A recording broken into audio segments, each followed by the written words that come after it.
Chapter 35-32. Yuan-ji was in a good mood today. Although there were two small incidents in the mysterious heavenly tower. First, Qian Yuan humiliated him in public. Then, he met a reckless lunatic. But he felt that he had resolved the awkwardness with his intelligence, and he had established a kind and amiable image. The hundreds of spectators in the hall cheered for him, praising him like stars surrounding the moon. This was the best proof. Moreover, he felt that he had won the competition with Qian Yuan. A long time ago, his father, Domain Lord Wang Lin, had taught him a principle. He could be a hedonistic young master. After all, this was determined by his family background. But he had to be a smart, far-sighted, and scheming hedonistic young master. He could not be brainless and arrogant. In the past, Yuan-ji did not listen and found it annoying. But now, he felt that he had done it. Yes, after breaking through to the God-King realm, this young master is indeed different from before. This young master is that far-sighted and scheming hedonistic young master. As long as this young master maintains this intelligence, I can take over the position of Domain Lord in the future. Leaving the mysterious heavenly tower, Yuan-ji was still intoxicated on the way back to his courtyard outside the city. He sat in a golden carriage pulled by two Pegasus, flying across the night sky at lightning speed, heading toward the thousand-pine courtyard in the south of the city. 4 loyal golden armored protectors followed closely around the golden sacred chariot. Yuan-ji reclined on a divine jade recliner covered in snow fox fur, recalling today's events with a complacent attitude. However, thinking of Qian Yuan's face, his anger had not yet subsided. Damn Qian Yuan, didn't he enter the Fortune Divine Palace 100 years ago and receive the Divine Light's baptism to be reborn?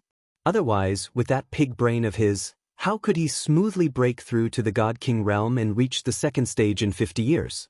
3 days later, when this young master enters the Fortune Divine Palace and receives the Divine Light's baptism, I will also be reborn. Soon, this young master will catch up to Qian Yuan and surpass him. Yuan-ji was full of anticipation and longing for the Divine Light's baptism in 3 days. He felt that this was the biggest turning point in his life. 15 minutes later, the golden carriage arrived at the thousand-pine courtyard and landed on the square. This courtyard was located on Thousand Pine Mountain in the southern part of the city. It was built in a very grand manner. Not only were there pavilions, terraces, gardens, and waterside pavilions in the courtyard, there was also a magnificent palace and a divine pagoda that was thousands of feet tall.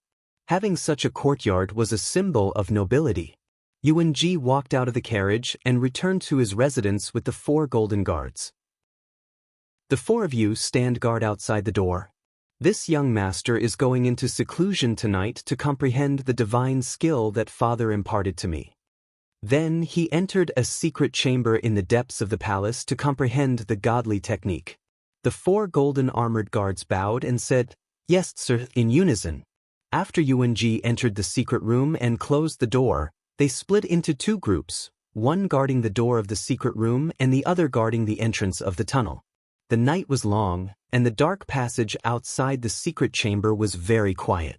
The 4 golden armored protectors had nothing to do, so they secretly transmitted their voices and discussed what had happened today.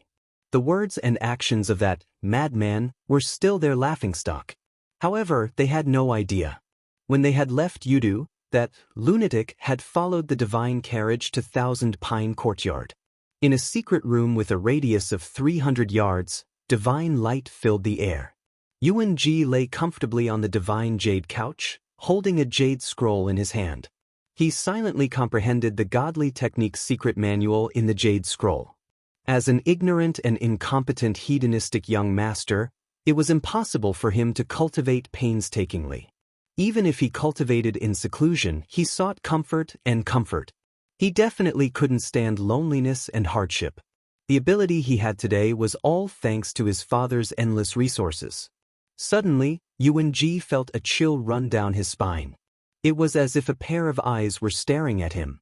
He subconsciously scratched his neck and turned around to look at the corner of the secret room behind him. However, the corner was empty. There was nothing there. Strange. Yuan-ji muttered to himself and turned back to continue reading the jade scroll. However, from the corner of his eye, he saw a white figure 10 yards in front of him. He was shocked and hurriedly raised his head to look forward. He saw a young dragon who was 10 yards tall and wearing a white robe looking at him expressionlessly. Yuan trembled in fear and screamed subconsciously. The jade scroll in his hand fell to the ground. Are you a human or a ghost? Yuan curled up his body, hurriedly took out a divine sword, pointed at the dragon young man, and asked harshly. What? The young dragon was Ji Tianxing. He sneered at Yuan and said, "A mighty godly king is afraid of ghosts? You're really useless." Yuan gradually calmed down and saw that the young dragon in front of him was the madman from the mysterious heavenly tower. "It's you, Edmund. Why are you here? How did you get in?" He wanted to say, madman. However, on second thought, this person looked very calm, mysterious, and scary. He didn't look like a madman. Moreover, how could a madman sneak into the Thousand Pine courtyard and enter the secret room without anyone noticing? Ji Tianxing smiled and said, "Of course I followed you in." "What do you want?" Yuan-Ji's back grew colder, and the uneasiness in his heart grew stronger. Although he was foppish, he wasn't stupid. Previously, in the mysterious heavenly restaurant, he couldn't see through Ji Tianxing's strength, so he didn't take it seriously. After all, in Yudu, there were too many weak people who were like ants. However, it was different now. The other party had sneaked into the secret room without him noticing. What did that mean? He couldn't see through the other party's strength because the other party was too strong. Moreover, the other party wasn't here to chat with him.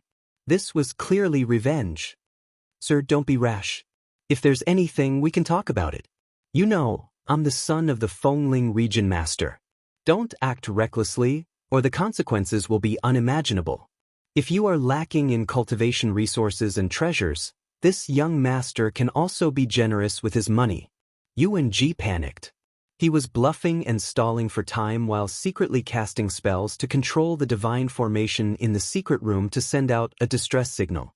The 4 golden armored guards outside were all high-level divine lords. Although they were loyal to him, they were obviously not enough to be killed by the other party. They could only be cannon fodder.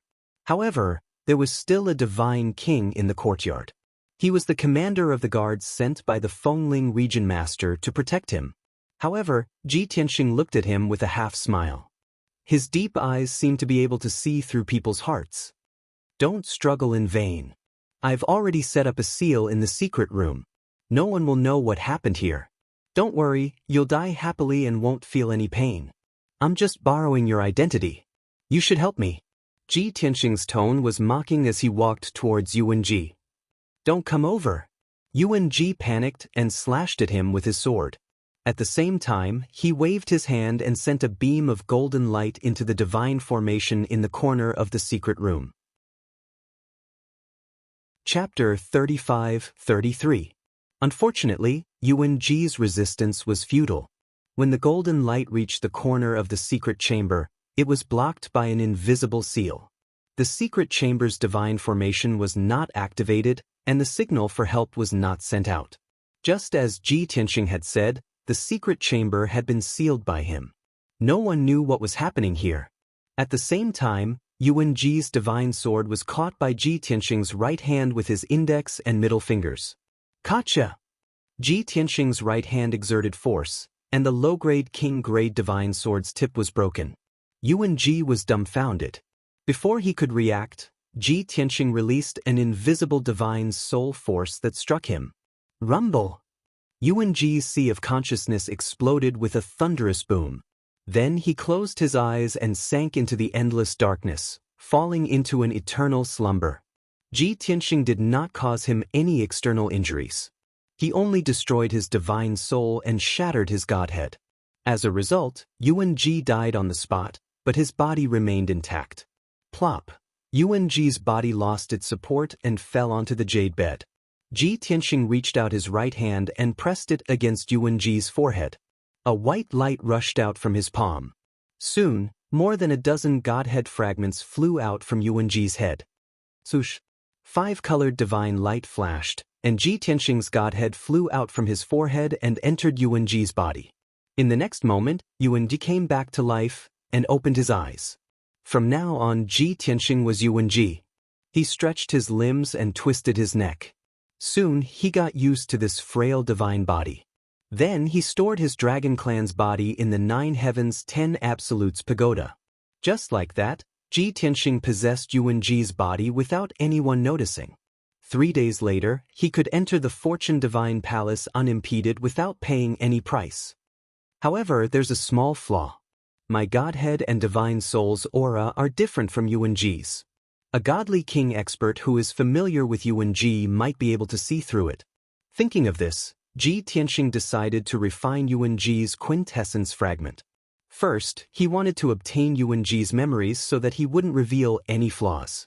The second reason was to fuse with Yuanji's divine soul, which could be disguised as his aura. After making up his mind, Ji Tianxing took out the 9 Heavens 10 Absolutes pagoda and placed it in the middle of the secret chamber. Taking Yuanji's quintessence fragment with him, he entered the distorted space-time to refine it. At this moment, the 4 golden armored protectors were still guarding outside the hidden chamber. They discussed the events of the day in low voices, occasionally letting out light laughter. The atmosphere was extremely cheerful. They had no idea that their master had already changed. Moreover, their time of death was fast approaching. 2 days passed quickly. The Thousand Pine Courtyard was very calm, without any disturbances. Although Yuanji stayed in the secret chamber and didn't show up, no one dared to disturb him. Everyone knew that Huang Xiaolong would soon enter the Fortune Divine Palace to receive the Divine Light's baptism. This was the greatest opportunity in his life, and he couldn't allow any mistakes. It was late at night again. A white light flashed in the secret chamber, and Ji Tianxing left the distorted space-time and returned to the secret chamber. At this time, he had already refined Yuanji's quintessence fragment.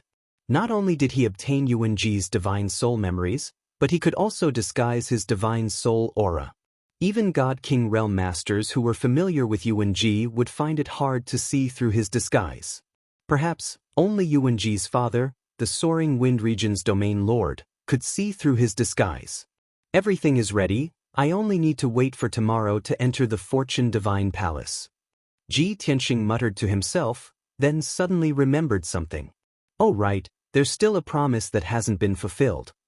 Thus, he waved his hand, sending out a ray of divine light, opening the door to the secret chamber. Swoosh!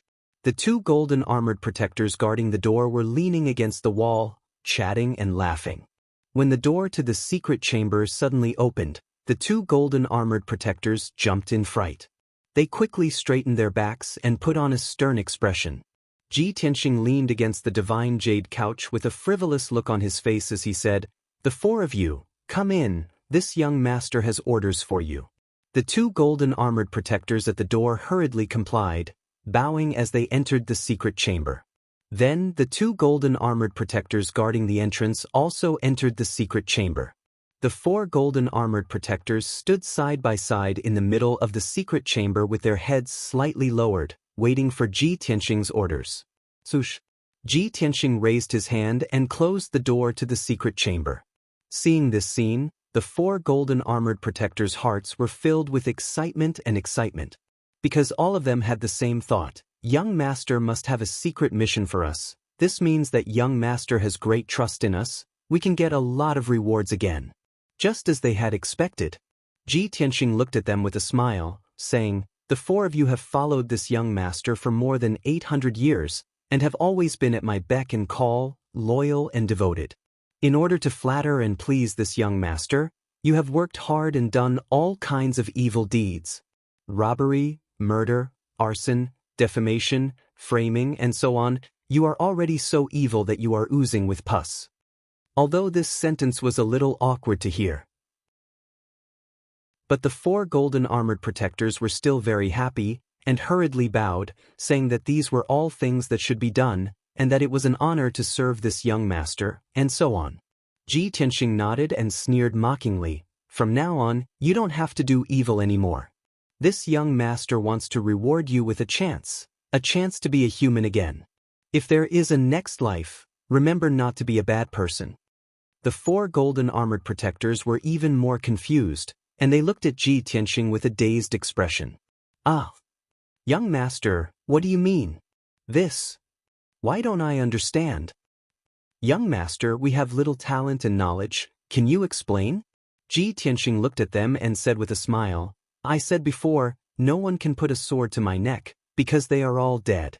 As his voice fell, he raised his hand and shot out 4 rays of white light, attacking the 4 golden armored protectors.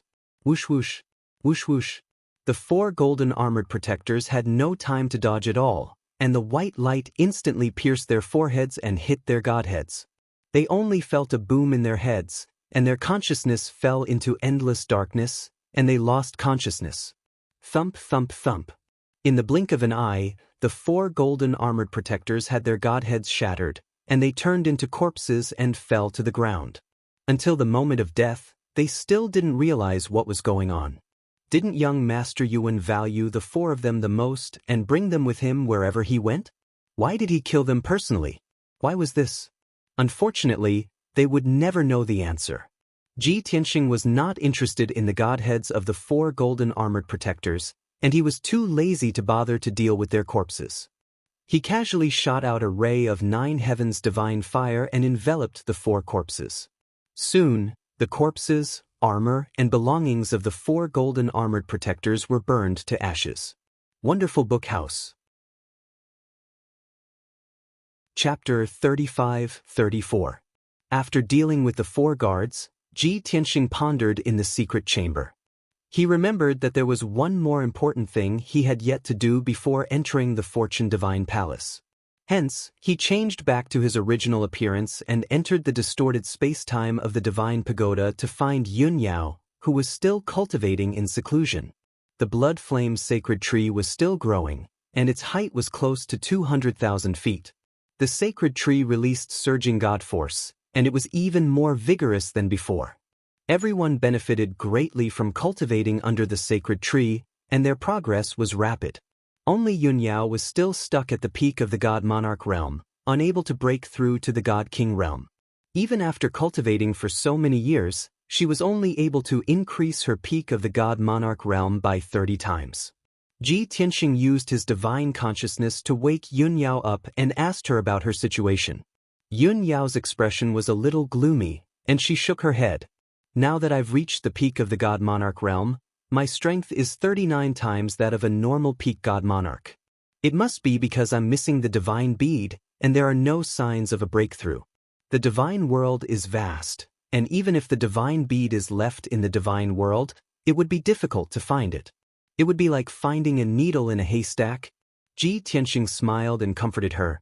Don't be discouraged, the 7th divine bead is no ordinary item, it's a supreme-grade God King realm rare treasure.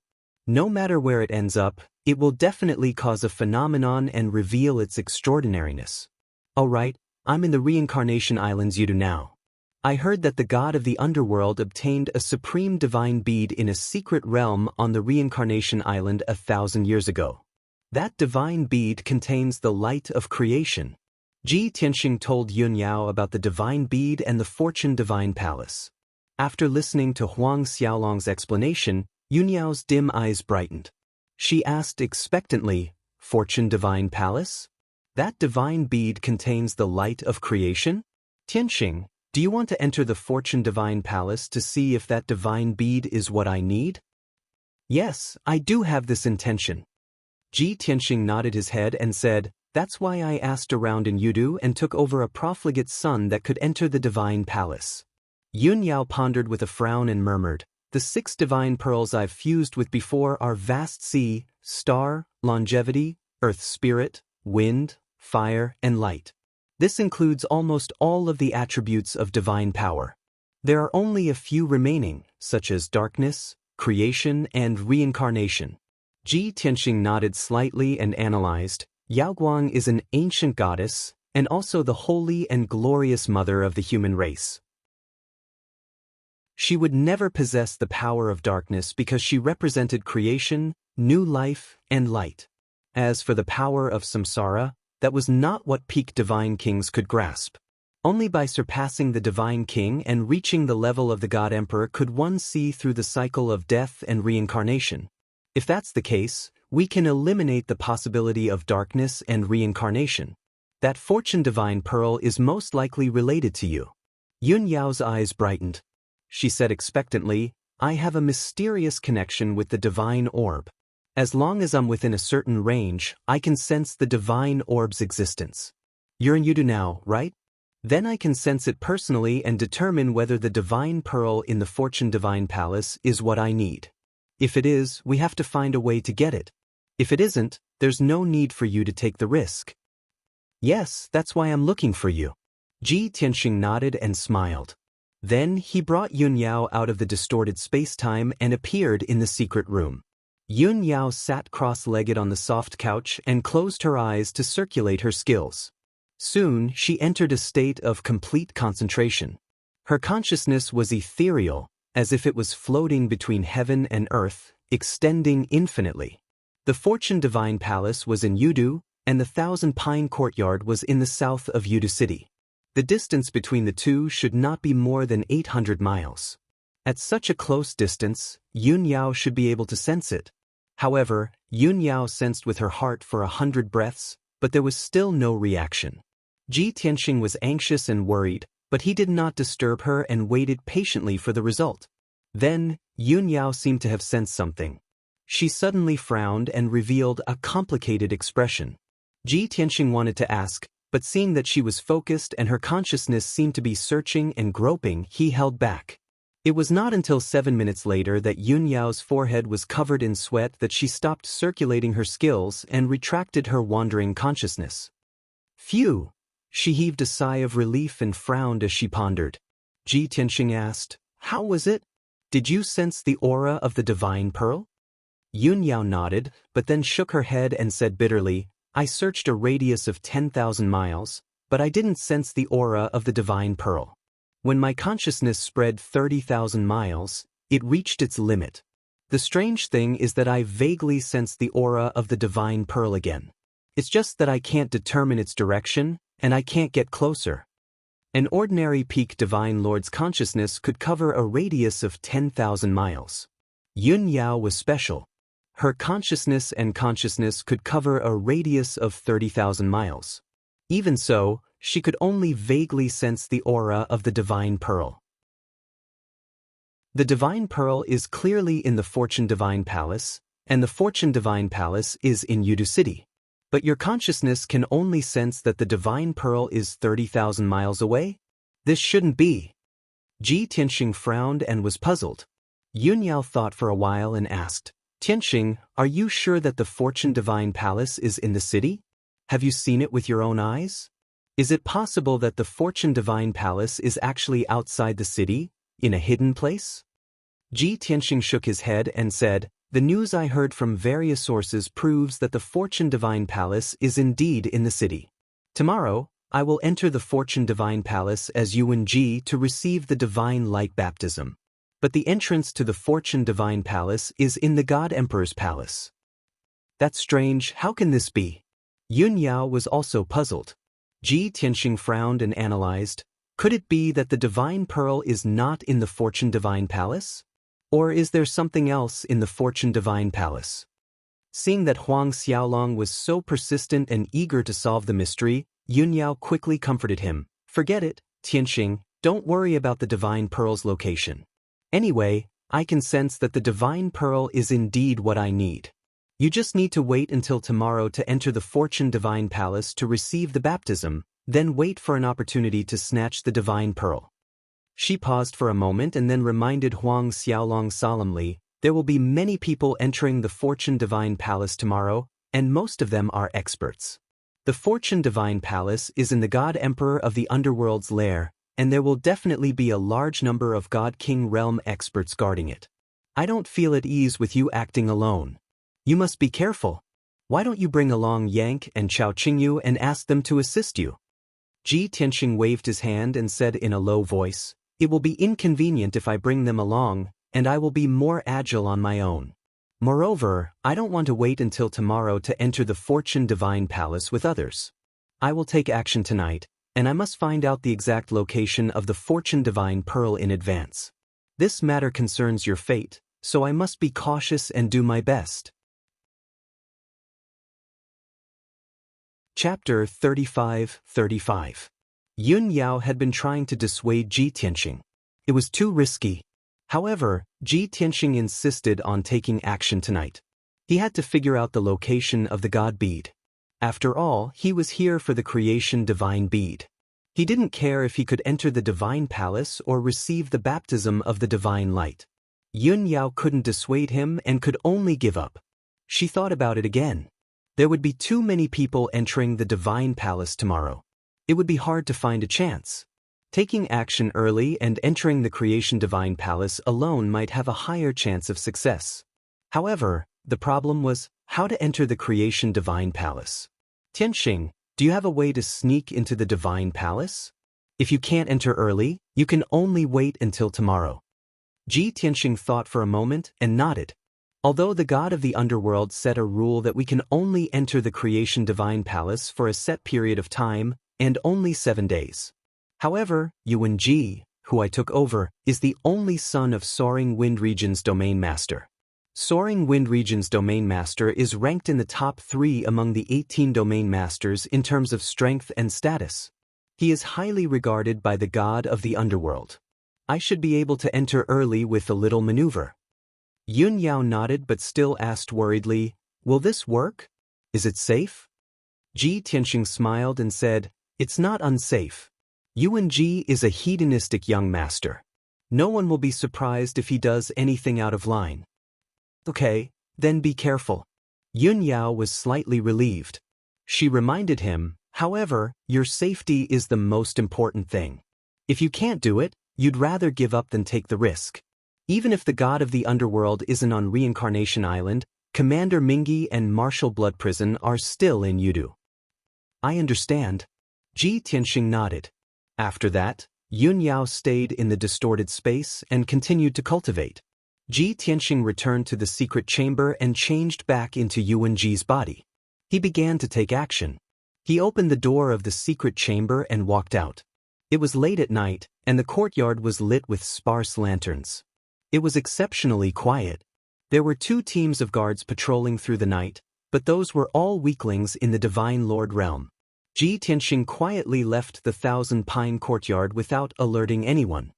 Shua. He flew across the night sky at lightning speed and entered Yudu through the night. Yudu was too prosperous, and it was like a city that never slept. Even though it was late at night, the city was still brightly lit and noisy. Furthermore, only 2 of the 4 city gates were closed.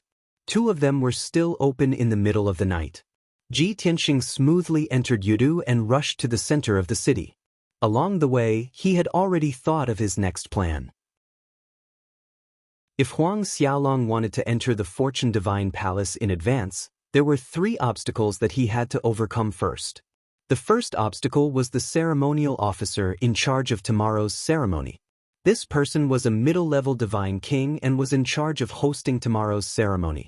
He was also in charge of distributing identity tokens to over 100 people who were receiving the baptism. Only with a special token could one move freely within the Fortune Divine Palace. As for the second obstacle, it was the guard commander Chengju, who was also a mid-level divine king. This person was in charge of checking the identity tokens and verifying the identity of those who entered. He had the authority to let them in or not. As for the third obstacle, it was the high priest who guarded the creation altar. This person guarded beside the altar and was in charge of opening the altar and releasing the creation divine light. If Huang Xiaolong couldn't get this person's permission, he would be chased out even if he entered the Fortune Divine Palace.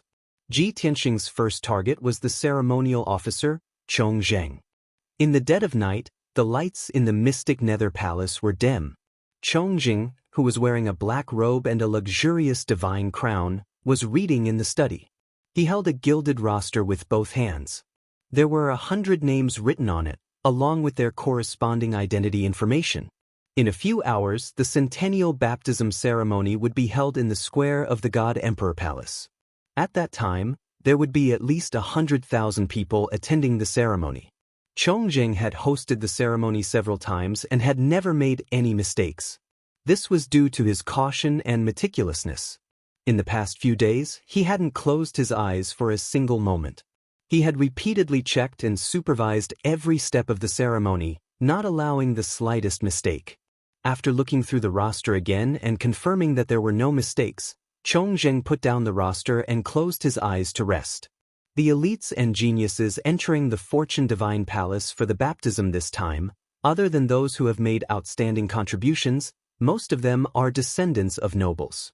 Countless influential figures had poured out all their wealth to send their bloodline into the Fortune Divine Palace. Of course, it's also thanks to these nobles. Otherwise, how could I have hundreds of billions of wealth with such a leisurely position? Chongjing muttered to himself, and the corners of his mouth curved into a playful smile. Although he was cautious and meticulous, he was also greedy for money. The Ministry of Rights was a leisurely position without any real power. It couldn't be compared to those powerful generals, commanders, and domain lords. If he didn't take advantage of the baptism ceremony to receive tens of billions of cultivation resources every 100 years, he would be a pauper. He might even become the poorest mid-level god king. Right at this time, the guard commander outside the study reported respectfully, reporting to the ceremonial officer, "Young Master Yuan requests an audience." Young Master Yuan? Chongjing immediately opened his eyes and frowned. The only son of the domain lord of Soaring Wind, that notorious spoiled brat? The guard commander remained silent and didn't dare to answer. The ceremonial officer dared to judge Yuan Ji like this, but he didn't have the guts. Because Yuan Ji was standing in the courtyard outside the study. Chongjing thought for a moment and asked again, "Isn't he already in the roster?" "He's entering the Fortune Divine Palace tomorrow. Why are you looking for me at this time?" This time, before the guard commander could answer, Yuan Ji's voice came from outside the door. "Lord Chong, can I come to visit you?" Yuan Ji stepped into the study with a smile. Chongjing frowned and was a little unhappy. He didn't have a good impression of this presumptuous and arrogant spoiled brat. Unfortunately, this spoiled brat's father was the domain lord of Soaring Wind. As a ceremonial officer, he didn't dare to offend him. "All right, all of you can leave. I'm going to talk business with young Master Yuan." Chongjing suppressed the anger in his heart and waved his hand, indicating for the guards to leave. Then, Yuan Ji closed the door of the study and set up a ceiling array to prevent anyone from eavesdropping. Chongjing was a little wary when he saw Yuan Ji's actions. He asked, "Young Master Yuan, what are you doing?" Yuan Ji walked up to him and sat down at the desk. He looked at him with a smile and said, "I'm giving Lord Chong some money. Are you interested?" Chongjing was stunned for a moment and sneered, "With your status, you've already been selected. Why are you giving me money?" "It's not about that." Yuan Ji waved his hand and lowered his voice. He said in a playful tone, "I want to enter the Fortune Divine Palace now." Chongjing's eyes widened and he scolded with a serious face, "Nonsense. This is against the rules. I won't make an exception." "Ha." Yuan Ji sneered and said, "Enough, Lord Chong. You've made a lot of exceptions these years. Everyone turns a blind eye to it. Who would meddle in other people's business? Cut the crap. 50 billion, do you want it?" Chapter 35-36. 50 billion? Chongjing hesitated. His pupils constricted, and he licked his lips subconsciously. To be honest, he was very tempted. He sighed inwardly. No wonder Yuan Ji was the dandy young master of the Yuan family. He was too generous. This price was enough for an ordinary noble to buy a spot. Of course, Chongjing wouldn't agree so easily. He pretended to hesitate and said, "Yuan Ji, you know I can't make this decision. After I pass, there are still 2 lords inside. If they don't agree, I don't dare to take over. If Commander Mingi and the Blood Prison Marshal find out, I'll be severely punished." Yuan Ji sneered again and said in a mocking tone, "Okay, stop acting. You just want to raise the price, right? 50 billion. As long as you have a token, you don't need to worry about the rest. I'll deal with the 2 lords inside." Chongjing was a little embarrassed, but he quickly covered it up with a smile. I also believe that with Yuan-Ji's status, it shouldn't be difficult to persuade the two lords. Alright, since young master is so sincere, I'll help you with this. After that, he decisively took out Yuan-Ji's identity token and handed it to Yuan-Ji. Lord Chong, you're really straightforward. Yuan-Ji chuckled and took out a space ring and handed it to him. There were mountains of god stones, god pills, talismans, god weapons, and all kinds of materials in the space ring. They were worth about 50 billion. Of course, those were Yuan-Ji's own wealth. They were all ordinary goods, and there were no king-level treasures. Chong Zheng put away the space ring with a smile and scanned it with his divine sense. After making sure the amount was right, he was in a particularly good mood. He asked, Yuan-Ji, I'm very confused, so I'm asking. In another 10 hours, you will be able to enter the Celestial Palace legitimately. Why did you spend so much money tonight just to go in a few hours earlier? Yuan-Ji took the token and got up to leave. He said as he walked, the earlier I go in, the better I can get a good seat. Plus, I can stay in the God Palace for a few more hours at the cost of only a few billion. I think it's worth it. After all, what a genius like this young master lacks the most is opportunity. Who knows, he might have comprehended some kind of divine ability. That's something that even tens of billions of resources can't buy. As soon as he finished speaking, he waved his hand to remove the ceiling formation and walked out of the study. Haha. Chong Zheng looked at his departing figure and sneered disdainfully. He thought to himself, bah. Your reputation as a trash is known throughout the city, yet you still have the nerve to call yourself a genius? If you weren't born in the main family of the Soaring Wind region and had endless resources, would you be worthy of becoming a divine king? To be honest, Chong Zheng was very jealous.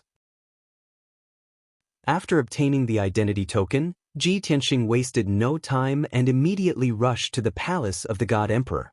The God Emperor's palace was very big, even bigger than the imperial city of an ordinary empire, with a radius of 80 miles. Within the 300-meter-tall palace walls, there were magnificent palaces, exquisite mansions, and towering pagodas. The Fortune Divine Palace was actually a two-storied palace that was 3,000 feet tall. Moreover, the outer walls of the palace were made of divine jade and golden stones, making it look extremely sacred and glorious. In a few hours, the Fortune Divine Palace would open. At this moment, more than 300 imperial guards of the Upper Divine Lord Realm had long been guarding the surroundings of the Divine Palace. The two commanders of the Imperial Guard were both mid-gods. Friends, please prompt. Pay attention to the rest of your eyes after reading for a long time. 00 recommended reading. Wang. However, the deputy commander stayed in the shadows while the commander, Qingju, stood guard at the entrance. When Ji Tianxing arrived at the Fortune Divine Palace, several dozen imperial guards stood motionless on both sides of the main entrance like statues. Qingju, the commander of the imperial guards, was lecturing the imperial guards about some things they should pay attention to. Upon seeing Ji Tianxing, Qingju paused his lecture and looked at Ji Tianxing with a frown. Puzzled, he asked, Yuan-Ji? Why you here? There are still a few hours before the Divine Palace opens. You can only come here after the baptism ceremony is over. At the same time, he sneered in his heart, this hedonistic young master has always been reckless and daring. What kind of person is the Soaring Wind Domain's domain lord to have such a useless son? Ji Tianxing did not mind Qingju's cold face. He smiled and transmitted his voice, Lord Commander, this young master has a request. Let's talk in private. Qingju despised Huang Xiaolong in his heart and was somewhat unwilling. However, he could not offend Yuan-Ji in public to avoid forming a grudge with the Soaring Wind Domain's domain lord. He walked to a dark corner expressionlessly and looked at Ji Tianxing with a frown. He asked, Yuan-Ji, what do you want? Ji Tianxing stretched out his right hand and opened his palm, showing his identity token to Qingju. I want to enter the Divine Palace now. Nonsense. Qingju scolded sternly and refused without hesitation. His Majesty the God Emperor has decreed that no one can break the rules. Are you asking me to violate the decree? After a pause, he frowned and asked, You actually got the token? That old man Chongsh. How much did he charge you? That's not important. Ji Tianxing waved his hand and put away the token.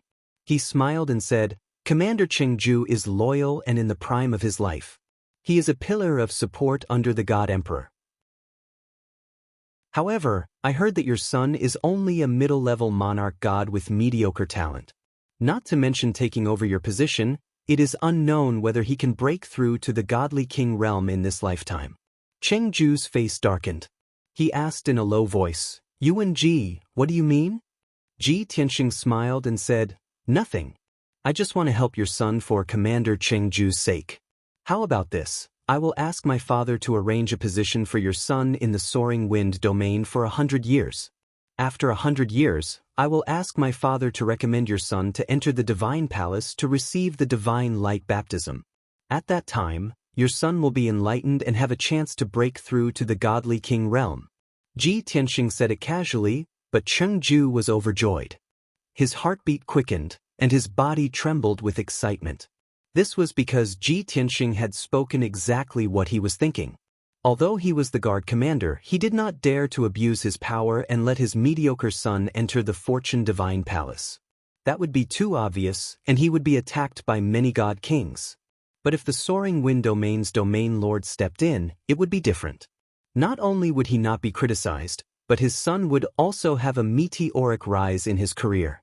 This was more precious than tens of billions of resources. Chengju hesitated for a moment, then gritted his teeth and made a decision. He nodded and said, All right. Then I will thank young Master Yuan first. Wait a moment, I will open the door for you. Young Master Yuan, please keep a low profile and don't be too ostentatious. Otherwise, you will embarrass me. Yes, I understand. Ji Tianxing nodded with a playful smile. Then he waited in a dark corner for a moment. Chengju found an excuse to send away all the guards at the Divine Palace. Then he personally opened the Divine Palace's door and welcomed Ji Tianxing in. Chapter 35-37. With Yuan Ji's memories, Ji Tianxing had some understanding of both Chengju and Chongzheng. Both of them had their own weaknesses. As long as Huang Xiaolong catered to each other's interests, he would be able to solve the problem. Now, only the Fortune Divine Palace's high priest was left to guard the Fortune altar. Ji Tianxing stepped through the Fortune Divine Palace's gates and entered the dimly lit main hall. Soon, Chengju closed the gates of the Divine Palace and called back the Imperial Guards to stand guard outside the gates.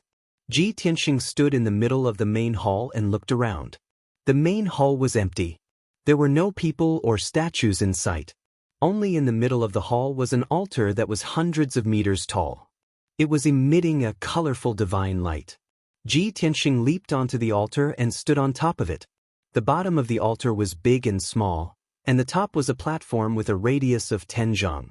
The platform was engraved with array formation patterns, and there was a gap in the shape of a token. Without a doubt, this palace was not the real Fortune Divine Palace. Only by passing through this altar could one enter the real Fortune Divine Palace. Ji Tianxing took out his identity token and dived into the gap in the ground. In an instant, more than 1,000 array formation patterns were activated, emitting dazzling divine lights. Surging God force circulated, and soon, a blinding white light gate appeared in front of Ji Tianxing. This was a transmission gate. Ji Tianxing strode into it. A white light flashed, and he disappeared with a swish sound. In the next moment he entered a quiet and warm space. The night sky was dark in all directions, and only 1,000 zhang radius in front of him was illuminated by colorful lights. The ground under his feet was paved with marble, and the surroundings were empty. Ji Tianxing released his divine sense and scanned the surroundings. He discovered that he was in the main hall of a palace, and it was at least 1,000 zhang in radius. The patterns on the ground and the patterns on the walls exuded an ancient aura. In the middle of the main hall, there was an altar with a radius of 100 zhang. It was a colorful altar made of various kinds of divine stones, precious gems, and divine gold. The altar was like a pyramid. The lower end was circular and had a radius of 1,000 feet. The top was only a little more than 10 feet. At this moment, the altar was not open, but the gems and divine gold on the altar were also shining with five-colored divine light. Ji Tianxing could vaguely sense that the altar contained an extremely vast and surging energy, and it faintly gave off a vigorous aura of revival and prosperity. Sitting cross-legged at the top of the altar was a white-robed, white-haired old man from the God clan. Upon seeing this, Ji Tianxing thought to himself, this should be the real Fortune Divine Palace. That fortune altar really does contain Fortune God Force. He then released his divine sense, penetrating through the gloomy palace to check the situation outside. Unexpectedly, the palace was protected by a divine king's divine formation, which isolated all divine power. With Ji Tianxing's current strength, his spiritual consciousness could not penetrate the palace, nor could he see the situation outside. This made it difficult for him to determine where the Fortune Divine Palace was located. Meanwhile, the white-haired old man sitting cross-legged at the top of the altar suddenly sensed a stranger's aura approaching, and he opened his eyes. His face was thin, but his eyes were deep and dignified. His entire body exuded a powerful aura unique to a high-level god king. His gaze swept across the surrounding darkness like lightning, and immediately locked onto Ji Tianxing, and he frowned. Which rascal dares to trespass into the Fortune Divine Palace? The white-haired old man was as steady as Mount Tai, sitting on the altar without moving an inch. His sharp gaze was fixed on Ji Tianxing. In an instant, Ji Tianxing felt a majestic pressure bearing down on him, and the god force and blood in his body became chaotic. However, he did not use his god force to resist. Instead, he put on a pained and fearful expression as he cupped his fists and said, "High Priest, please have mercy, you misunderstood." The white-haired old man was the High Priest, and he withdrew his invisible pressure upon hearing Huang Xiaolong's words. He scrutinized Ji Tianxing and asked solemnly, "Who are you? Why did you trespass into the Fortune Divine Palace? Don't you know that this is a capital offense?" Ji Tianxing crossed the dark hall and flew to the bottom of the altar. He said to the High Priest, "High Priest, I am Yuan Ji, and I am one of the candidates to enter the Fortune Divine Palace." "Yuan Ji?" The High Priest frowned and asked subconsciously, "That good-for-nothing son of the soaring wind domain lord." Cough cough. Ji Tianxing pretended to cough to cover up his embarrassment. The High Priest knew that he had misspoken, so he changed the topic and asked, "Yuan Ji, there are still a few hours before the baptism ceremony begins. Why did you come in early?" Ji Tianxing smiled and said, "Of course, I have Chong Zheng and Chengju's permission, otherwise, who would be able to barge in?" The High Priest frowned, and his face darkened as he said, "So, you bribed them with money?" Ji Tianxing waved his hand and said with a smile, "High Priest, don't make it sound so bad. That's not a bribe, it's called helping each other. As the saying goes, if it's convenient for others, it's convenient for yourself."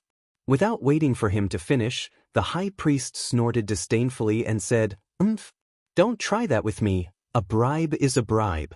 A good-for-nothing like you has always been lawless and reckless. I can pretend that I don't know that Chong Zheng and Chengju are in cahoots with you.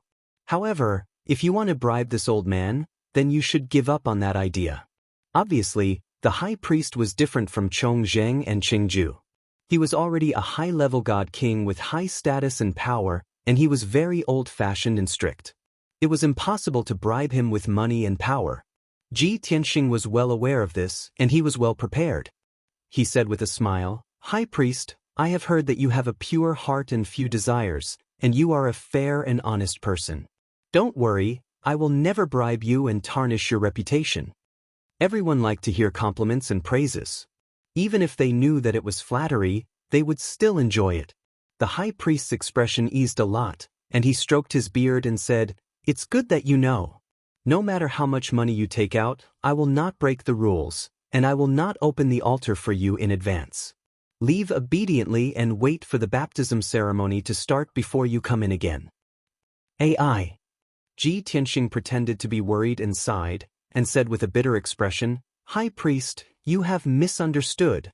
I did everything I could to enter the Fortune Divine Palace, not for the baptism, but now that things have come to this, I'm not afraid to tell you the truth. In fact, I had no choice but to do this to save Ying. The high priest was stunned, and he frowned and asked in a low voice, "What, Ying? Yuan-ji, what do you mean?" Ji Tianxing smiled bitterly and said, "High priest, are you still going to play dumb? Even though everyone knows that you've been alone all your life, guarding the Fortune Divine Palace for the God Emperor, and never left the palace, everyone knows that you've never left. In fact, only a few people know that you have a daughter. Her name is Ying, and she lives in the Orchid Garden in Yudu. Wonderful Book House." Chapter 35-38. The high priest froze on the spot, and his face darkened. He glared at Ji Tianxing and asked coldly, "Brat, this is my biggest secret, how did you know about it?" Ji Tianxing looked back at him fearlessly and said calmly, "High priest, others may not understand you, but I do. You're honest and upright, and you've never tried to curry favor with those in power. You're also not willing to form cliques. Therefore, even though you have the strength of a 7th-level God King, you can't be put in an important position. You can only guard the Fortune Divine Palace and never leave. If you're really alone, there's nothing wrong with that. At least no one will disturb you. You won't have to face the filthy and dirty government, and you won't have to pretend to be obedient to the various region masters, generals, and commanders. However, the woman you once loved deeply gave birth to a daughter for you. It was only on her deathbed that she entrusted her daughter to you. Therefore, Ying is the most important person in your life. Unfortunately, you couldn't go against the Emperor's mandate and could only guard the Fortune Divine Palace. You couldn't take care of her, so you settled her in the Orchid Courtyard and asked your best friend, senior military officer Yan, to take care of her. Ji Tianxing explained the secrets of the high priest. He understood them very clearly. Even though what he said was true, and it touched the high priest's heart. However, the high priest became more vigilant, and his body was filled with rage. He interrupted Huang Xiaolong and shouted, "Shut up! I'm asking you, how did you know about this secret? Also, what are you trying to do? If you dare to harm Ying, I'll kill you even if I have to become enemies with the Fengling region master." Seeing how agitated the high priest was, Ji Tianxing quickly waved his hand and persuaded, "High priest, don't be agitated. I haven't finished speaking. There's something you might not know. Your best friend, senior military officer Yan, became a general under my father in order to get promoted. As for me and Ying, didn't she stay in the Yudu Institute for more than 10 years? Coincidentally, I was also in the God Monarch realm during that period of time, and I was also cultivating in the Yudu Institute. Ying and I are friends, very close friends, you know." "What?" The high priest looked as if he had been struck by lightning. His expression changed drastically, and his eyes almost popped out of their sockets. "You little bastard, how dare you seduce this old man's daughter?" Ji Tianxing's face immediately darkened, and he said angrily, "Old man, do you know how to speak human language? What do you mean I seduced her? At first, we had a pure friendship. Later, Ying was alone and had no one to rely on. I saw that she was weak and pitiful, so I took care of her. In the end, we developed feelings for each other over time.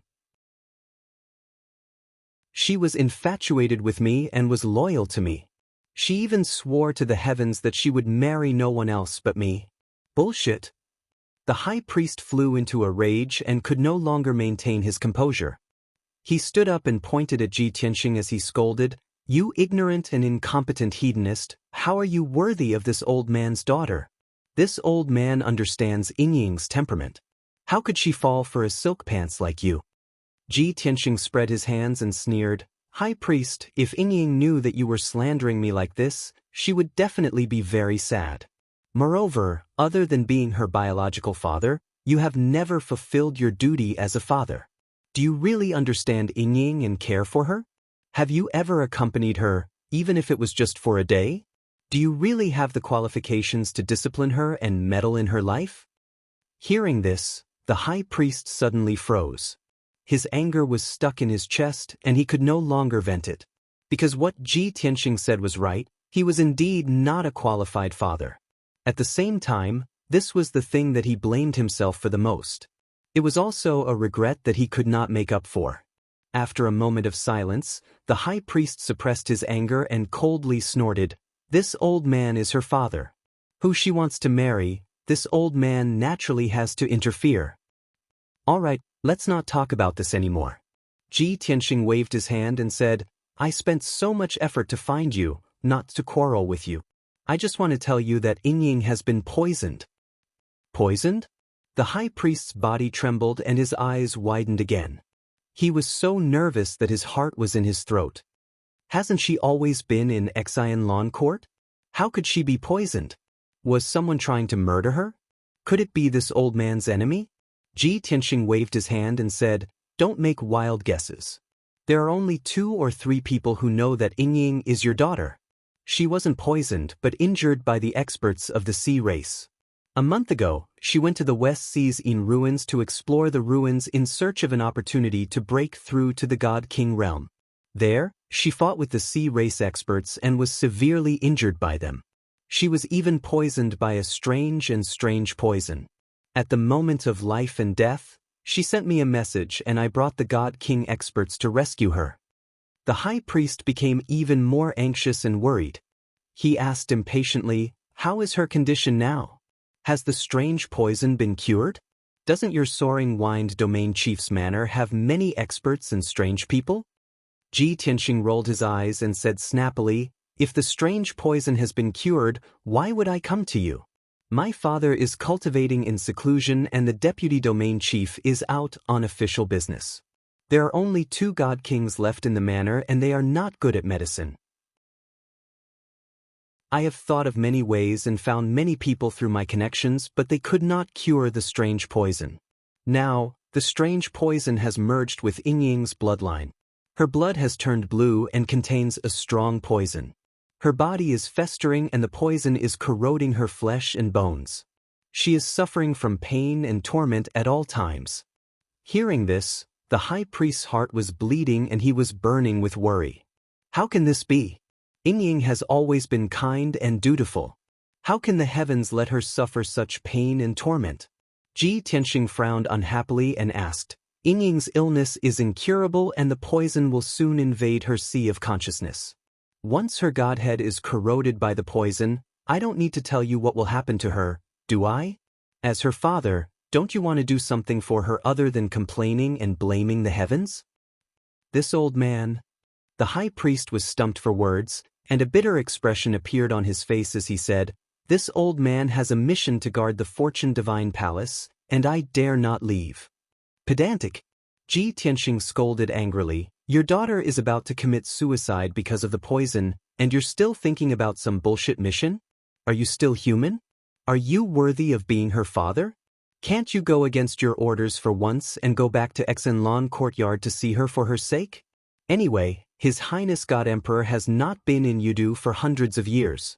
Even if you leave for a few hours, no one will know. Taking 10,000 steps back, even if someone knew that you had temporarily left, who would really hold you accountable? Look at Chongzheng and Chengju, they both went against His Highness God Emperor's orders and accepted bribes for hundreds of years. But have they been punished? Who will point out their mistakes? Chapter 35-39. Ji Tianxing's words made the high priest hesitate. He furrowed his brows and remained silent. He was struggling and weighing the pros and cons in his heart. It was true that the generals and experts under the God Emperor's command were all practicing favoritism, taking bribes, and bending the law. The entire Yudu city had long become a dirty Vanity Fair, a pitch-black vat of dye. Only the high priest was stubborn and pedantic, pretending to be noble and virtuous. He would rather stay in the dark Fortune Divine Palace to protect his reputation and character. But now, the heavens didn't open their eyes and let his daughter suffer such painful torture. He was already a failure and an unqualified father. Was he going to continue to make his daughter bitterly disappointed and be a cold-blooded, pedantic old man? The high priest clenched his fists and struggled in his heart. Ji Tianxing added coldly, "There are still 8 hours before the Fortune Divine Palace opens. You can decide whether you want to go or not. Also, there's something I have to tell you." Divine physician Shui and Wang once examined her and said that to completely remove the strange poison in her body, her blood must be drained. However, only her closest kin can replenish half of her divine blood and preserve her life so that she can slowly recuperate. He glanced at the high priest and sneered, "Although this is the only way to treat Yingying, I don't think it's very useful. After all, her closest kin is a stubborn, pedantic old man. This old man is selfish. How can he be willing to give up half of his divine blood?" *T. The high priest was enraged. His face was ashen as he shouted, "For Yingying, this old man can even give up his life." Ji Tianxing rolled his eyes and said, "You sound so righteous. Then why are you still standing here?" The high priest finally reacted. Ji Tianxing was deliberately provoking him. This news was too sudden, causing his emotions to fluctuate violently. He couldn't keep his mind clear. If it was during normal times, he wouldn't have reacted so slowly. Sure enough, after calming down, a trace of doubt rose in the high priest's heart. "Kid, are all the things you said true? How can you prove it? Also, if you want to inform this old man, you can send me a transmission jade slip. Why did you come here personally?" Ji Tianxing was so angry that he laughed. He pointed at the high priest and scolded, "Old man, are you muddle-headed? Have I seen you before? I don't recognize your divine soul aura, and I have never exchanged transmission jade slips with you. How can I send you a message? Moreover, if I didn't come here personally and tell you the truth, would you believe me? It's up to you whether you want to believe it or not." The high priest frowned and pondered for a moment. Then he took out a transmission jade slip and said, "No, I can't leave the Fortune Divine Palace so easily. I must send a message to Yingying to ask about the situation." As he spoke, he started Yingying's scent. A cold glint flashed across Ji Tianxing's eyes as his heart tightened. However, he guessed that Yingying shouldn't be able to see the communication jade slip now, so he was slightly relieved. Soon, the high priest sent out the transmission jade slip and waited patiently for Yingying's reply. Ji Tianxing was calm as usual. He looked at the high priest from the corner of his eyes and sneered, "No wonder Yingying said you were cold-blooded and heartless. Today, this young master has seen it for himself. She is terminally ill and in so much pain that she wants to die. You sent her a transmission to ask if she was really poisoned? Old man, Yingying has 8 lifetimes of bad luck to have a father like you." The high priest was angry and ashamed. His face was red as he glared at Ji Tianxing. After a long time, he finally said something. "Little bastard, if Yingying marries you in the future, this old man will never agree to it." Ji Tianxing rolled his eyes at him and said in a disdainful tone, "Who wants to be your son-in-law? If it weren't for Yingying, this young master wouldn't care about an old man like you." The high priest was so angry that he almost vomited blood. He clenched his fists so hard that they cracked. He wanted to beat Yuanji up. However, he was more worried about Yingying's condition. He suppressed his anger and didn't bicker with Yuanji. Unknowingly, 15 minutes passed. The high priest didn't get a reply from Yingying and finally couldn't hold back his anxiety. Ji Tianxing added fuel to the fire and said, "High priest, don't pretend to be anxious. You're not anxious at all, right? Keep waiting. In another 8 hours, you will be able to activate the creation altar. You have to stay close to it for the next 7 days. Perhaps Yingying will reply to you after 7 days? Of course, I hope she's still awake and hasn't fainted." After being mocked by Ji Tianxing, the high priest couldn't hold back anymore and finally made up his mind. "Yuan brat, stay here obediently. This old man will go out now. This old man will definitely be back in 8 hours at most. You better behave yourself and don't cause any trouble." Ji Tianxing rolled his eyes again and said snappily, "Other than the creation altar, there's nothing here. Other than you, no one can open the altar. What kind of trouble can I cause?" The high priest thought that Huang Xiaolong's words made sense and ignored him. He waved his hand and sent out several rays of divine light to open the space gate. Whoosh! He hurriedly stepped through the space gate and disappeared into the darkness. In order to fool others, he used a secret technique to conceal himself. He secretly sent a voice transmission to Chengju, who was guarding the gate, and asked him to open the gate. Then, he quietly left the Creation Divine Palace and rushed to the Orchid Courtyard in the southern part of the city. After the high priest left, Ji Tianxing breathed a sigh of relief. Phew, this old man is really difficult to deal with. From here to the Orchid Courtyard, to seeing Yingying, to learning the truth, and to finding out that he had been deceived, it took him 15 minutes at most. By the time he reacted and hurried back, he still needed some time. In short, I only have 30 minutes at most. I need to hurry. Ji Tianxing analyzed inwardly with a solemn expression. He immediately flew to the top of the altar, no longer disguising himself or suppressing his cultivation realm. He used the secret technique to observe the creation altar with all his might. In his golden eyes, the altar made of 5-colored divine stones and golden jade suddenly appeared with billions of formation veins. In a short 10 breaths' time, he saw the structure of the altar. It contained 5 supreme grade king grade divine arrays. Most importantly, the legendary peerless divine pearl was inside the altar. It was a 7-colored crystal bead the size of a walnut. It was like a small sun, shining with dazzling divine light. It emitted an endless amount of fortune god force, which was absorbed and stored by the creation altar. When the altar opened, boundless creation divine light would appear, illuminating the hall within 1,000 zhang radius. At that time, when the god force was condensed to the limit, it would produce the creation rain. Any living being that bathed in the creation divine light and creation rain would have their talent and intelligence greatly improved. Book Guest House Reading Website. Chapter 3540. In a short span of 20 breaths, Ji Tianxing found the fastest way to retrieve the divine bead. He had to go around 2 divine formations and crack 3 divine formations to obtain the divine bead. Of course, only a former peak divine king like him with extraordinary attainments in the formation path could go around 2 supreme grade king level divine formations. If it were any other divine king, they wouldn't be able to avoid them and would have to crack 5 divine formations. Furthermore, supreme grade king level divine formations couldn't be cracked by a divine king. Although I can avoid 2 divine formations, it's impossible to crack 3 supreme grade king level divine formations in 30 minutes. I have to think of a way to stall for time and not let the high priest return too quickly. Ji Tianxing observed and deduced the way to crack the divine formations while thinking of a way to stall for time.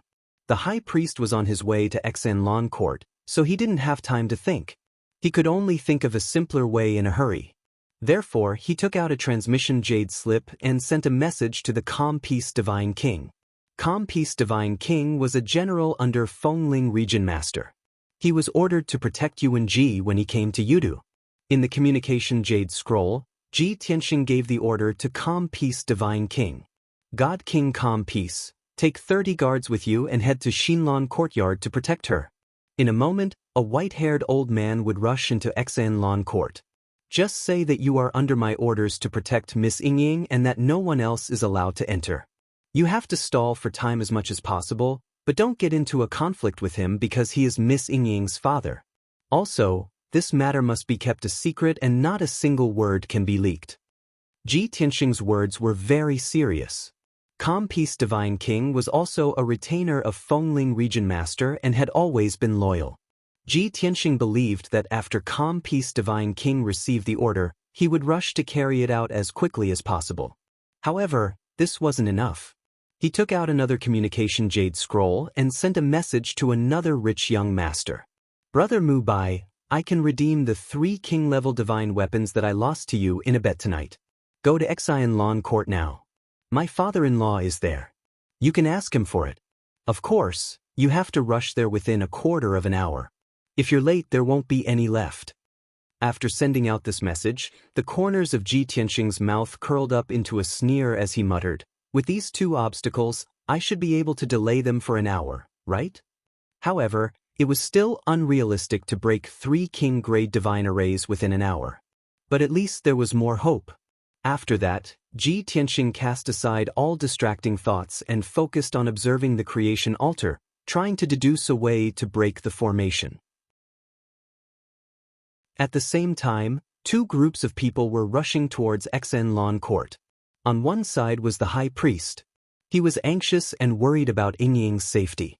However, he was still bound by the emperor's mandate and could not leave the Fortune Divine Palace.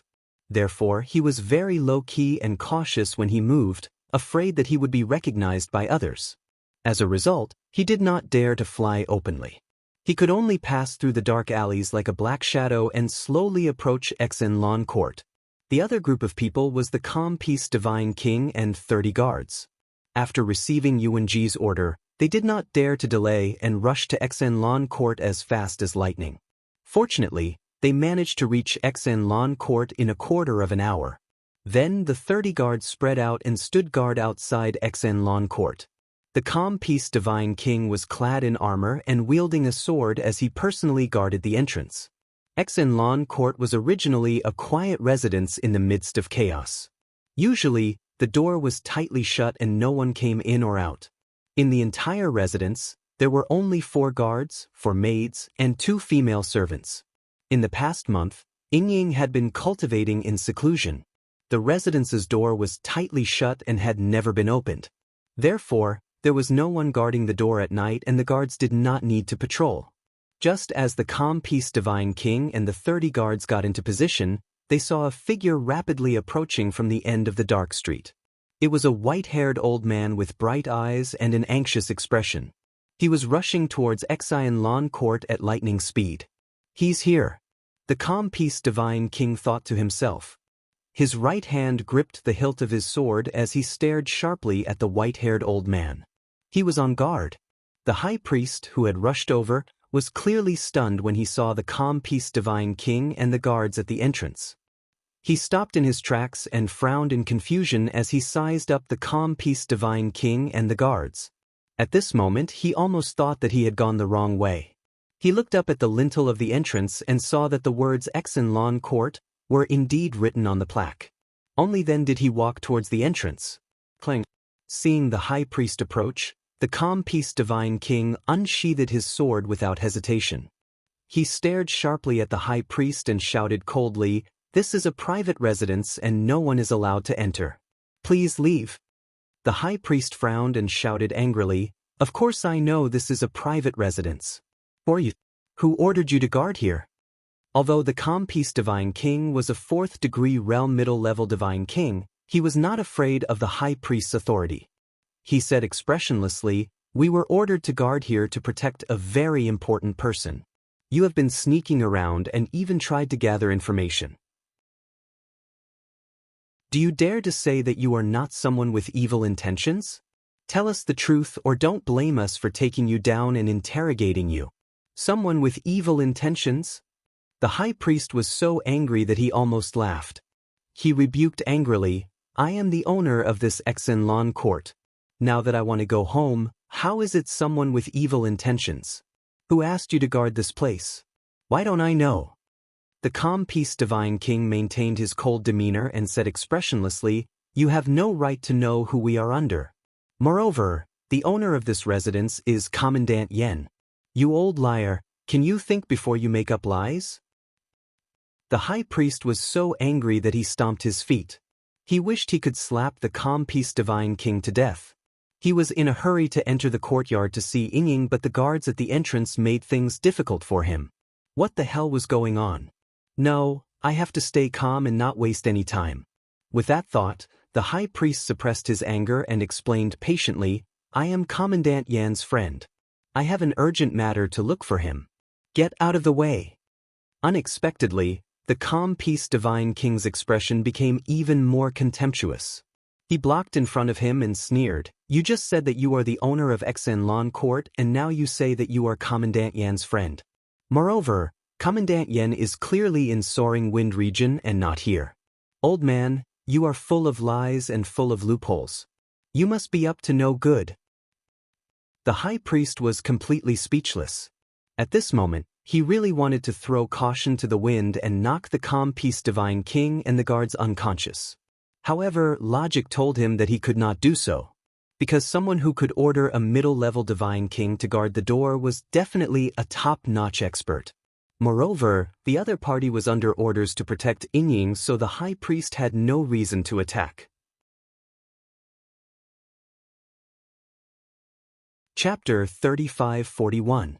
Silence was restored at the entrance. The calm peace divine king and the high priest were at a stalemate. The high priest didn't want to reveal his identity, and he didn't want others to know that Ying was his daughter. The calm peace divine king was stubborn, as if he wasn't going to let him in if he didn't explain himself. Therefore, this misunderstanding was hard to resolve. The high priest was helpless, so he pestered the calm peace divine king for a while, and he even admitted defeat. But the calm peace divine king refused to believe him, and refused to let him in. In the blink of an eye, half an hour had passed. The high priest was livid, and there were several times when he thought of beating up the calm peace divine king. In the end, he was forced to his wits' end, and he recalled what Ji Tianxing said to him. "You're not worthy to be her father, you're heartless and selfish." Therefore, the high priest gritted his teeth and finally revealed his true identity. "Sir, will you only let me in if I reveal my identity?" He frowned at the calm peace divine king, and his tone was solemn. The calm peace divine king quickly shook his head, and said seriously, "I'm not letting you in, I'm telling you who ordered us to guard this place." The high priest almost vomited blood. "For Ying I'll endure."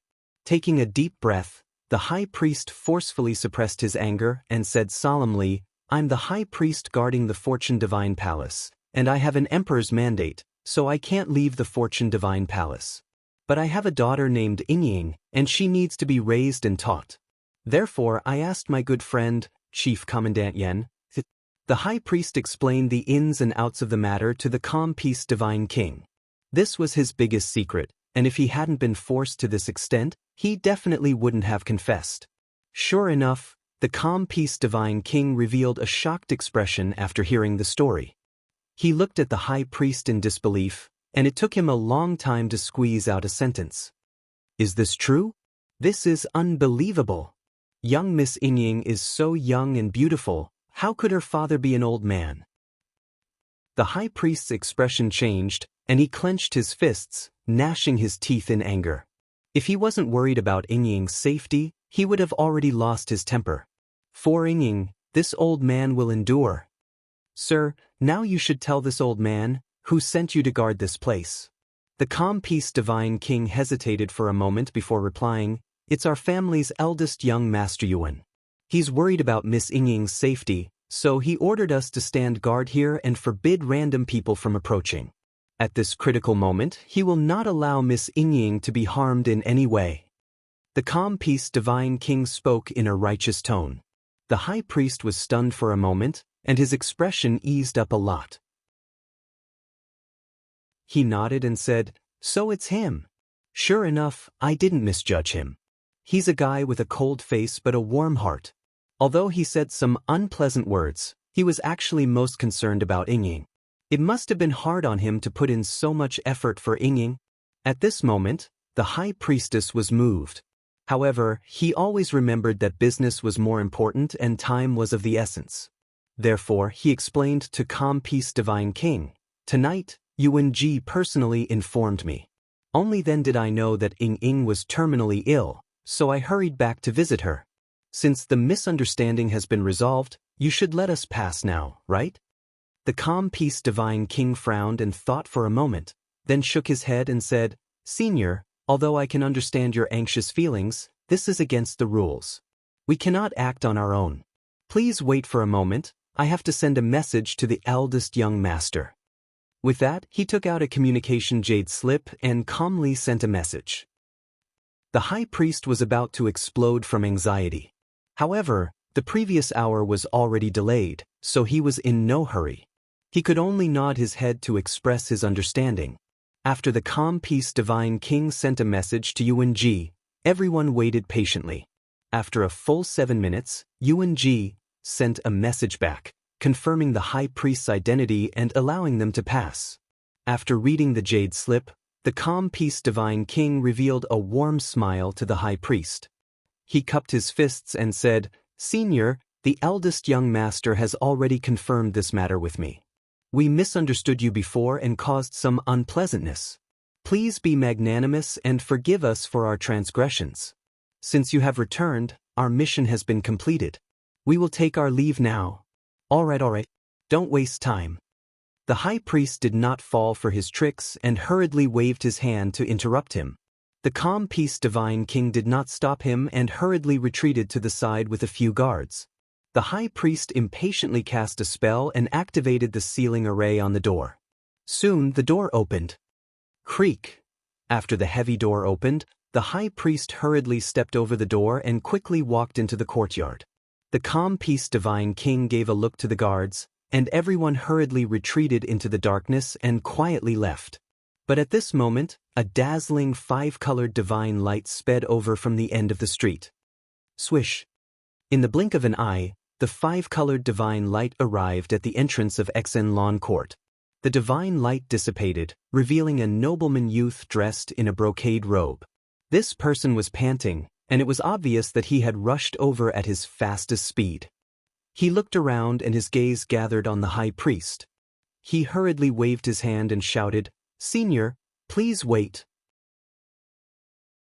The high priest stopped in his tracks and turned to look at the nobleman with a puzzled expression. "For you? What's the matter?" The nobleman sized up the high priest and thought to himself, age, appearance, and attire are all the same as Yuanji said. It should be him. Thus, he hurriedly flew in front of the high priest and bowed. "Senior, I am Jun Mubai, Yuanji's good brother." "Why is it Yuanji again?" The high priest furrowed his brows and asked unhappily, "I don't know you. Why are you looking for me?" The smile on Jun Mubai's face froze, and he muttered to himself, "This old man looks very impatient. It seems like he already knows why I'm here." "You're a high-level divine king, but you can't even bear to part with a few king-level divine artifacts. How stingy!" Jun Mubai cursed in his heart, but he still smiled and explained patiently, "Senior, you're wrong. Although you don't know me, I know you. You're Yuanji's father-in-law, right?" The high priest's face twitched, and he inexplicably wanted to beat Yuanji up. However, he could neither admit nor deny this kind of thing. Therefore, he could only reply vaguely. Jun Mubai smiled and rubbed his hands. He said expectantly, "You should have prepared the 3 king-level divine artifacts, right?" "What? 3 king-level divine artifacts?" The high priest furrowed his brows, confused. "What do you mean?" Jun Mubai was speechless. He thought to himself, this old man is not going to go back on his word, is he? Chapter 3542. Senior, there are some things that we both know. Please don't make things difficult for me, okay? Jun Mubai smiled and lowered his posture as he spoke to the high priest. However, in his heart he had already cursed the high priest's 8 generations of ancestors. Damn it. The one who owes money becomes the boss, and the one who wants money has to pretend to be a grandson. What kind of world is this? The high priest was even more puzzled. He was shrouded in fog. What? How am I making things difficult for you? And those 3 king-level divine artifacts, what is the meaning of that? Explain it clearly to this old man. The high priest was also angry. He glared at Jun Mubai with a black face and asked angrily, "Why do I have to prepare 3 king-level divine artifacts?" Jun Mubai could only answer truthfully. Previously, young Master Yuan made a bet with me. The bet was 3 king-level divine artifacts, and he lost. However, it has been half a year, and he has not fulfilled his promise. He said that his father-in-law is a high-level divine king, a famous divine craftsman, generous, heroic, and wealthy. Seeing the high priest's black face, Jun Mubai flattered him against his will. Unexpectedly, before he could finish, the high priest interrupted him, and his face turned even darker. So, since Yuanji didn't fulfill your bet, you came to me for it?" Jun Mubai was stunned for a moment and nodded. "Although this statement is not quite correct, that is indeed what I mean." Scram. The high priest scolded mercilessly. His white beard and eyebrows flew up. Jun Mubai shrunk his neck and had an awkward expression. He smiled bitterly and said, "Senior, if you don't want to fulfill your promise, just say so. Why do you have to say such evil words? You are young Master Yuan's father-in-law, so you have to watch your words and actions. I am also the second young master of the Jun family, a top noble family in Yudu. You have to think twice before you act. But the high priest was so angry that his entire body trembled. His hands trembled as he pointed at Jun Mubai and scolded, "Think thrice your mother. That good-for-nothing Yuan, that bastard, what kind of friends does he have? If he owes you something, you should ask him for it. What right do you have to look for this old man?" Jun Mubai was also angered by the scolding.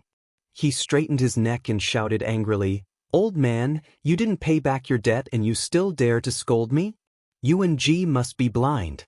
Why did he choose such an old man as his father-in-law? I don't need those 3 king-grade divine artifacts. However, you must apologize to this young master right now."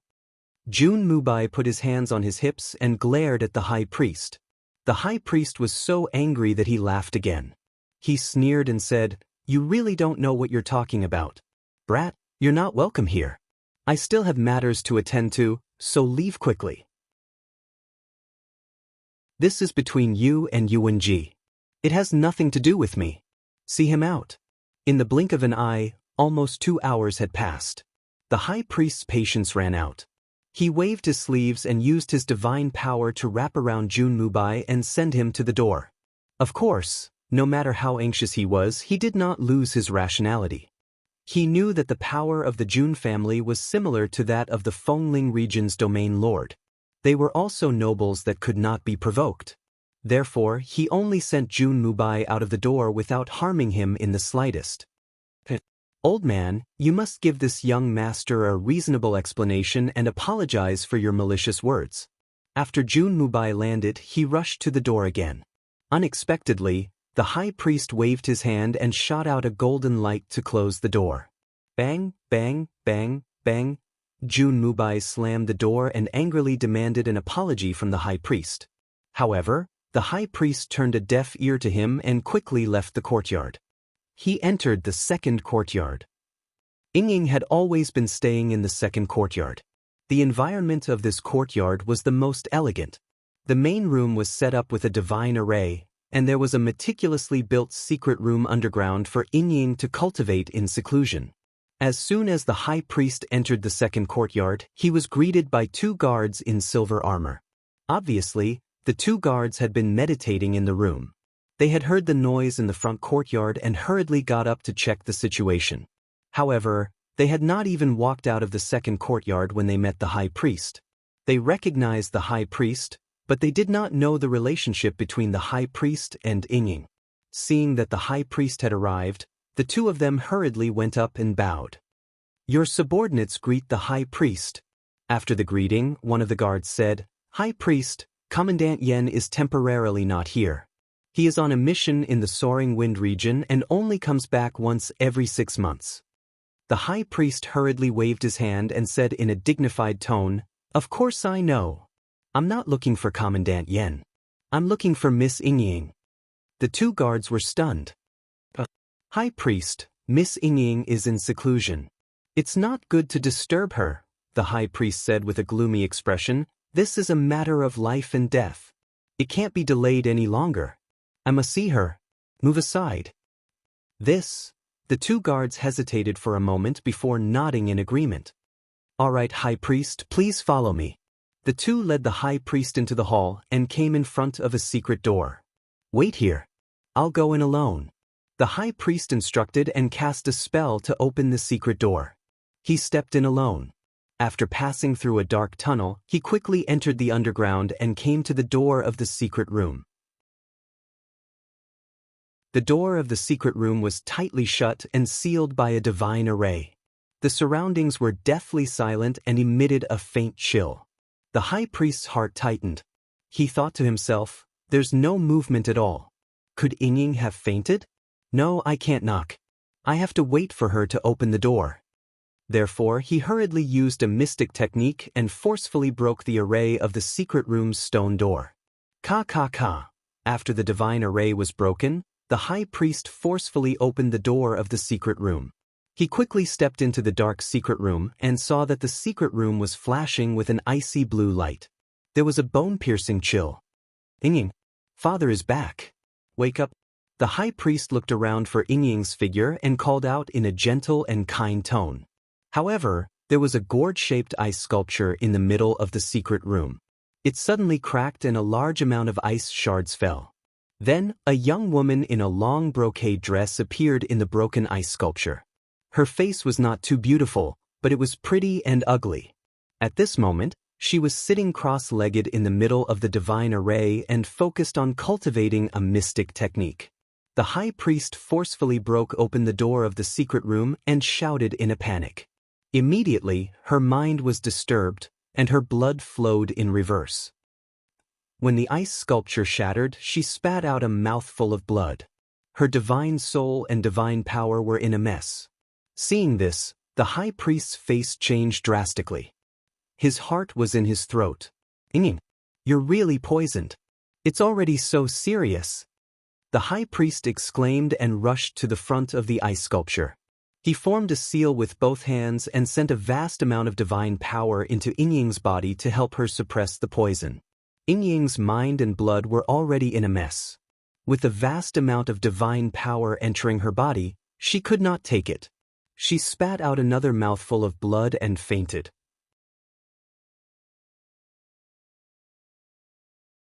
Chapter 35-43. Yingying. Seeing that Yingying had fainted, the high priest's heart was in a mess, and he subconsciously cried out in grief. He quickly withdrew his majestic god force and released his divine sense to check on Yingying's injuries. The sea tribe's poison has indeed seeped into her bloodline. Is it so serious now? With this thought in mind, the high priest was extremely worried. However, when his divine sense entered Yingying's body and carefully checked, he was dumbfounded. Yingying's bloodline was normal and there were no signs of poisoning. Moreover, with the high priest's rich cultivation experience, he could immediately tell that Yingying did not faint because of poison. She was in seclusion, and her mind and blood were in a mess, causing her to suffer from qi deviation. This result dumbfounded the high priest, and he stood there in a daze. How could this be? Yingying wasn't poisoned at all. She was just in seclusion. I disturbed her cultivation and caused her to suffer from qi deviation, causing her to faint on the spot? Yuan Ji, that bastard, did this to me. When the high priest regained his senses, he was so angry that he almost went berserk. His body emitted towering flames of fury, and his body was filled with dense killing intent. Even his eyes had turned blood red. Although he did not understand why Yuan Ji would lie to him and painstakingly fabricate such a lie. But he had a premonition that Yuan Ji must have some unspeakable conspiracy. At this moment, the high priest subconsciously wanted to turn around and rush back to the Fortune Divine Palace to confront Yuan Ji. But this thought flashed through his mind, and he immediately suppressed this impulse. No matter what, nothing was more important than Yingying's safety. Although she was not poisoned, she had suffered from qi deviation.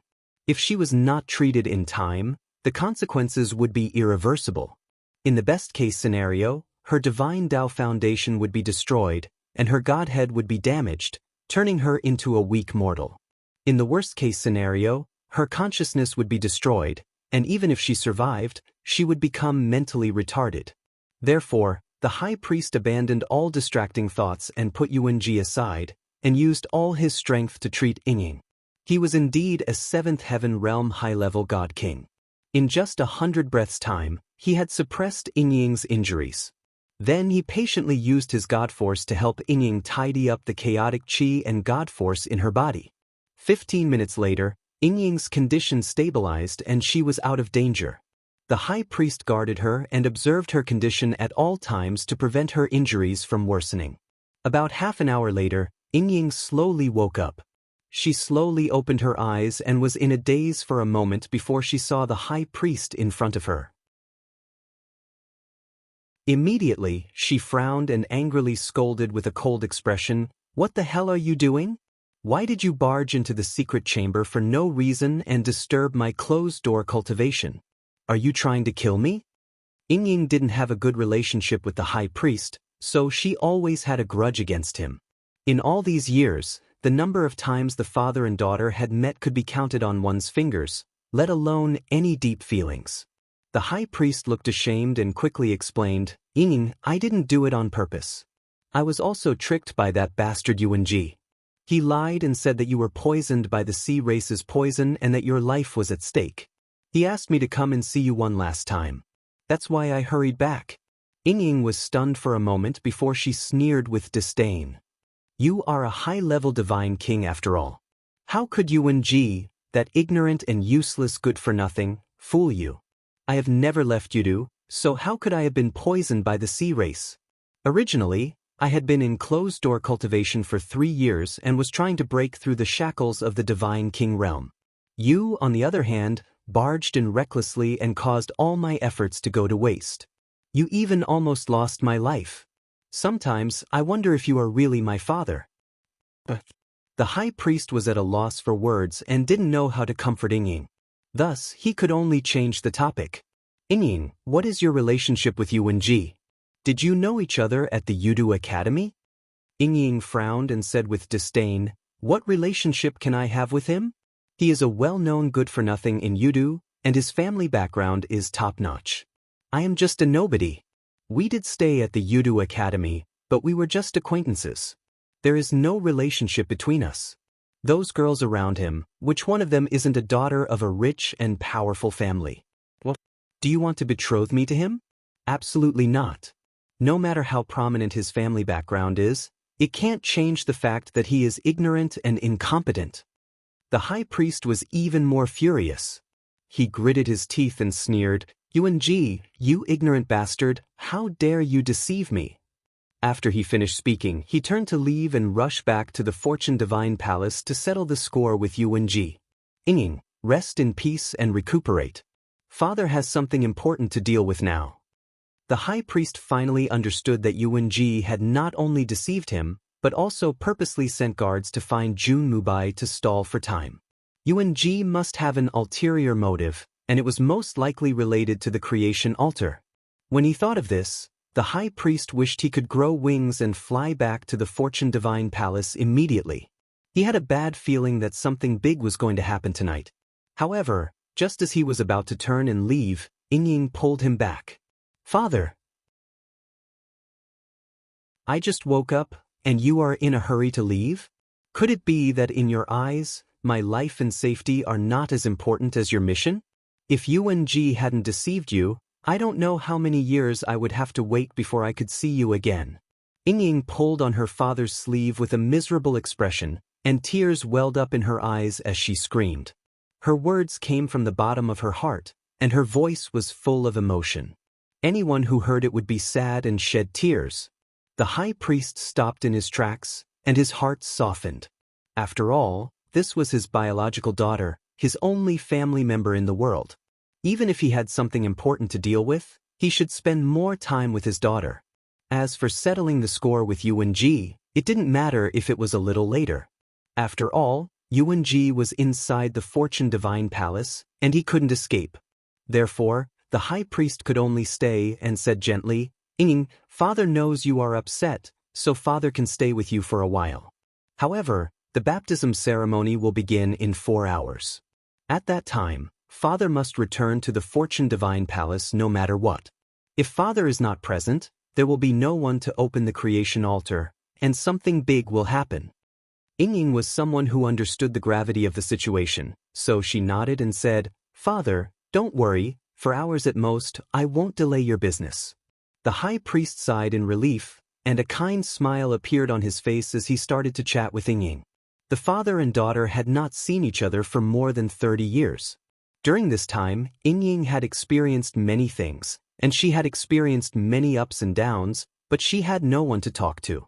Now that her father was back and he was willing to listen to her, she was naturally happy to talk. The father and daughter chatted openly, and their relationship improved a lot.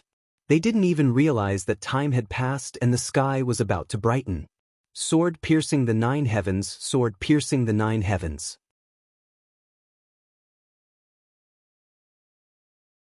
Chapter 35-44.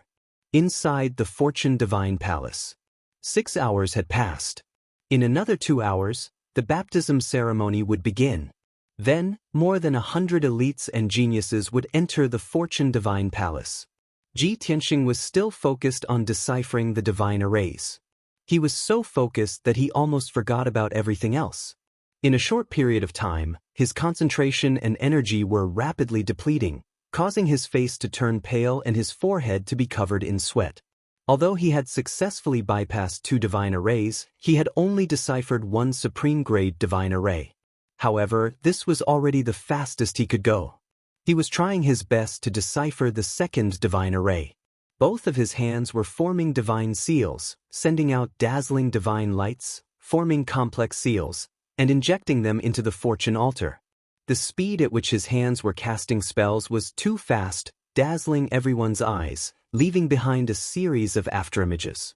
Even so, he still needed more than an hour to decipher the 2nd divine array.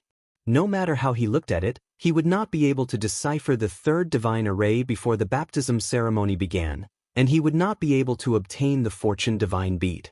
Thinking of this, Huang Xiaolong was incomparably anxious. He calculated silently, 6 hours have passed, but the high priest still hasn't returned. Looks like my plan succeeded. The calm peace divine king and Jun Mubai have successfully delayed the high priest. But no matter how much time they delay, the high priest will definitely return before the baptism ceremony begins. Could it be that I'm just going to look at the fortune divine bead like this and miss out on it? Absolutely not. Even if I have to use force to kill the high priest, I must obtain this fortune divine bead. It is Yao Yao's only hope of breaking through to the God King realm. Ji Tianxing's determination was firm, and his attitude was resolute. Soon, another hour had passed. The high priest still had not returned, and Ji Tianxing was the only one around the fortune altar. He had finally deciphered the 2nd supreme-grade king-grade divine array. Now, there was only 1 divine array between him and the fortune divine bead. But he would need at least 3 hours to decipher that divine array. Damn it, there's not enough time. The baptism ceremony would begin in another hour, and there would be countless experts guarding the fortune divine palace. Outside the divine palace, there were at least 100,000 gods watching the ceremony. Close to 100 elites and geniuses would be gathered here after receiving their identity badges. Don't tell me that I have to forcefully break the last divine formation in front of the high priest and nearly 100 people? Ji Tianxing frowned. His heart was burning with worry, but there was nothing he could do. At this moment he really regretted not taking action earlier.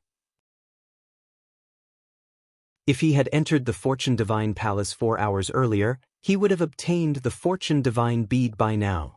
Unfortunately, there was no medicine for regret in this world, and time could not be reversed. Forget it. No matter what the result is, let's just give it a try. There will be a way when the car comes to the mountain, and the boat will cross the bridge when it comes to it. With that in mind, Ji Tianxing continued to cast spells to break the last divine array. However, at this moment, Yun Yao's voice suddenly rang in his mind. Tianxing, do you need my help? Ji Tianxing was stunned for a moment, then he replied via divine sense, I've already checked. The Fortune Divine bead is inside the sacrificial altar. However, this sacrificial altar has 5 top-grade king-grade divine formations. I've already bypassed 2 of them, so I need to break the remaining 3. Now, I've already broken 2 divine formations, and there's only 1 left. Unfortunately, there's not enough time left. There's less than an hour left. He briefly explained the current situation to Yun Yao. After listening to his explanation, Yun Yao immediately asked him to open the 9 Heavens 10 Absolutes pagoda. Swoosh! A white light flashed, and Yun Yao appeared above the Fortune Divine altar. She looked at the splendid sacrificial altar beneath her feet, and her eyes shone brightly.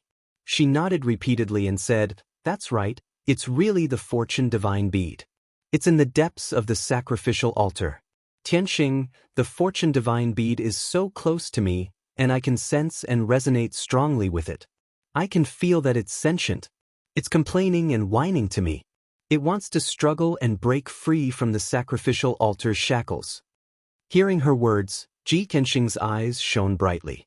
He said in surprise, This Fortune Divine bead actually has sentience and emotions? It seems like it's the most mysterious and the most powerful among the 7 divine beads. Yun Yao didn't reply. She remained silent and focused on sensing the fortune divine bead. After a while, she suddenly raised her head and looked at Ji Tianxing.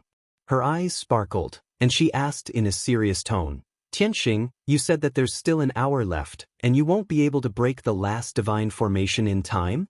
If I control the fortune divine bead and let it attack the divine formation with all its might, working with you from the inside, are you confident that you can break it within an hour?" What? Ji Tianxing was even more surprised. He asked in disbelief, "You can control the fortune divine bead? That's unbelievable. It's a top-grade king-grade divine object. Theoretically, it's the same grade as that divine formation. But in reality, it's even more powerful than that divine formation. If it attacks the divine formation from the inside, I'm confident that I can break it within an hour." Yun Yao didn't hesitate. She nodded decisively and said, "All right, then let's not delay any longer. Let's start now." Ji Tianxing didn't hesitate anymore. He quickly focused his mind and focused on breaking the divine formation with all his might. Inside the divine formation, the dazzling fortune divine bead was already connected to Yun Yao's mind. Under the control of Yun Yao's mind, it was no longer silent. It became abnormally active. It released a vast and mighty divine power that charged left and right inside the divine formation. It fiercely attacked the nodes and foundation of the divine formation. Previously, the reason why Ji Tianxing couldn't break the divine formation fast was mainly because the internal structure of the divine formation was complicated. Moreover, his divine power wasn't strong enough. He often needed to spend several times more time to break a certain formation. But now, Yun Yao was controlling the fortune divine bead to cooperate with him. This was the speed at which he broke the divine formation. It was several times faster and easier. The originally complicated divine formation was broken by him like a hot knife through butter. He advanced triumphantly all the way. As time passed, more and more of the formation's veins were destroyed by Ji Tianxing. The power of the divine formation kept weakening. It flickered with 5-colored divine light, and its divine power fluctuated violently. It seemed that Ji Tianxing only needed to break 4 more nodes before he would be able to break through the divine formation and create an opening. However, there were only a few minutes left before the baptism ceremony began. Swoosh! In the gloomy hall, a white light suddenly lit up, and a figure appeared.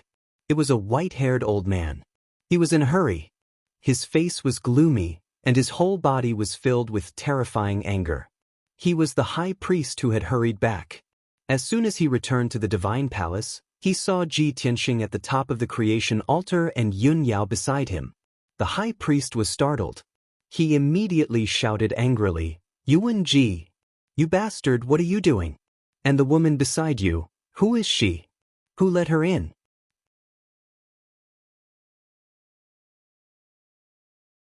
Chapter 35-45. *T. I'm still a little late. This old man came back just in time. The sudden appearance of the high priest made Ji Tianxing realize that something was wrong. However, the divine array was about to be broken. He couldn't give up halfway. Therefore, he pretended not to hear the high priest shout and sped up to break the last 4 nodes of the array. Yun Yao was also focused. She controlled the creation divine pearl and attacked the 4 nodes with all her might. Being ignored, the high priest became angrier and angrier. He flew to the creation altar angrily and shouted, "Yuan Ji!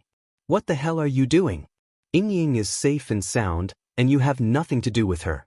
Why did you lie to me, saying that she was poisoned and that you have deep feelings for her? What do you want to do by sending me away for a few hours? Do you know that you have committed a serious crime? Even your father can't save you." The high priest frowned and stared at Ji Tianxing and Yun Yao as he shouted angrily. Seeing that the two of them were focused and pale, and were using some kind of secret technique, the high priest felt that something was wrong. He carefully examined the creation altar and found that the 5-colored divine light on the altar had become very weak. However, the creation divine power inside the altar was abnormally active and violent, like a volcano erupting. The high priest seemed to have guessed something and his eyes widened in disbelief. He glared at Ji Tianxing and roared angrily, "Yuan Ji! You rebellious maniac, how dare you? How dare you destroy the creation altar and steal the supreme divine pearl? Are you crazy? That is the altar built by the God Emperor himself. You will bring disaster to your family by doing this." At this moment, the high priest was completely stunned by Ji Tianxing's craziness. No matter how shrewd and wise he was, he couldn't figure out why Yuan Ji would do this. He was simply blinded by greed. He ignored the dignity of the God Emperor and paid with the lives of Feng Ling's entire family. The enraged high priest was about to make a move to stop Ji Tianxing from casting the spell. As Ji Tianxing cast a spell to break the last 2 nodes, he said to the high priestess, "High priestess, don't worry. I'm not crazy. I'll explain it to you later." "Explain my ass." The high priest roared angrily. He immediately raised his hand and was about to stop Ji Tianxing. Ji Tianxing had no choice but to take the risk. He shouted angrily, "Stop. Do you know who I am? Do you know what I'm doing? This king carries a shocking secret and shoulders the mission of His Majesty the God Emperor. Don't make a mistake." The high priestess was stunned by his roar. His raised palm also froze in midair. He looked at Yuan Ji in shock. He frowned and asked subconsciously, "What do you mean? Are you not Yuan Ji? You're clearly trying to destroy the creation altar and seize the supreme divine pearl. How could this be the mission given to you by His Majesty the God Emperor?" Little B asterisk starred, "What the hell are you doing?" The high priest didn't believe Yuan Ji's nonsense. However, his rationality told him that with Yuan Ji's status, as long as he wasn't crazy, he definitely wouldn't do such a thing. Could it be that there were really some secrets and twists? For a moment, the high priest couldn't make up his mind. He had no choice. It was the first time he had encountered such a thing. Moreover, this matter was too abnormal and illogical. Ji Tianxing's roar was full of righteousness, and his tone was full of dignity. The high priest was confused on the spot. He couldn't tell the truth at all. While he was in a daze, Ji Tianxing and Yun Yao sped up and finally broke the last 2 nodes of the array. Suddenly, a gap appeared in the 3rd divine array. Endless divine power of creation burst out from the gap like a volcanic eruption. Swoosh! In an instant, an overwhelming 7-colored divine light filled the entire hall and lit up an area of 1,000 feet. The translucent creation divine bead was like a tired bird returning to its nest. It passed through the gap in the divine formation and flew towards Yun Yao at lightning speed. Swish! The divine pearl flew in front of her, and without stopping, it drilled into her glabella and disappeared. Yun Yao's expression changed immediately.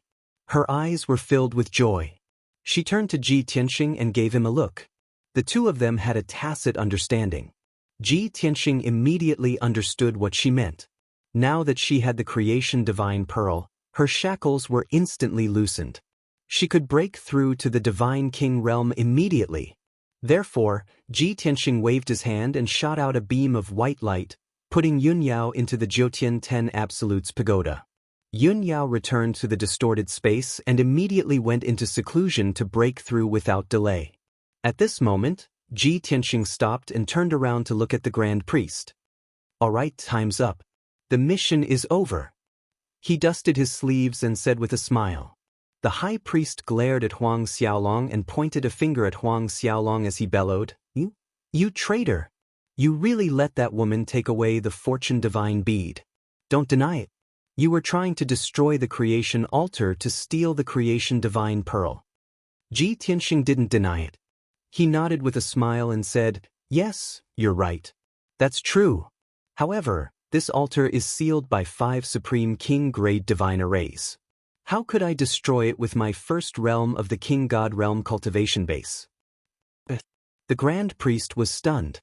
He frowned and mumbled, "That's right.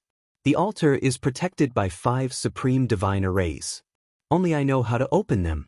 It's because of this that I wasn't worried at all when I left by myself and left him here. But how did he do it?" While the Grand Priest was frowning and pondering, Ji Tianxing secretly cast a spell and shot out a few rays of divine light.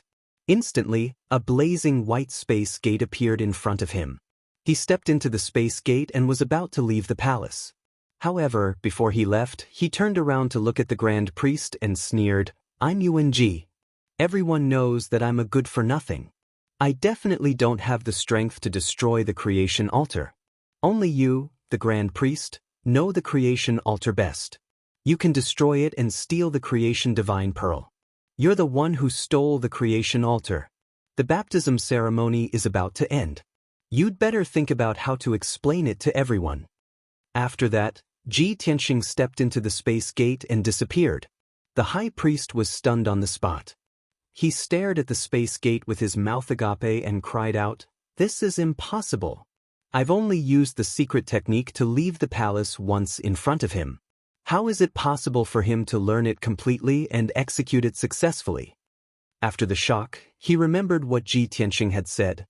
He was so angry that his face turned pale. "You can't destroy the altar. I stole the creation altar? Yuan, you shameless bastard, you bastard. You and I can't exist under the same sky." The high priest finally understood that this whole thing had been a conspiracy from beginning to end. Yuan was cunning and cunning. He had schemed against him too ruthlessly.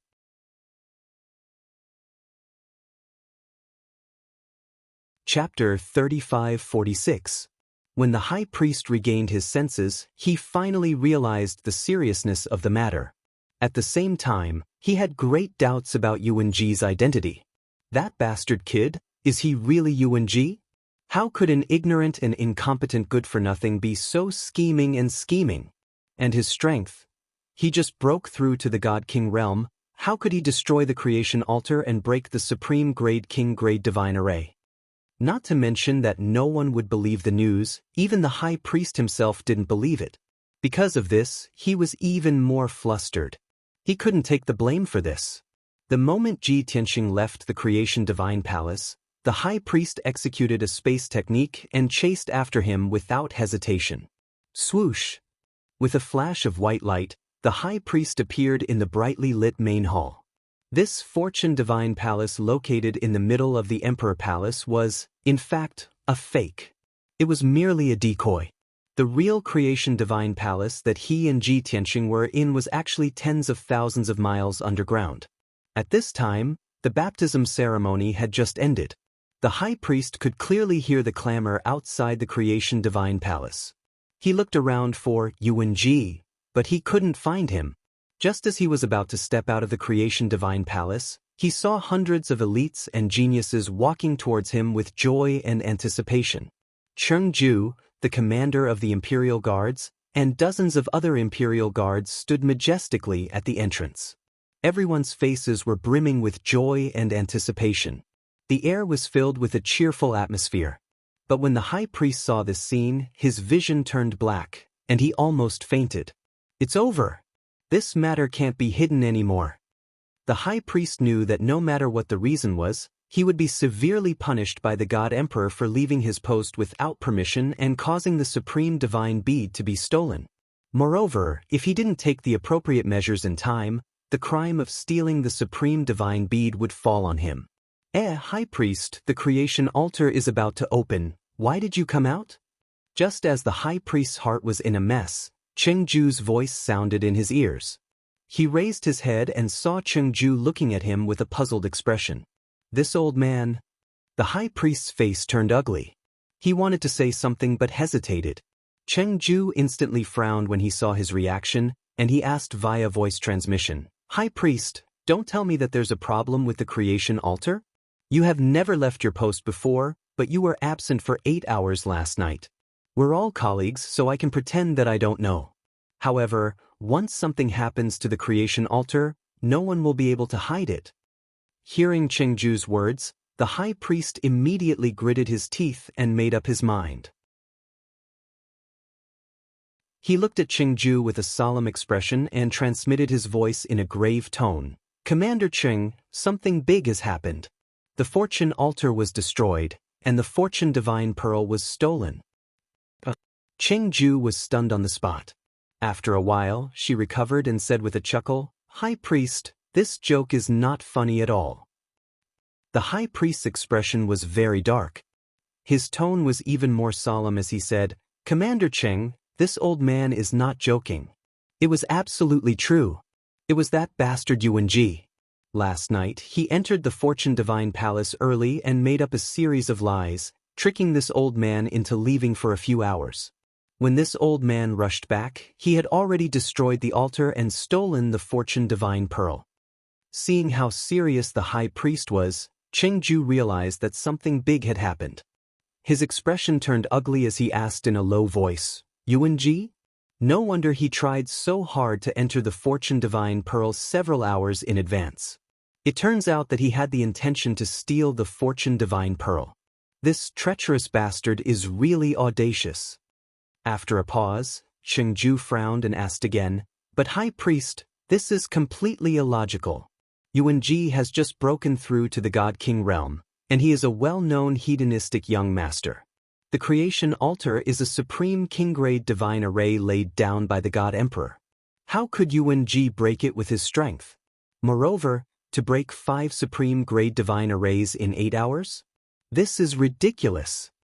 Chengju believed that the Fortune Divine Pearl was stolen, but she didn't believe that it was Yuan doing. The high priest's expression turned ugly as he asked angrily, "Chengju, what do you mean? Are you suspecting this old man?" "Ha!" Chengju sneered and said in a low voice, "Before this matter is investigated clearly, everyone is a suspect. We can't get away with it. The most important thing now is to stop these elites and geniuses from entering. Send people to capture Yuan immediately. As long as we capture him, the truth will be revealed." The high priest nodded quickly and said through gritted teeth, "This old man will make sure that little bastard dies without a burial place." Chengju ignored him and quickly opened her arms to block the entrance of the divine palace. She said to the hundreds of elites and geniuses, "Everyone, please wait. There is a small problem inside the divine palace, and it will take a moment to deal with it. Please wait outside and don't enter the divine palace." Her deep and majestic voice spread across the square in front of the palace. Following her words, more than 20 imperial guards immediately blocked the entrance of the divine palace with swords and sabers.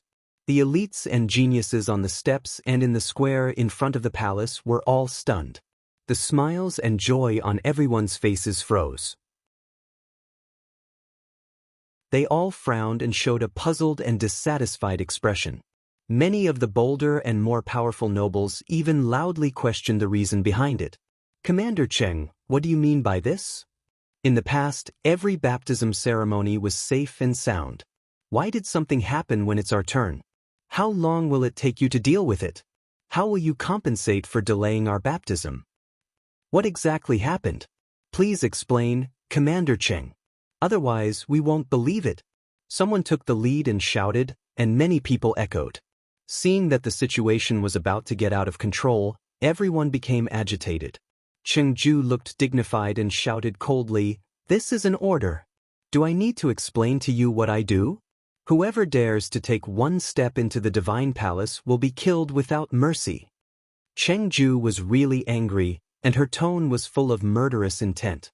The young elites and geniuses were shocked. They realized the seriousness of the matter and didn't dare to be noisy. They all whispered to each other. Chengju ignored them and quickly discussed countermeasures with the high priest. "High priest, the theft of the divine bead is too serious. It's not something you and I can solve. Immediately send a message to Commander Mingi and report the cause of the matter to him. I will now send all the Imperial Guards to search for Yuan in the Divine Palace and Yudu." The high priest was stunned, and his expression was hesitant. He smiled bitterly and said, "Commander Cheng, is there a need to alarm Commander Mingi?" Even now, he was still hoping that Chengju could bring people to capture Yuan. It was best not to alert Commander Styx or the Bloodhell Marshal. Otherwise, this matter would be difficult to resolve, and he would be severely punished.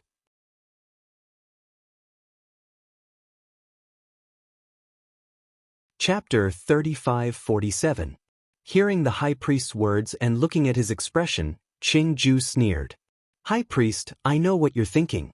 In fact, Chong Zheng and I are responsible for Yuanji's entry into the Fortune Divine Palace. All three of us have made mistakes, and we must be punished. If we had the ability to solve this matter, I wouldn't have informed Commander Mingi. But the truth is, this matter is too serious, and neither of us can solve it. Listen to me, report to Commander Mingi immediately. If we're late, our punishment will be worse. The high priest pondered for a moment and nodded. That's right, we'll take the initiative to report the situation and ask for Commander Mingi's punishment. It's better than him coming to question us for our negligence. After the two of them discussed the countermeasures, they began to split up. The high priest quickly took out a transmission jade slip and reported the situation to Commander Mingi. After sending out the transmission jade slip, he hesitated for a moment, then sent a transmission to Chongzheng to explain the situation. By this time, Chengju had gathered more than a dozen Imperial Guards captains and sent out more than 600 Imperial Guards to search the Fortune Divine Palace and Yudu City. Sush, sush, sush. The originally tranquil and peaceful Imperial Palace instantly became hostile and oppressive because of the dozen or so Imperial Guards that were brimming with murderous auras as they galloped out. The 100 or so elite geniuses on the square in front of the main hall felt that something was amiss when they saw the Imperial Guard's cold and murderous figures. Their discussion in secret became more intense. Everyone had a premonition that something big had happened. This matter involved the Fortune Divine Palace, and if there was even the slightest problem, it would not be a small matter. Some of the elites and geniuses had high status and were closely related to the Imperial Guards and Internal Affairs Department, or had secret information channels. In less than 15 minutes, these elite geniuses found out the reason. Someone had entered the Fortune Divine Palace in advance last night, tricked the High Priest, destroyed the Fortune Altar, and stole the Supreme Divine Bead. No one would have guessed that the daring bastard was actually the hedonistic young master, Yuanji. When these elite geniuses heard the news, they were shocked beyond words, and it took them a long time to recover. Then, their blood boiled with excitement, and they hurriedly told the others about this matter. Regardless of whether they were gloating or seeking novelty, they couldn't help but spread the news. Not long after, close to 100 elite geniuses heard the news. Everyone was dumbfounded. They were so shocked that their minds went blank, and they prostrated themselves in admiration. After a short moment of silence, the crowd burst into a clamor of exclamations and curses. Holy sh*T. Is Yuan-Ji going to defy the heavens? I knew that he was lawless and notorious, but I didn't expect him to be so arrogant. That is an altar built by His Majesty the God Emperor himself. How dare he destroy the altar and steal the divine pearl? We can only accept the baptism of the divine light, but he stole the divine pearls. Awesome. It's so awesome that it's a mess. Young Master Yuan, you are a true warrior. However, that kid won't live past tonight. Everyone just wait and see. Yuan-Ji, you bastard. How dare you eat alone? Now that he has stolen the divine beads, where are we going to receive the baptism of the divine light? Hey, don't you think this news is ridiculous? With Yuan-Ji's abilities, how could he destroy the altar and steal the divine pearls? It doesn't matter if it's true or not. Yuan-Ji didn't come, so he's a big suspect. Now that such a big thing has happened, he wants to implicate wind-soaring domain chief's manner. What a scammer! Numerous elite geniuses discussed animatedly, and the news quickly spread outside the Imperial Palace. In just 2 hours, the news had spread throughout Yudu City. Numerous rich and powerful families and strong practitioners had received the news. In an instant, the entire Yudu was discussing this matter. Countless people cried out in astonishment, feeling that it was inconceivable. Of course, everyone who received the news knew that this matter was too serious. A storm of blood was about to break out in Yudu. Chengju brought a few hundred Imperial Guards and was searching Yudu City. The news of Yuan-Ji stealing the divine pearls also spread quickly in Yudu, and everyone knew about it. The entire Yudu City was filled with an oppressive feeling that a storm was coming. Countless people were watching in secret, waiting for Yuan-Ji to be sentenced to death and for wind-soaring domain chief to be implicated and punished. As for Yuan-Ji, the person involved, he was in a good mood and didn't panic at all. Before stealing the creation divine bead, he had to plan carefully and use a strategy. He couldn't use force. However, after getting the creation divine bead, he was fearless and unrestrained. Since he had the divine bead, he could kill or fight as he pleased. Even if he turned Yudu upside down, he wouldn't be afraid. After leaving the creation divine palace, Ji Tianxing didn't hide his strength anymore. He executed the art of invisibility and escaped the detection of many imperial guards. He left quietly without being discovered by anyone. After escaping the imperial palace, he didn't return to the Thousand Pine courtyard, because he could guess that the high priest and Qingju would definitely bring people to search there. Therefore, he secretly hid in a courtyard in the West City district. This mansion was located in a rather prosperous area, surrounded by rows of mansions and palaces. The courtyard was a little old and couldn't be considered extravagant or luxurious. Compared to the quiet and unique courtyards and magnificent palaces around it, it was a little shabby. This didn't match Yuanji's high profile and rich style at all. However, this courtyard was indeed Yuanji's. A few years ago, he secretly bought it behind everyone's back and prepared to do some shady business. Now, it was Ji Tianxing's turn to benefit. No one would expect him to hide in this courtyard. As the saying goes, the most dangerous place is the safest. After those imperial guards search the imperial palace, they will definitely search the Thousand Pine courtyard and the few places Yuanji frequents. If they can't find me, they will search the entire city. If they can't find me in Yudu, they will definitely think that I escaped back to the Soaring Wind region and hid in my hometown. At that time, the center of the storm will be in the Soaring Wind region, and Yudu will calm down. I will have a chance to leave. Ji Tianxing sat cross-legged in a secret room deep under the mansion as he muttered to himself with a cold smile on his face. Before coming to Yudu, he had already thought of his next itinerary and plan. First, he would seize the creation divine bead, then leave the god world through the passage between the two worlds and go to the dragon realm to find Wuhan. Currently, half of the plan was completed. He only needed to wait for the right time to enter the passage between the two worlds. However, he knew that it wouldn't be easy to pass through the passage between the two worlds.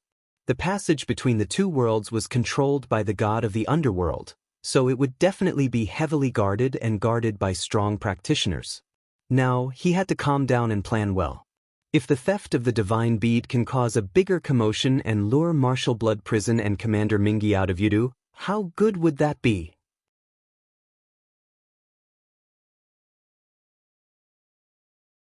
Chapter 3548. Even though Ji Tianxing was looking forward to this outcome, he knew in his heart that it was almost impossible. Looks like I have to do something to spread this matter. Only then will I be able to lure the tiger away from the mountain. After pondering for a while, Ji Tianxing had an idea. He took out 2 transmission jade slips. He used Yuanji's tone to send a message to the 2 jade slips. One of the jade slips was sent to Calm Peace Divine King. The other jade slip was sent to Soaring Wind City's Domain Lord's assistant, Star Thunder Divine King. In the transmission, Star Thunder Divine King clearly stated that he was wrongly accused. It was obviously the high priest who stole the Fortune Divine Pearl. He had entered the Fortune Divine Palace in advance and happened to witness the high priest's evil deeds. The high priest wanted to kill him to silence him, so he could only escape in a sorry state. In order to clear his name, the high priest poured dirty water on him. But in reality, he was just a first-degree realm low-level god king. How could he have the ability to destroy the altar and steal the divine pearl? Now, there were countless emperor guards searching the city for him. There were also many experts who wanted to capture him. He was panicking and scared, so he could only hide. In the transmission jade slip, Ji Tianxing made up a realistic story, describing himself as being wronged. After doing all this, he took out divine pellets and source stones and started to circulate his cultivation technique to recover his god force. After all, he had been maintaining his peak state to break the array last night, and had exhausted too much of his mental strength. In the depths of the Fortune Divine Palace, inside a magnificent palace, A golden-armored guard strode in at a fast pace from the door of a secret chamber with dragons and phoenixes carved on it. This person looked anxious, and his footsteps were hurried. He was holding a transmission jade slip in his hands. Reporting to Senior Commander, the Fortune Divine Palace's High Priest sent a message. He has an urgent matter to report. The golden-armored guard held the jade slip and bowed respectfully as he reported. After a while, the secret chamber's door slowly opened. The golden-armored guard quickly entered the secret chamber with the jade slip. He stood in the middle of the secret chamber and knelt on one knee as he presented the jade slip. In the middle of the secret chamber's divine array sat a tall and sturdy middle-aged man with a domineering aura. This person was wearing a gray robe and a black cloak. His entire body was filled with an ice-cold aura of death, as if he was the god of death who had walked out from the underworld. He opened his black and white eyes and took the jade slip angrily. He shouted, "Don't you know that I'm cultivating in seclusion to break through to the 9th layer of the king god realm? How big of a matter is it that it would disturb my closed-door cultivation?" The golden-armored guard hurriedly kowtowed and apologized, but he didn't dare to explain the situation. The great commander, who was like the Grim Reaper, was the right-hand man of the god of the underworld, Commander Styx, who was as famous as the Blood Hell Marshal. The Blood Hell Marshal was in charge of killing and war, while he was in charge of internal affairs and punishment. When the god of the underworld was not on the reincarnation island, the two of them were in charge. Of course, this was a period of peace without any wars. The Blood Hell Marshal was relatively idle, and Commander Mingi had more authority.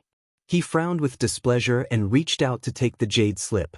As soon as he read 2 sentences with his divine sense, his body stiffened, and his expression became incomparably gloomy.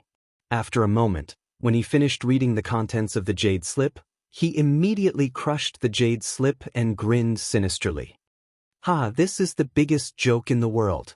A good-for-nothing who just broke through to the king god realm, known by the whole city, destroyed the creation altar and stole the creation divine pearl? The god of the underworld, the rich resources created by the king god of the underworld, raised a good-for-nothing like the high priest?" Commander Mingi was so angry that he laughed. He got up and walked out of the secret room to the study. His entire body was filled with a cold aura of death, and his chest was filled with monstrous anger. "Tell the high priest to come see me. I want to see what tricks he's playing. A good-for-nothing played him like a fool." The golden-armored guard said yes and hurriedly went to pass on the order.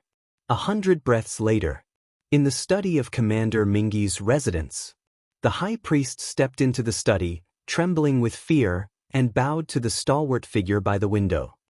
"This subordinate greets the Grand Commander." Commander Mingi's back was to him, and he was looking at the scenery outside the window. However, the study was bone-chillingly cold, and the cold aura of death lingered, causing the high priest to shiver all over. Commander Mingi didn't turn his head. He asked in a cold, low voice, "High priest, tell me, are you too stupid to be plotted against by that good-for-nothing? Or are you the one who made up this preposterous story?"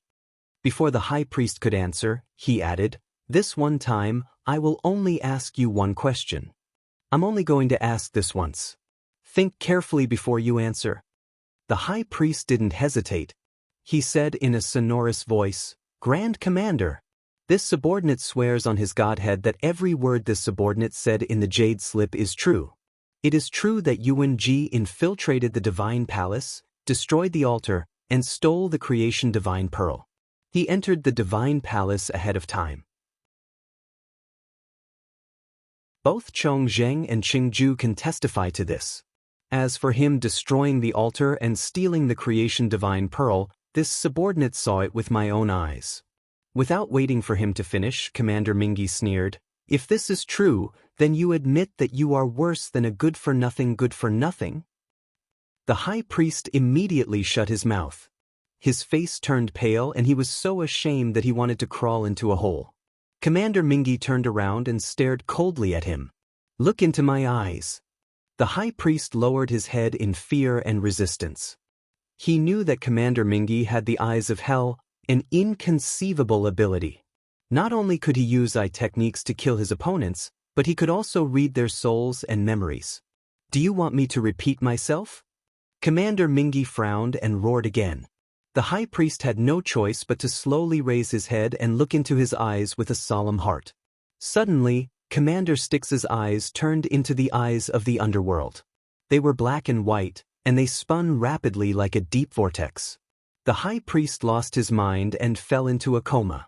Meanwhile, Commander Nether River's consciousness had forcibly invaded his godhead and read his memories. Clearly, this was the best way to verify whether or not he was lying.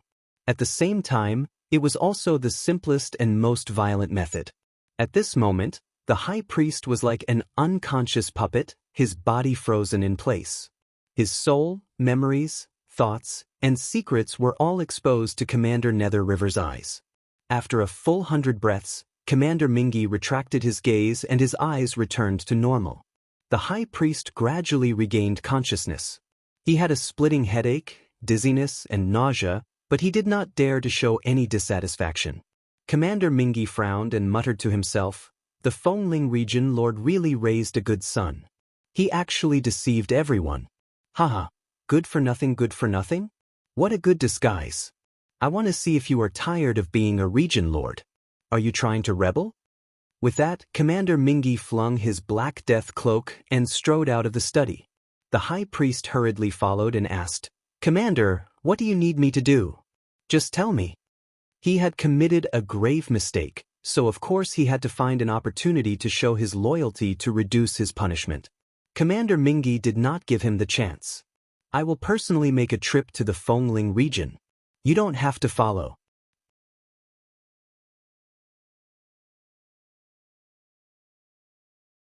Chapter 3549. 12 hours passed in a flash. For the entire day, rumors spread all over Yudu City, and everyone had different opinions. Everyone knew that Yuan Ji had snuck into the Fortune Divine Palace and stolen the Supreme Divine Bead. However, while countless people were shocked and enraged by Yuan Ji's actions, another theory spread like wildfire. Some people said that Yuan Ji was an ignorant and incompetent hedonistic young master who had just broken through to the God King realm. How could he have destroyed the altar and stolen the divine bead? There was more to this matter than met the eye. It was the high priest guarding the Fortune Divine Palace who had stolen the divine bead and framed Yuan Ji for it. Once this theory spread, it was immediately approved by the people. In everyone's eyes, this theory made sense. Otherwise, if a low-level God King could steal the divine bead, it would be beyond everyone's understanding. In addition, some people were secretly adding fuel to the fire, purposely spreading this theory. After a day, the views of the people of Yudu were divided into two factions. One faction believed that Yuan Ji had stolen the divine bead, while the other was adamant about not believing it. The two factions quarreled endlessly. These interludes added a layer of suspense to the matter. It was the dead of night again. Ji Tianxing left the distorted space-time and returned to the secret chamber. The outside world was in an uproar, but he was as calm as a mountain, as if nothing had happened. He didn't care what the people of Yudu said. He only wanted to know the whereabouts of Commander Mingi and the Blood Prison Marshal. Only when these two experts left would he have a chance to sneak into the passage between the two worlds and leave Reincarnation Island. Therefore, he took out a communication jade slip and sent a message to the Calm Peace Divine King to ask about the situation. Soon, the Calm Peace Divine King sent back a message. Ji Tianxing picked up the jade slip and read the message with his consciousness. The Calm Peace Divine King's voice immediately rang in his mind. "Young master, after a whole day, you finally contacted me. I've already followed your instructions and spread the truth of the matter in Yudu City. Most people are willing to believe that you're innocent. I've also contacted a few other powerful families to add fuel to the fire. Young master, you must hide well. Don't show yourself, and don't go to places you frequent. I don't think those Imperial guards are bluffing. They are serious. You have to be careful. Today, they turned Yudu upside down, but they couldn't find you. I heard they are going to expand their search area tonight. Also, I have some bad news to tell you. This matter was too big and alarmed Great Commander Mingi. He had already left Yudu and was heading to Soaring Wind Domain personally. From the looks of it, the Grand Commander wants to personally meet the Domain Lord and exert pressure on the Domain Lord. Calm Peace Divine King was a loyal retainer. He absolutely believed that Yuan Ji was innocent. Therefore, Ji Tianxing hid in the nameless courtyard but was able to control the Calm Peace Divine King to stir up trouble in the city. At the same time, he was also able to gather information from various sources. After reading the contents of the Jade Slip, Ji Tianxing put away the communication Jade Slip and revealed a gratified smile. Bad news? Commander Mingi has left Yudu and is heading to Soaring Wind Domain personally. This is the best news for me. He didn't care what kind of pressure Soaring Wind Domain Lord would have to endure. He only wanted to lure the tiger away from the mountain and find an opportunity to take action. Soaring Wind Domain Lord's personality is unyielding and unyielding. He is also an old friend of Commander Mingi and Martial Blood Prison. Even if Commander Mingi went to question him face to face, Soaring Wind Domain Lord would evade and deny it. This way, Commander Mingi would have to delay for at least 3 to 5 days before he could return to Yudu. Ji Tianxing frowned and silently analyzed the situation at hand. These 3 to 5 days are the best opportunity for me to take action. However, Martial Blood Prison is still in Yudu. How can I lure him away? Although he won't guard the passage between the two worlds personally, he is still a huge hidden danger. I have to guard against him. It was a pity that Ji Tianxing's time on Reincarnation Island was too short and his actions were too hasty. He was also alone and didn't have any friends or helpers. Even though he racked his brains for a long time, he couldn't think of a good way to alarm and lure Martial Blood Prison away. If there was enough time, he could slowly plan and come up with a perfect plan. But for now, he could only wait patiently and hope that things would take a turn for the better. Of course, he didn't forget to remind Calm Peace Divine King to pay attention to the movements of the outside world and report any news immediately. Soaring Wind Domain. In the vast and luxurious Domain Lord's manor, on a lonely peak that was thousands of feet tall in the backyard. The peak of the mountain with a radius of 300 feet was surrounded by clouds and mist. There were a few elegant and unique stone houses. There was a towering ancient tree in the small courtyard, and there was a stone table under the tree. It was suitable for drinking tea and playing chess. At this moment, Commander Mingi sat on a stone chair and stared expressionlessly at Soaring Wind Domain Lord in front of him. The domain master of the Soaring Wind region was a middle-aged God Clan warrior with a huge body and a full beard. He had a rough appearance, and his personality was fiery and stubborn. He was also somewhat domineering and dictatorial. It was because of this personality that Yuan Ji was raised to be an arrogant and hedonistic person. Great Commander, come and have some tea. Soaring Wind Domain Lord raised the teapot with a smile and poured a cup of spirit tea for Commander Mingi. He looked normal and there was no change in his expression. He didn't panic or worry. Commander Mingi raised the teacup and took a sip. He sneered and said, "You boorish brute, when did you start learning how to make tea? You even live alone on this mountain peak. Are you going to cultivate your body and mind?" Soaring Wind Domain Lord nodded and said with a smile, "I was indeed rude and boorish in the past, so I'm trying to change.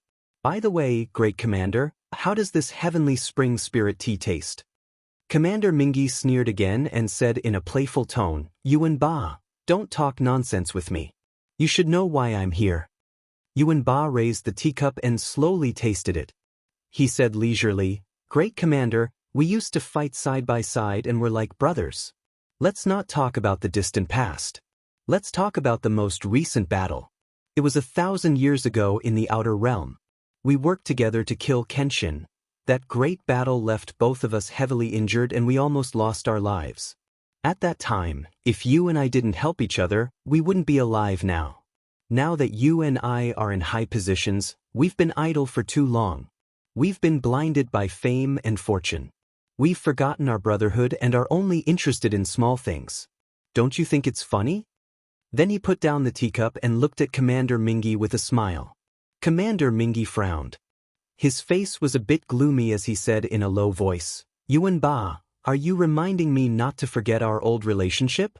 Are you reminding me to be considerate in this matter and punish your playboy son lightly? No. Soaring Wind Domain Lord hurriedly waved his hand and said with a smile, I'm just thinking about the brotherhood of the past. As for my son, he didn't do anything. How can he be punished?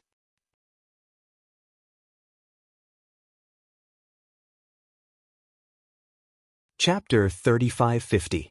Yuan Ba's words made Commander Mingi frown again.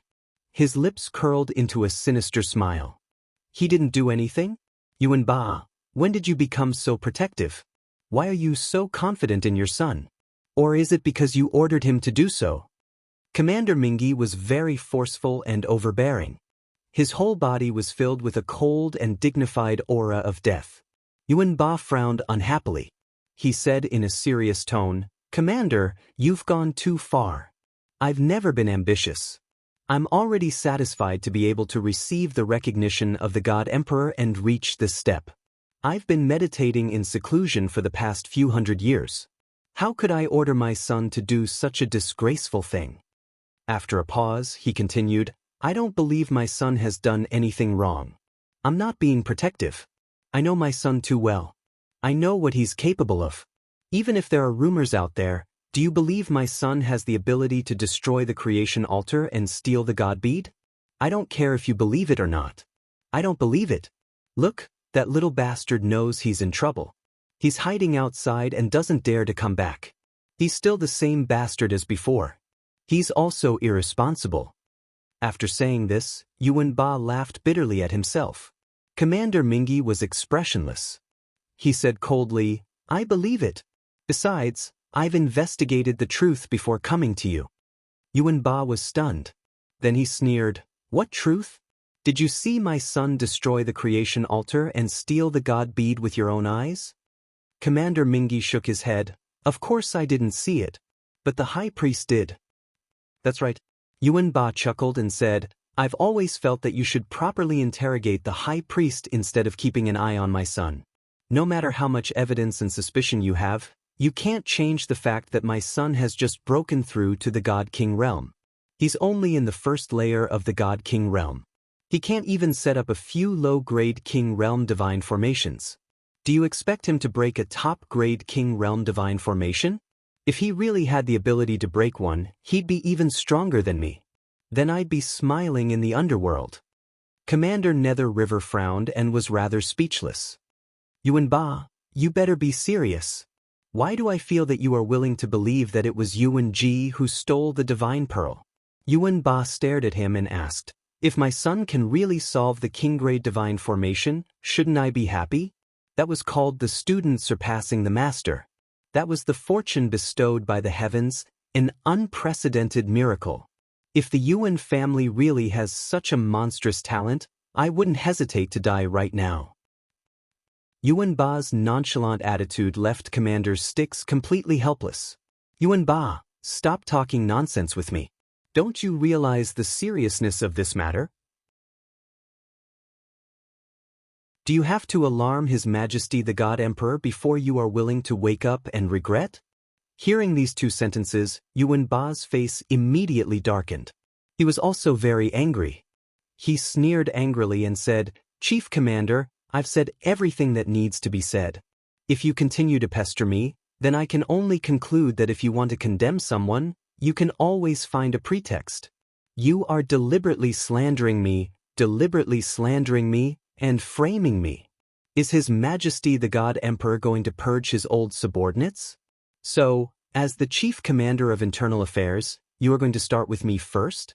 My son is a bit of a spoiled brat and a bit arrogant, but he didn't make any big mistakes. You are making an issue out of him and making up such a ridiculous accusation. Doesn't your conscience hurt? Commander Styx was speechless. The more Yuan Ba thought about it, the angrier he got. He shouted angrily, Anyway, I'll say this. If you really want to purge your old subordinates, then do it openly. Just say it, don't play this game with me. At worst, I will resign from my position as the leader. I only ask that you let my son go. Let's say, if a miracle happens and my son suddenly becomes a monstrous talent and really steals the divine pearl, Then he will be the best of the Yuan family. Then he will be the most promising child of the Yuan clan. I, Yuan Ba, will take the blame for him. If you want to kill me, come at me." Yuan Ba laid his cards on the table. This time, Commander Styx completely lost his temper. "Forget it, you unreasonable bastard. I don't want to talk to you anymore." Commander Styx stood up angrily and left in a huff. Yuan Ba's anger completely disappeared. He even waved his hand with a smile. "Take care, Chief Commander. Come again when you have time." Commander Styx flew into the clouds and immediately stopped. He turned to look at Yuan Ba and said angrily, "What are you happy about? I didn't say I was leaving Soaring Wind region. Give me 2 days to calm down. I want to investigate this matter personally. I must find out the truth. Otherwise, I won't be able to answer to the God Emperor." Yuan Ba immediately withered. He couldn't help but roll his eyes and mutter, "Damn, I thought you were going to leave. Then go ahead and investigate.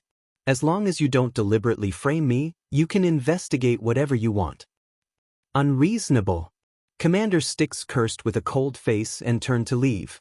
Yuan Ba quickly returned to normal. He slowly drank his tea. In his mind, he imagined his son suddenly becoming a monstrous talent, punching a high-level deity king and kicking the reincarnation deity general. Thinking of this, he was immediately in a good mood. His face was filled with the kind smile of an old father. He couldn't help but hum a little tune. Unknowingly, another day and night passed. In these 24 hours, Yudu was still filled with rumors and opinions. Chengju led thousands of imperial guards and searched Yudu City again. Then, they gave up on Yudu City and began to search along the way to Soaring Wind region. In their minds, Yuan Ji must have left Yudu long ago and was on his way back to Soaring Wind region. The continuous running exhausted Chengju. He gritted his teeth in hatred. The high priest stayed behind in the creation divine palace. It was as if he had lost his soul. He spent every day in fear and anticipation. As for the hundreds of elite geniuses who received the baptism, they were thoroughly disappointed and had completely given up. They knew that they wouldn't be able to get the creation divine bead back anytime soon. There was no point in continuing to wait in the imperial palace. They might as well go home and find their own mothers. Of course, these people not only hated Yuan Ji, but also the high priest. If it weren't for these two bastards, they would have happily accepted the baptism and become geniuses. At the same time, in the secret chamber of the Nameless House, Ji Tianxing was keeping track of the outside world through the calm peace divine king as a spy. At the same time, he suddenly thought of a seemingly feasible method to lure the blood prison marshal away. However, this method was a little risky. He still needed Ji Ku's cooperation. Thus, he took out the 9 Heavens 10 Absolutes pagoda and entered the distorted space to find Ji Ku. However, when he returned to the blood flame sacred tree, before he could see Ji Ku, his attention was attracted by the 7-colored divine light that shot into the sky. The beautiful figure under the sacred tree became as dazzling as the sun, emitting boundless divine power. Without a doubt, she had broken through.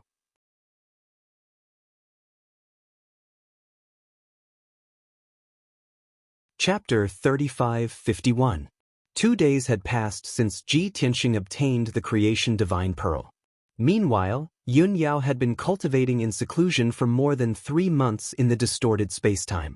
She had successfully merged with the creation divine pearl and finally gathered all 7 pearls, successfully breaking through to the God King realm.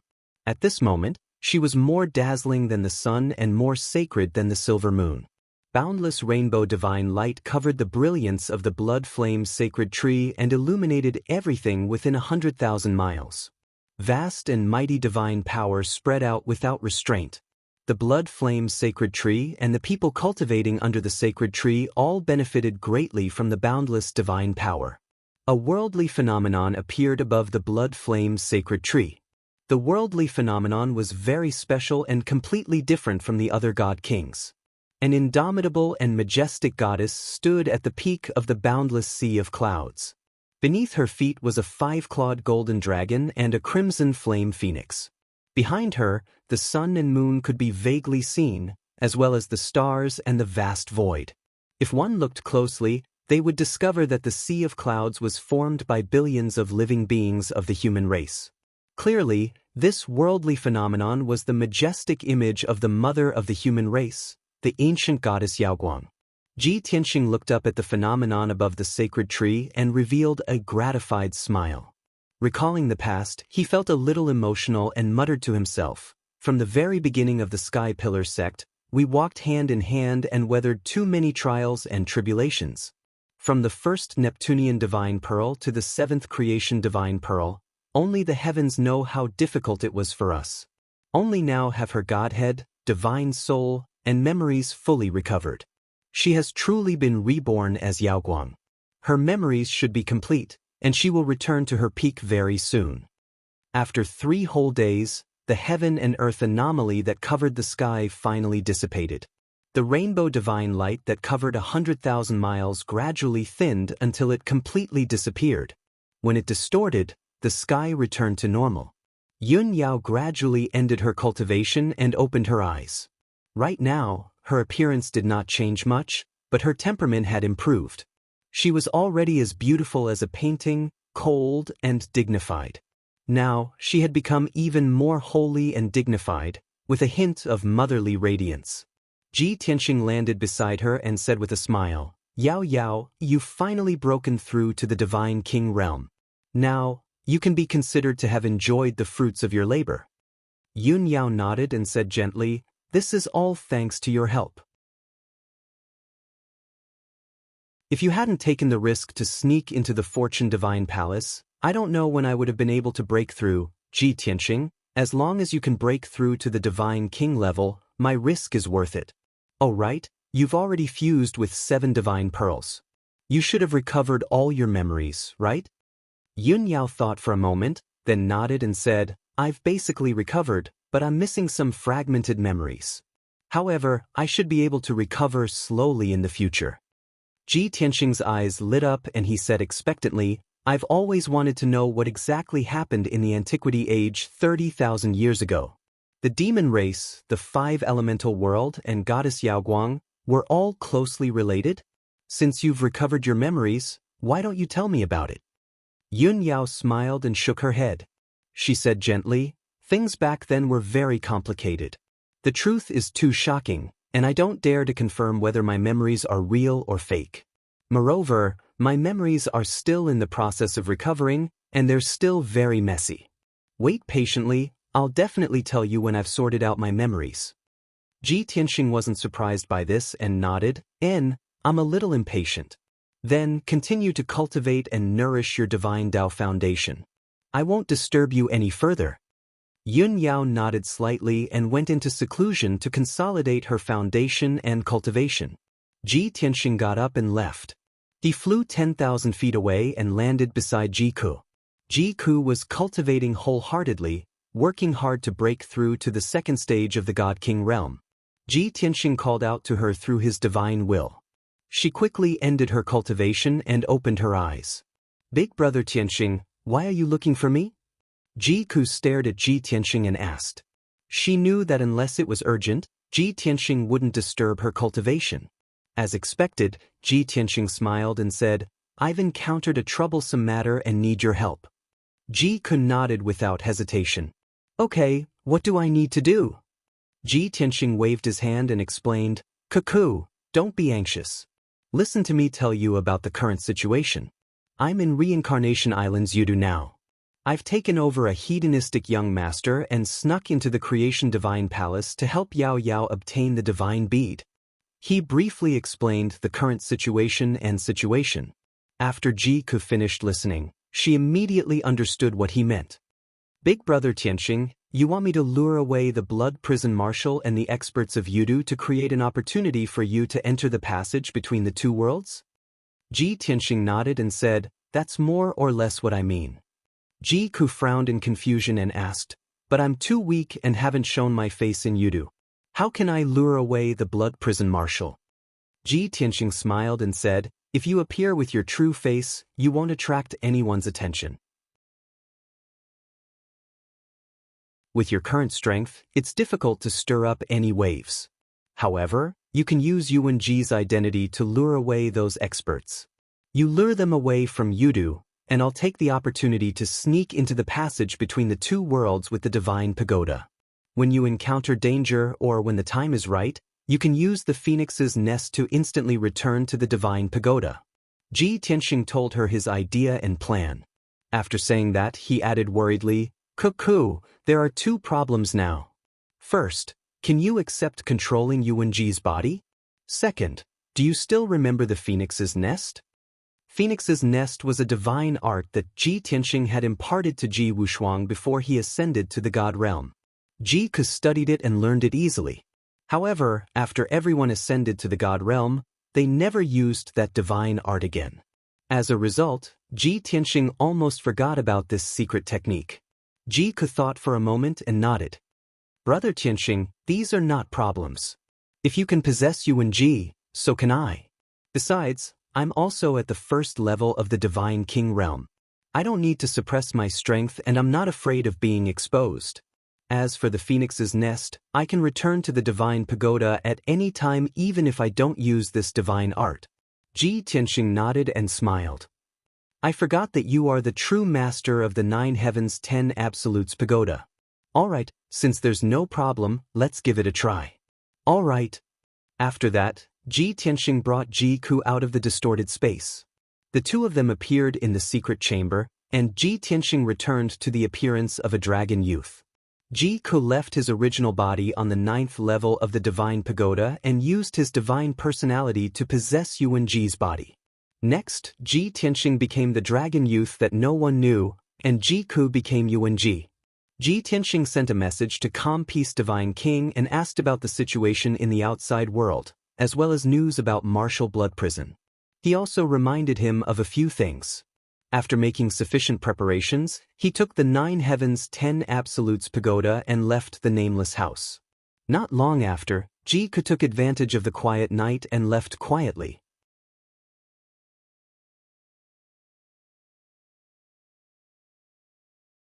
Chapter 35-52. 1,000 years ago, Kenshin stayed on Reincarnation Island for a period of time. Although he didn't travel all over Reincarnation Island and didn't know much about it. However, he still knew the location and general situation of the passage between the two worlds. North of Yudu City, there was the abyss of reincarnation 90,000 miles away. In ancient legends, it was the entrance to death and reincarnation. It was very eerie and terrifying. But in reality, those legends could only fool those who didn't know. The top powerhouses all knew that it was actually the passage between the two worlds.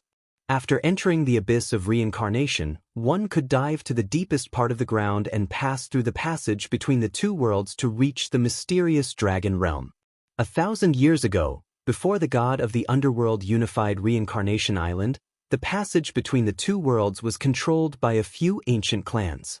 In that era, there were still frequent interactions between the god realm and the dragon realm.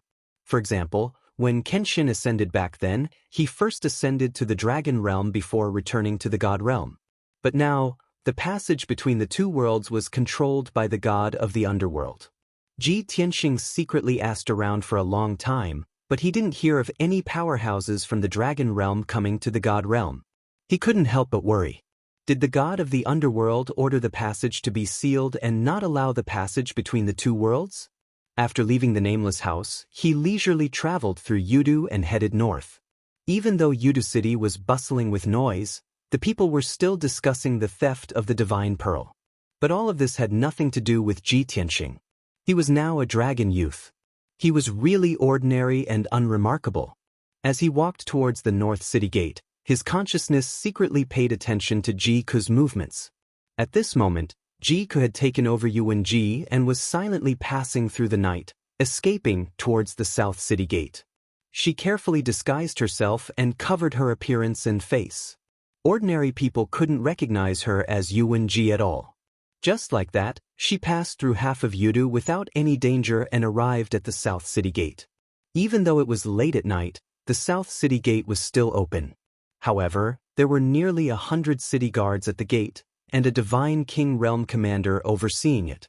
Ji Ke was initially safe and had not been exposed. A few city guards checked her identity token and casually asked her a few questions before waving their hands to let her go. However, at this moment, the guard commanders stopped Jiku. Stop!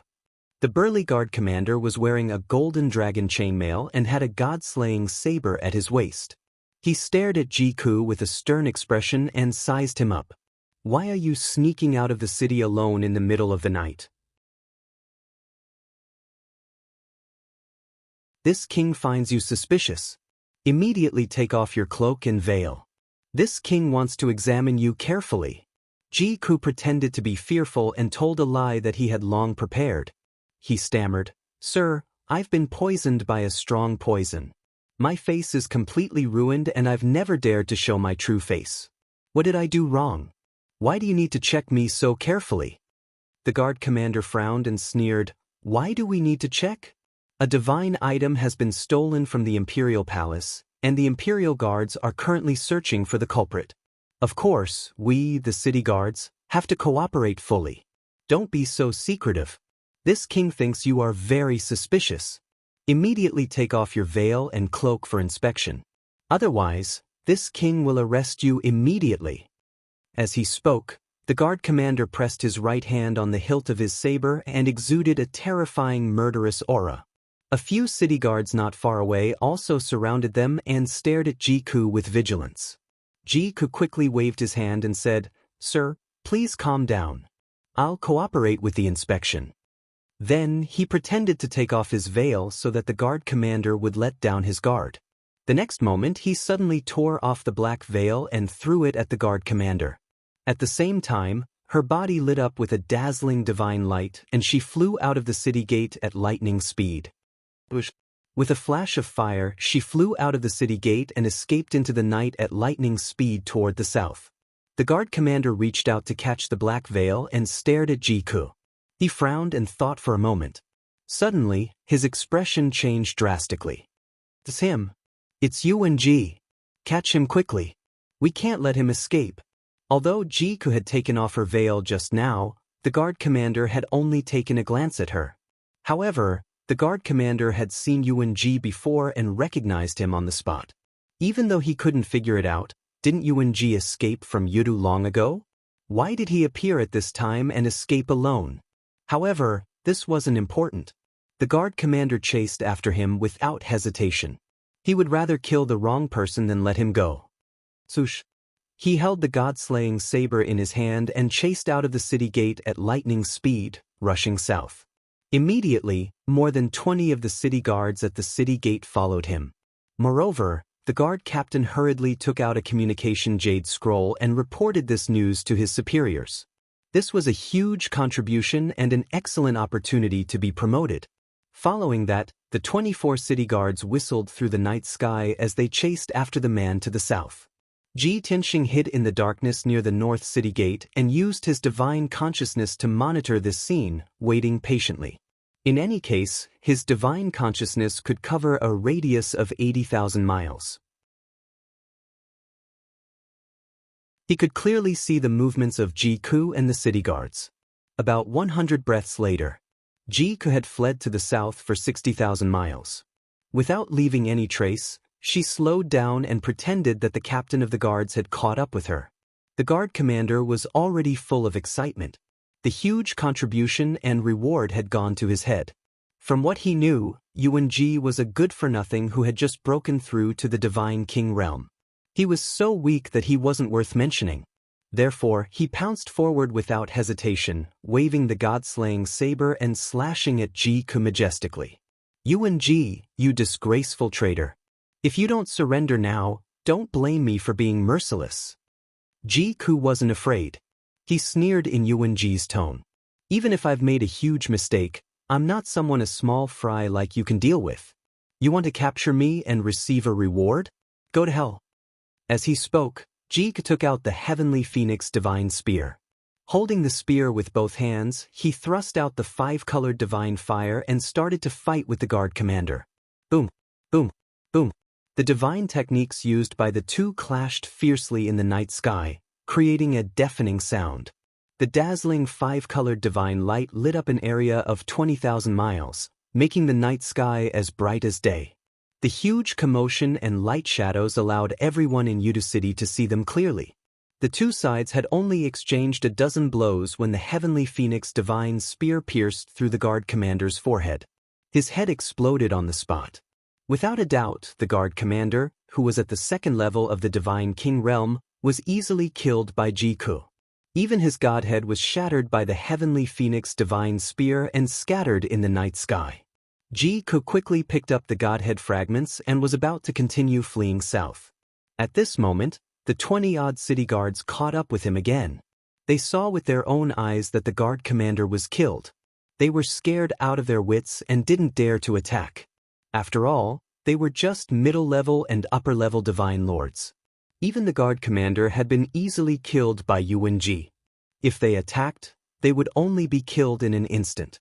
However, while the city guards didn't attack, Yuan-ji took the initiative to attack.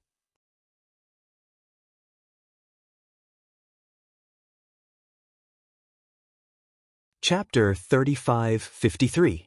Swoosh, swoosh, swoosh. Jiku swung his heavenly phoenix divine spear, sending out spear shadows that covered the sky and divine fire that filled the sky. In an instant, more than half of the city guards were killed, and even their divine bodies were burned to ashes. Only 3 city guards were left, and they were lucky enough to survive. However, they were already scared out of their wits. They all screamed and turned to escape toward Yudu. Jiku didn't chase after them and allowed them to escape. He turned around and continued flying south. The 3 city guards escaped 20,000 miles away in a panic. When they saw that Jiku didn't chase after them, they panted in shock. After they calmed down, they immediately sent out a signal arrow for help and reported the incident to the city guard governor. Coincidentally, the city guard governor was Qian Yuan, the young master who didn't get along with Yuan-ji. Originally, with his abilities, he wasn't qualified to sit in this position and lead tens of thousands of city guards. However, he was a top-notch noble and his family was powerful. The elders in his family forced him to take this position. After the news of Yuan-ji stealing the divine bead spread, Qian Yuan was in a good mood and took pleasure in his misfortune. He was no longer as lazy as before. He actually brought people to patrol the city gates every day to search for Yuan-ji. If he could capture Yuan-ji personally and hand him over to Commander Mingi, that would be wonderful. Stepping on his opponent to rise to the top and seeing Yuan-ji being executed while he received the reward for his meritorious service. Was there anything better than that? When Jiku killed the guard commander, Qian Yuan was in the palace near the South City Gate. He also saw the divine light that filled the sky and heard a loud bang. Just as he flew out of the South City Gate to check out what was going on, the guard captain sent him a message. After reading the message, Qian Yuan frowned and revealed a look of astonishment. Yuan-ji, this bastard, is actually so scheming and shrewd to hide from everyone? Everyone thought that he had long escaped from Yudu and rushed back to Soaring Wind region. Who would have thought that he had been hiding in Yudu all this time? Only now that everyone has let down their guard did he escape in the middle of the night. Luckily, Commander Wang saw the flaw and sacrificed his life to delay Yuan-ji's footsteps. This prince's chance to make a contribution has come. Qian Yuan held the communication jade slip in his hand and muttered to himself excitedly. His heart was full of expectations. However, he did not let the excitement get to his head. The death of the guard commander made him realize that Yuan-ji was not simple. At the very least, this fellow who could steal the divine orb was definitely not a good-for-nothing. He was a hidden expert. His previous image of a trash was all a disguise. Thinking of this, Qian Yuan hesitated. I have just reached the second level of the divine king realm. In terms of strength, talent, and foundation, I am just a little bit stronger than the guard commander. If he was killed by Yuan-ji so quickly, then I'm definitely no match for Yuan-ji. Even if I did my best, I would only be able to stall for time, and I would be seriously injured by Yuan-ji. It's almost impossible for me to catch Yuan-ji alone. Qian Yuan originally wanted to look for helpers and ask for the help of 2 stronger mid-level god kings. However, if that was the case, they would have to share the credit. Even if he could make a contribution and receive a reward, it would be greatly reduced. He was very unwilling to do so. Therefore, he only hesitated for a moment before deciding to take the risk. I'll chase after Yuan first and deal with him to stall for time. On the other hand, I need to send a message to Commander Mingi. No, Senior Commander is still in Soaring Wind region. Then I can only inform Martial Blood Prison. As long as I can stall for time, Martial Blood Prison will arrive, and Yuan will be dead. In this way, the credit will only belong to me and Martial Blood Prison. Martial Blood Prison is a senior expert, a 9th-level God King. He will definitely disdain to snatch the credit from me. Therefore, the credit will still belong to me, ha. Qian Yuan's analysis made him feel enlightened. He admired his own intelligence and wisdom. He was in a good mood and immediately took out the communication jade slip to report the situation to Martial Blood Prison. Then he brought a few guard captains and left Yudu at lightning speed, rushing to the south. Ji Tianxing had been hiding near the north city gate, secretly observing the situation. Ji Ku purposely revealed his identity. This was the first step of the plan. Killing the guard captain, blowing up the matter and alerting the city guard governor was the second step. As expected, after a short while, Ji Tianxing saw Qian Yuan bringing a few guard captains and hurriedly flying out of the south city gate to chase after Ji Ku. Up to now, everything was going according to plan. After Ji Ku killed Qian Yuan, the matter would blow up further. By then, the news of Yuan escaping in the middle of the night would spread. The God King experts who stayed behind in Yudu would most likely be lured to the south and fight to kill Ji Ku. As for whether Martial Blood Prison would go personally, that would depend on the will of heaven. Once many God King experts surrounded Ji Ku, she would abandon Yuan body and escape back to Nine Heaven's Tenju Tower in a moment of life and death. This was Ji Tianxing's plan. He was sure that this method would definitely lure many God Kings away. However, Martial Blood Prison was an uncertain factor, and he wasn't confident. At this moment, he still didn't know that Qian Yuan, who didn't get along with Yuan had secretly helped him. The night was dark, and the cold wind was like a knife. Qian Yuan brought 4 guard captains and rushed to the south at the fastest speed to chase after the fleeing Yuan. Along the way, Qian Yuan was full of anticipation and was in high spirits. The 4 guard captains were full of worry and couldn't help but ask, "Governor Qian, are we going to capture Yuan alone?" Rumor has it that the kid destroyed the creation altar and stole the divine bead. Just now, he even killed the guard captain. From this, we can see that he is very powerful. If we go, we will just be sending ourselves to our deaths. Qian Yuan frowned and pretended to be dignified as he reprimanded, "We are enforcing the law impartially and helping Tianxing. What's there to be afraid of? How can we destroy our own morale and boost others' prestige? Besides, we only need to deal with Yuan and try to delay as much time as possible. I have already reported this to Martial Blood Prison. We just need to hold on until he arrives." Hearing him say this, the 4 guard captains were slightly at ease. Unknowingly, 15 minutes passed. Everyone flew 100,000 miles to the south, far away from Yudu. Qian Yuan was indeed capable. With the divine arts passed down in his family, he was actually able to track the aura of Yuan divine power. Finally, they caught up to Yuan in the sky above Great Clear River. Yuan, who was wearing a black robe and a cape, had a messy aura of divine power. He looked like he was injured. His flying speed wasn't fast, and he kept looking around like a bird startled by the twang of a bow. Seeing this, Qian Yuan and the other guard captains dispelled the doubts in their hearts. The worry and fear in their hearts immediately dissipated by more than half. As expected, everyone is spreading false rumors and overestimating Yuan. This king has said long ago that he is just a good-for-nothing who can't be shown in public. I thought he was a monster and strong. I didn't expect him to only have this much ability. Qian Yuan sneered and brought the 4 guard captains to attack. Sogu.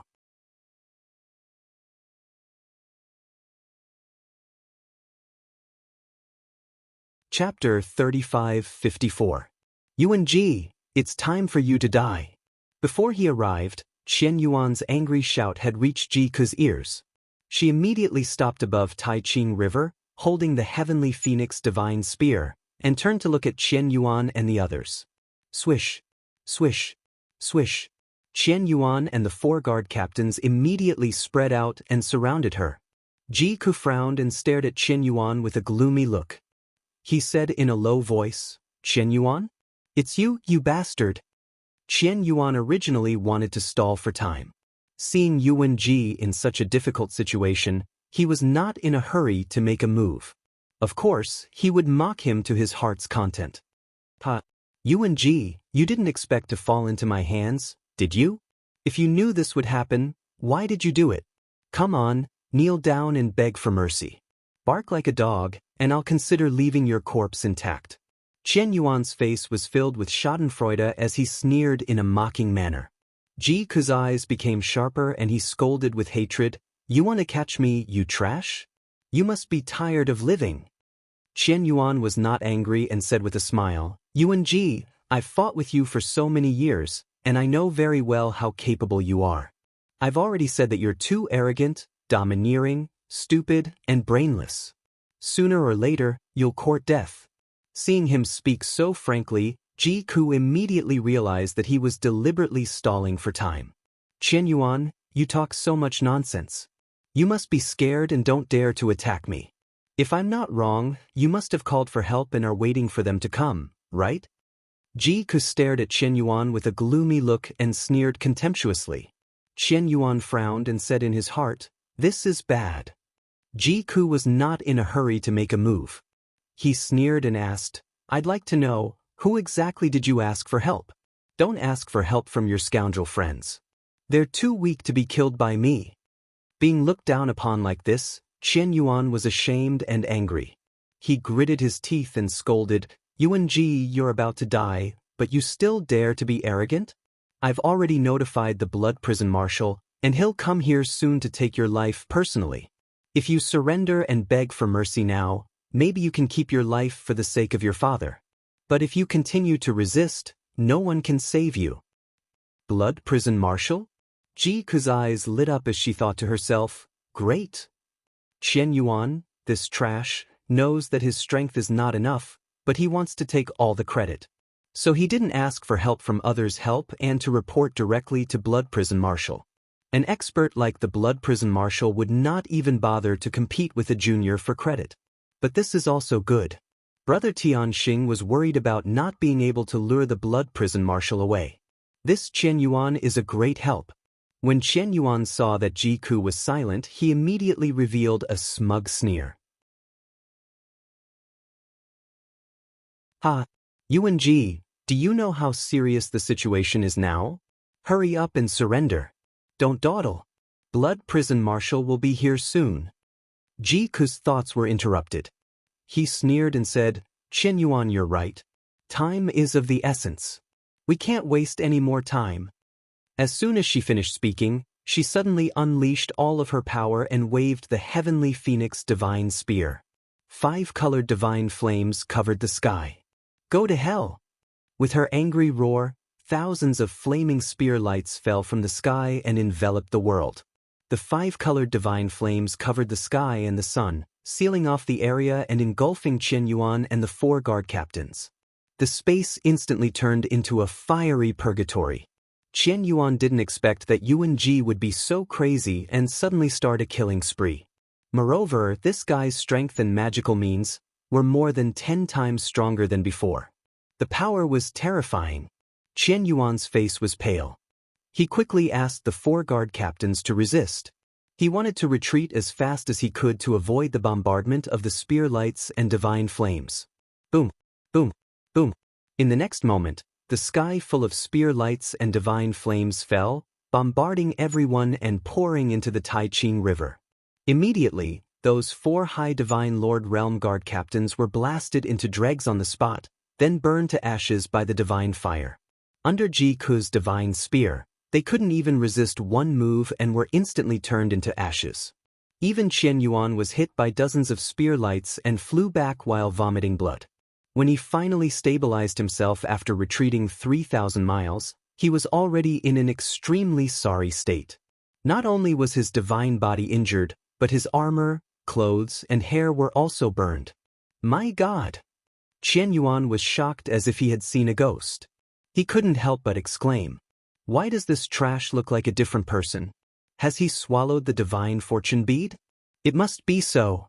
Otherwise, he couldn't have become so powerful in just a few days." Qian Yuan was so shocked that he didn't care about the death of the 4 guard captains and forgot his mission. Seeing Yuan Ji waving the heavenly phoenix divine spear again, Qian Yuan woke up from his daze and immediately fled in panic. "No, this guy is too strong. I can't even stall for time. If I get hit by him a few more times, even if I don't die, my divine body will be destroyed." If his divine body was really destroyed, even if he received any credit or reward, it would still be a huge loss. However, even if Qian Yuan didn't accept the challenge, it was useless to hide and run. Ji Ku was extremely fast and blocked him in the blink of an eye, waving his divine spear and fiercely attacking. Nirvana Flame. Phoenix Dance 9 Heavens. With a series of angry shouts, the heavenly phoenix divine spear spilled out endless divine flames and thousands of spear lights. The divine flames sealed off the surrounding 20,000 miles. Thousands of spear lights danced like dragons and phoenixes, dazzling and powerful. The ground below was scorched, and the Taiqing River evaporated and dried up, turning into a barren land. Qian Yuan took out his life-saving trump card and blocked the attacks in a wretched state. Unfortunately, he could only block a dozen moves before his life-saving mid-grade king-grade divine weapon was smashed into pieces and burned into scrap metal. Next, his doomsday arrived. Dozens of flaming spear lights struck him and turned him into dregs on the spot. The pieces of his divine body that fell from the sky were burned into ashes by the divine flames and scattered among the scorched earth. When the battle ended, there were only a dozen shards of godhood floating down from the night sky. Swoosh! Ji Ku put away his heavenly phoenix divine spear and waved his hand to grab the shards of godhood, putting them into his spatial ring. She knew that Ji Tianxing had the divine art of devouring, and he could devour the shards of godhood to raise his abilities quickly. Even though Qian Yuan's abilities were very weak, no matter how small a mosquito's leg was, it was still meat. These shards of godhood couldn't be wasted. Soon, the flames in the sky dispersed, and the night sky regained its silence. Ji Ku stood in the night sky with heavenly phoenix divine spear in his hand as he looked in the direction of Yudu. Looking at the time, Martial Blood Prison should be here by now, right? As long as he chases after me, I'll just have to run south for a distance and complete my mission. Book Guest House Reading Website.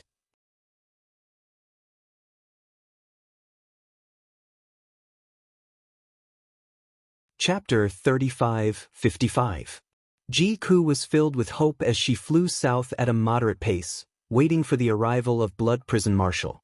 She thought to herself that Qian Yuan was the city guard's governor and was considered a person of high status. He personally sent a message to Blood Prison Marshal, saying that he had discovered Yuan Ji and was pursuing him with all his might. Logically speaking, Blood Prison Marshal shouldn't ignore it and would most likely take action personally. As long as Blood Prison Marshal left Yudu, Ji Tianxing could head to the passage between the two worlds without worry. Taking a step back, a strong practitioner like Blood Prison Marshal might send a clone to capture Yuan Ji. This was also good. At least he could confirm the location of Blood Prison Marshal. As long as he wasn't near the passage between the two worlds, even if he stayed in Yudu City, it wouldn't affect Ji Tianxing's plan. In short, Ji Ku felt that she was very close to success. At this moment, she had already traveled hundreds of thousands of miles south and had long exceeded the range of Ji Tianxing's divine consciousness. Ji Tianxing was still at the north city gate of Yudu, patiently waiting for news. In order not to make him worry, Ji Ku sent him a message to explain the situation as she hurried along. "Brother Tianxing, I've already followed the plan and killed the guard commander and Governor Qian Yuan one after another. The commotion from the battle should have alarmed the God-King powerhouses in Yudu City. There's good news that we didn't expect. Qian Yuan only brought a few guard captains to capture me. He wants to take all the credit for himself, so he sent a message to Blood Prison Marshal for help. If nothing unexpected happens, the Blood Prison Marshal should come after me." Prepare to leave the city and head north. Don't worry about me, I'll evacuate in time. After sending the message, Ji-Ke focused on hurrying along and observing her surroundings vigilantly. Blood Prison Marshal's strength was too strong. She was also worried that he would approach silently and instantly capture her. If that happened, she wouldn't even have a chance to escape. That would be a tragedy. Unknowingly, another 100 breaths passed. Ji-Ke slowed down again and turned her head to look back from time to time. However, the night sky was as dark as ink, and there was no trace of Blood Prison Marshal. Strange, why hasn't Blood Prison Marshal appeared yet? Could he not be in Yudu? Or is he cultivating in seclusion, ignoring the affairs of the outside world? So much time had passed, and with Blood Hell Marshal's speed, it would be enough for him to make 2 round trips. Ji-Ke wasn't worried that the Blood Hell Marshal would lose him. A godly monarch expert at that level had terrifying means of tracking divine power auras. Since that was the case, there were only 2 possibilities. Blood Prison Marshal wasn't in Yudu or cultivating in seclusion. Of course, this was good news for Ji-Ke. At the very least, the Blood Prison Marshal would not affect Ji Tianxing's plan. Thinking of this, Ji-Ke decided to send a message to Ji Tianxing to discuss a countermeasure. But at this moment, a dazzling divine light shone in the northern night sky. 7 or 8 figures streaked across the night sky as fast as lightning as they sped over. Ji-Ke suddenly saw hope. His originally dim eyes immediately lit up. Is it finally here? Even though she had sensed the aura of a God King expert, she was unable to do so. But she vaguely felt that something wasn't right. Logically speaking, a powerhouse like the Blood Hell Marshal should be a lone wolf. Why would he travel together with so many helpers? Reality proved that Ji-Ke's guess was right. She pretended to escape for a while, but her speed was too slow. Soon she was stopped by the 8 godly monarchs. With her front, back, left, and right blocked, she could only stop in the night sky and sweep her cold gaze across everyone. What she saw were unfamiliar faces. These 8 godly monarchs were mostly dressed luxuriously and had dignified auras. It was obvious that they held high positions. Among them, there were 6 middle-level godly monarchs and only 2 high-level godly monarchs. The weakest was at the 5th level of the godly monarch realm, and the strongest was at the 8th level of the godly monarch realm. Ji-Ke looked around and his gaze landed on the 8th level godly monarch realm elder. This person was wearing pitch-black divine armor and a square divine crown. His tall and burly body emitted an iron-blooded murderous aura. Ji-Ke wondered if this person could be the Blood Hell Marshal since he was wearing battle armor and emitting a dense murderous aura. She wasn't like Ji Tianxing, who had refined Yuan-Ji's godhead and merged with Yuan-Ji's soul memories. Even if she stared at the black-armored elder, she wouldn't be able to recognize him. However, most of these 8 godly monarchs knew Yuan-Ji. They surrounded Ji-Ke and looked at him calmly as they tried to persuade him. Yuan-Ji, you've been hiding for so many days. You've finally revealed yourself tonight. Yuan-Ji, you can't escape even if you have wings. Stop wasting time and surrender to be judged. Yuan-Ji, surrender obediently. Everyone thought that you had escaped back to the Soaring Wind region. Who would have thought that you were hiding in Yudu City until tonight? Brat, you've really made us look at you in a different light. The godly monarchs tried to persuade him. Some of them sounded regretful, some were gloating, and some were confused. However, Ji-Ke ignored them and only stared at the black-armored elder. He was the leader of the 8 godly monarchs, and the other 7 respected him. When everyone stopped talking, the black-armored elder looked at Ji-Ke and said regretfully, Yuan-Ji, you've really disappointed me. You're the descendant of a loyal general. How could you do such a disgraceful thing? Although I've been through life and death with your father, I can't be biased in this matter. I can only follow the marshal's orders and deal with it impartially. Hearing his words, Ji-Ke was instantly filled with disappointment. Obviously, this black-armored elder wasn't the Blood Hell Marshal. Ji-Ke frowned and asked, You are? The black-armored elder said faintly, I'm one of the 6 reincarnation divine generals under the command of the Blood Hell Marshal. When I fought on the battlefield with your father and killed Kenshin in the outer realm, you weren't even born yet. Jiku frowned again, and a cold glint flashed in his eyes. He said coldly, "So, the Blood Hell Marshal stayed in Yuta City and didn't want to show himself, so he only sent you guys?"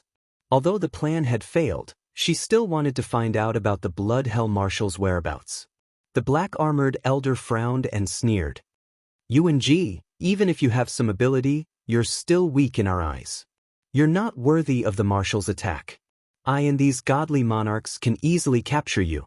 All right, don't waste time. Surrender quickly." After pausing for a moment, he added, "On account of my friendship with your father, I'll give you some advice and point you in the right direction. After I take you back, you'll take the initiative to return the divine bead and cooperate with the investigation and interrogation. You have to admit that you did this alone and don't drag your father into it. Then, get your father to make a trip to Yudu and plead with the Marshal personally. Only then will you have a chance to live."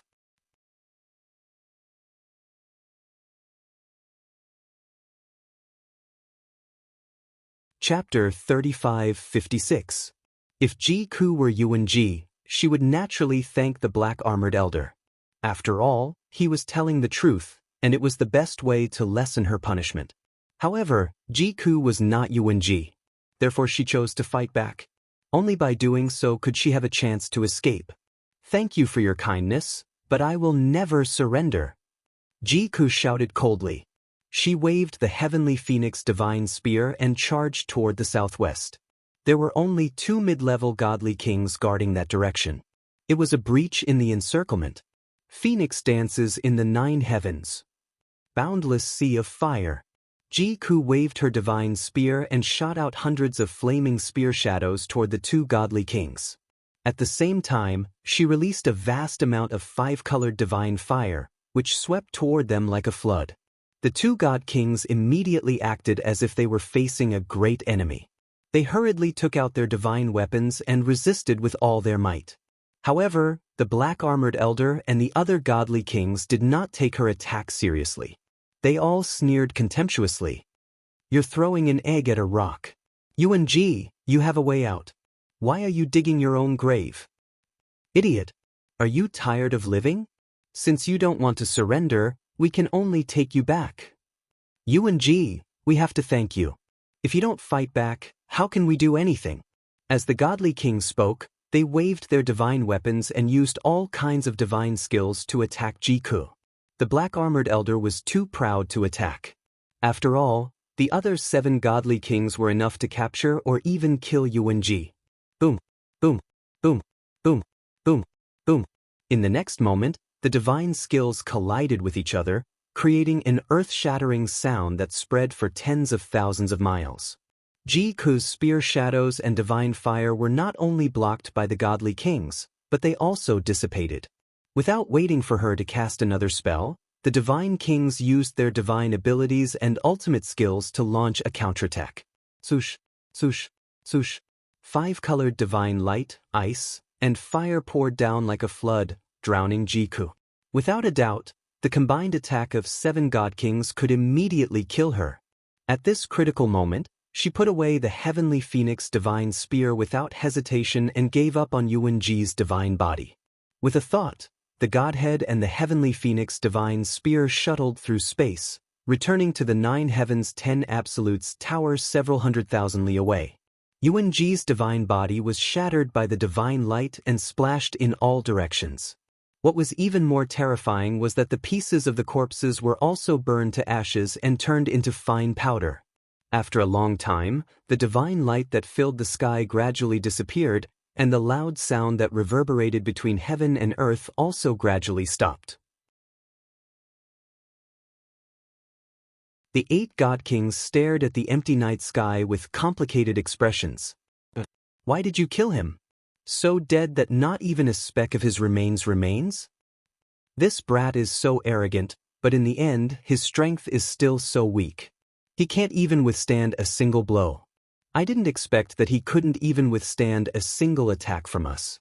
With such little strength, how could he destroy the altar and steal the divine beads? Forget it. He's already turned into ashes. What's the point of thinking about that? At first, we just wanted to teach him a lesson and seriously injure him before taking him back for trial. I didn't expect him to die so cleanly. UNG was killed by us. What about the fortune divine beads? That's right. Our mission is to capture UNG and retrieve the fortune divine beads. Everyone, let's look for it. The God Kings discussed for a while, then suddenly remembered that the fortune divine beads hadn't appeared yet, and they suddenly panicked. Only the black-armored old man's face was gloomy, and he frowned as if he was thinking about something. A middle-aged God King came over and asked respectfully, "Divine General Chong, what are you thinking about? Do you have any idea?" The black-armored old man glanced at him and said in a low voice, "UNG could have surrendered and saved his life, but he stubbornly resisted and was killed in one move. Moreover, after he was killed, the fortune divine beads disappeared without a trace. Thinking about it carefully, he seemed to have deliberately sought death in order to hide the whereabouts of the fortune divine beads." The middle-aged God King was stunned for a moment. When he came back to his senses, he nodded in agreement and said, "That's right. After listening to your analysis, it does seem to be the case. Now that UNG is dead, the clues to the fortune divine beads are gone. Where are we going to find them?" The black-armored old man frowned and looked into the distance with a deep gaze. He said in a low voice, "I have a feeling that this matter isn't that simple. UNG might just be a chess piece used to send himself to his death and to deceive others. The real culprit might be someone else. Whoever has the fortune divine beads is the mastermind behind all this." The middle-aged God King nodded in agreement again and praised sincerely, "The older the ginger, the spicier it is. As expected, you see things more clearly. Divine General Chong, what should we do next?" The black-armored old man thought for a moment and said in a low voice, "If we continue to investigate, I'm afraid it will implicate important people. Let's just report it to the marshal and ask him and the commander to make a decision." The other God Kings wanted to search for the fortune divine beads. After hearing the black-armored old man's analysis, everyone stopped searching and returned to his side. After he made his decision, everyone agreed and followed him back to Yudu. Yudu City, in a courtyard near the North City Gate. Ji Tianxing was in the darkness, silently waiting for news. Suddenly, he felt the aura of the 9 Heavens 10 Absolutes pagoda fluctuate. He immediately realized that Ji Ke had abandoned Yuanji's body and returned to the interior of the pagoda. As expected, Ji Ke's godhead returned to the 9th level of the pagoda and burrowed into her main body that had been sleeping in the sea of fire. The 9th level was filled with nirvana flames and was a boundless sea of fire. Only Ji Ke could enter and exit at will. After her godhead returned to its original position, everything returned to normal. When Ji Tianxing saw this scene with his divine sense, he hurriedly contacted her through voice transmission. After 2 breaths, Ji Ke responded, "Brother Tianxing, I was surrounded by 8 God Kings and escaped in the chaos. UNG's body should have been destroyed by them and turned into ashes. After all, those 8 guys were middle and high-level God Kings." Hearing this, Ji Tianxing frowned and asked doubtfully, 8 God Kings? Is it not Blood Prison Marshal? He didn't show up? Ji Ke sat cross-legged in the sea of fire and adjusted her breathing. She replied, "Blood Prison Marshal received Qian Yuan's message and knew what happened. However, he didn't show up and only sent Divine General Reincarnation and 7 God Kings. It's just capturing UNG, those 8 God Kings are more than enough." Ji Tianxing said with some regret, "In that case, we still can't confirm the location and traces of Blood Prison Marshal?" Ji Ke was silent for a moment before saying bitterly, "But one thing is certain, Blood Prison Marshal isn't cultivating in seclusion. He can receive messages at any time. Once something more important happens, it is possible that he will appear." Ji Tianxing weighed the pros and cons for a moment before making up his mind. "No matter what, tonight is the best chance for me to take action. I can't wait any longer." Bookhouse Reading Website.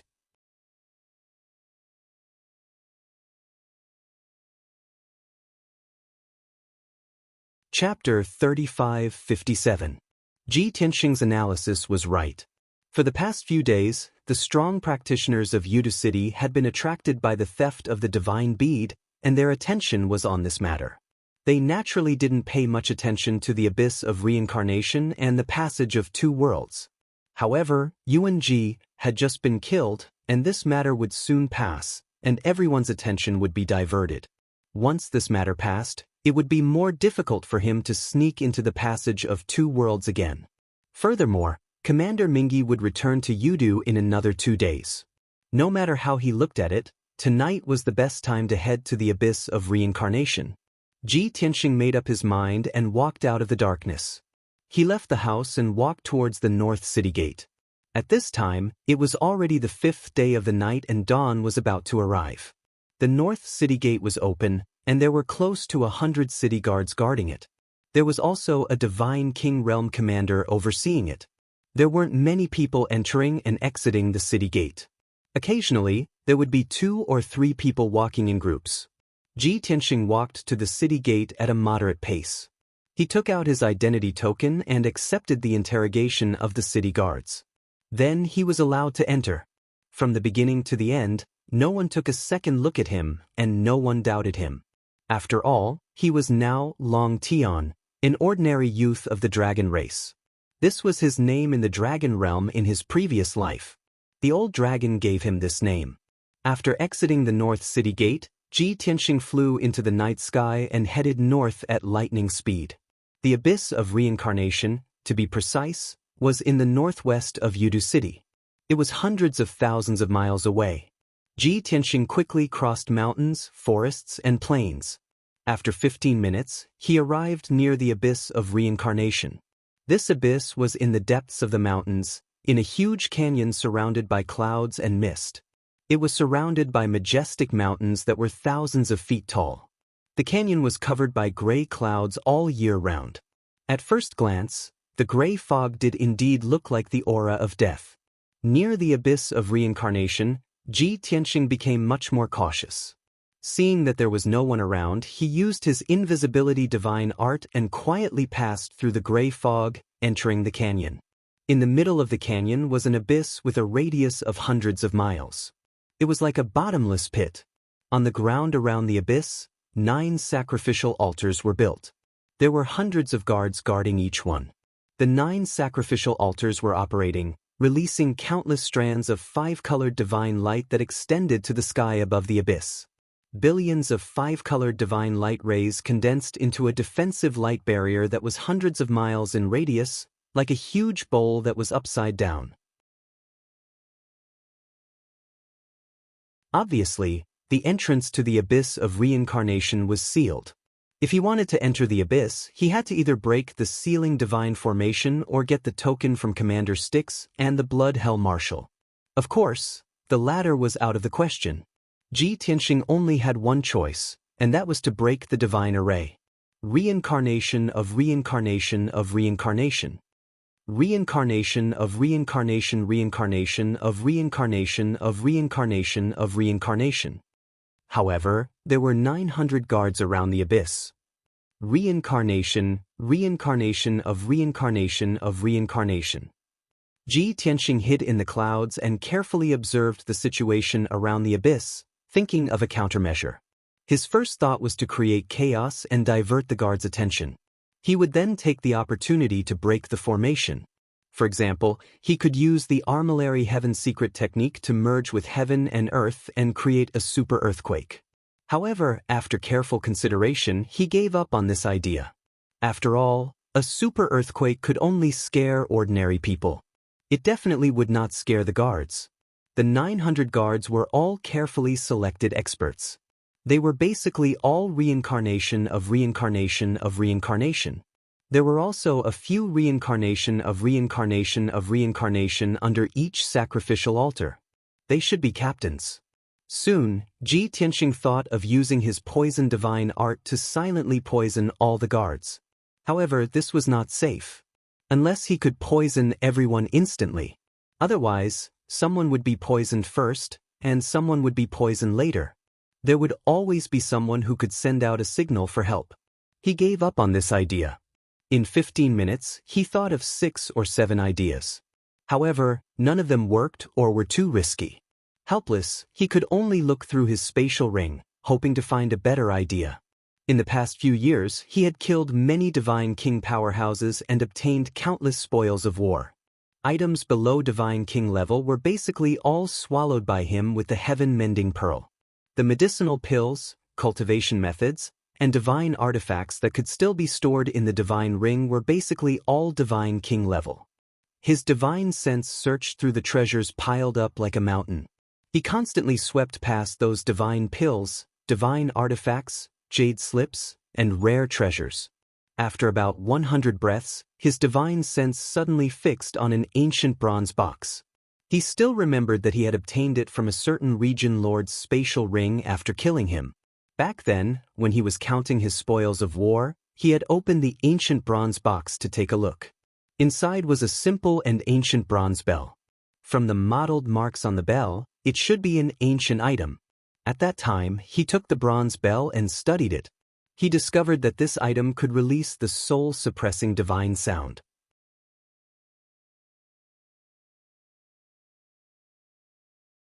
It was a very obscure king-level divine artifact.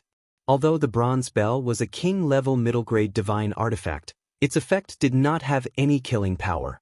It was very difficult to use it. But now, it finally had a chance to use it. Xianxia took out the ancient bronze box from the divine ring and took out the bronze bell mottled with copper rust. I'll call you the soul-suppressing bell for now. I hope you don't disappoint me. He held the soul-suppressing bell with both hands and muttered to himself. His eyes were filled with anticipation. Then, he formed a divine seal with his left hand and held the soul-suppressing bell with his right hand. He poured in boundless divine power and began to shake it rhythmically. The dim soul-suppressing bell immediately became lustrous with green light as if it had come alive. Ding. Clear and melodious, distant and ethereal sounds came from the soul-suppressing bell one after another. The strange thing was that the sound of the bell was very soft. Only within a 10-step radius could one hear it with their ears. But Xianxia sensed that the soul-suppressing bell was emitting rings of formless ripples that spread in all directions and enveloped the entire canyon. Those formless ripples had a mysterious and powerful soul-suppressing power. Even he, a middle divine king, was slightly careless and his divine soul was suppressed, his consciousness becoming somewhat muddled. But he immediately realized that something was wrong and aimed the soul-suppressing bell at the abyss below. Ding ding, ding ding ding. The soft bell sounds continued to sound out. The formless soul-suppressing ripples also spread out very rhythmically. Very soon, Xianxia saw the effect. Under the sacrificial altars around the abyss, those 900 Divine Lord Realm Guards were still standing like statues before, appearing to be in high spirits, mighty and dignified. After being enveloped by the formless soul-suppressing ripples, those guards all staggered left and right, squatting on the ground in a daze. Many guards with weak divine souls directly collapsed on the ground, falling into a deep sleep. In a short few breaths, the 900 guards virtually all collapsed. Only a dozen or so high Divine Lord Realm Captains were still barely holding on. Of course, their footsteps were also staggering and drowsy, unable to muster up any divine power at all. Book Guest Residence Reading Website.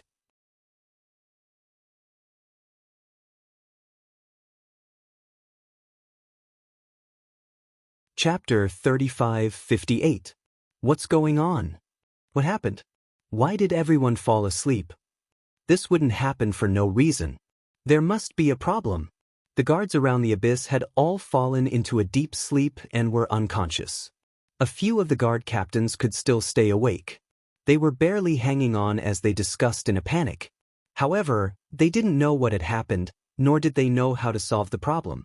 Someone wanted to send a message for help, but he didn't have time to take out his communication jade slip before he fainted. Of course, even if they took out their communication jade slip, they didn't know how to report it. Should they report to their superiors that they had been attacked? They didn't even see the enemy's shadow.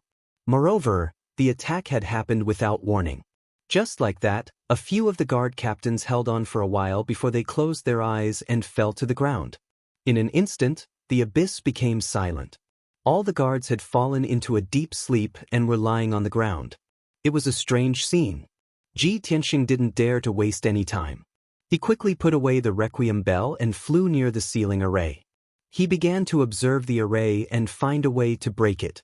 This was the first time he had used the requiem bell. He couldn't estimate its effects and duration. The 900 guards might be asleep for a day or two. In short, they wouldn't be asleep for too long. If it was more than a day and a night, the divine kings guarding the passage between the two worlds at the bottom of the abyss would also notice the abnormality. Ji Tianxing had to break the ceiling array in front of him within a limited time. Damn it, another supreme-grade king array. After seeing the structure and veins of the array, Ji Tianxing frowned. A sinister look flashed across his eyes. Originally, a supreme-grade king array was nothing. However, the ceiling array in front of him was formed by the divine power of the 9 altars. It was one of the most complicated arrays. Even a top array expert like Ji Tianxing would find it difficult to break it in a day. However, there was no turning back. Since he had already taken down 900 guards, he could only try his best to break the array.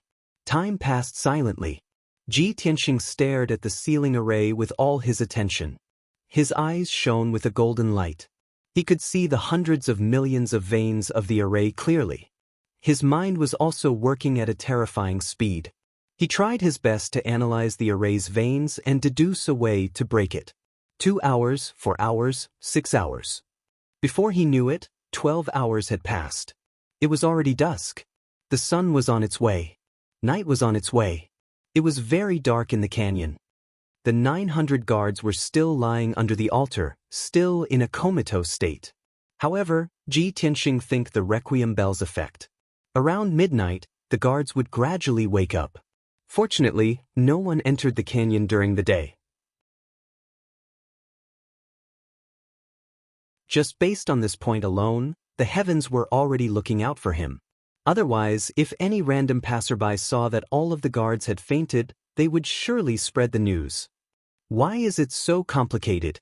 The structure of this divine array is perfect. I can't find a way to break it. This is definitely not the work of the Blood Hell Marshal or Commander Styx. It must be the work of the god of the underworld. Ji Tianxing's heart was filled with anxiety as he muttered to himself. Beads of sweat appeared on his forehead. He had never seen the god of the underworld since his rebirth. But he had already fought with the god of the underworld once and won. He had successfully stolen the creation divine pearl.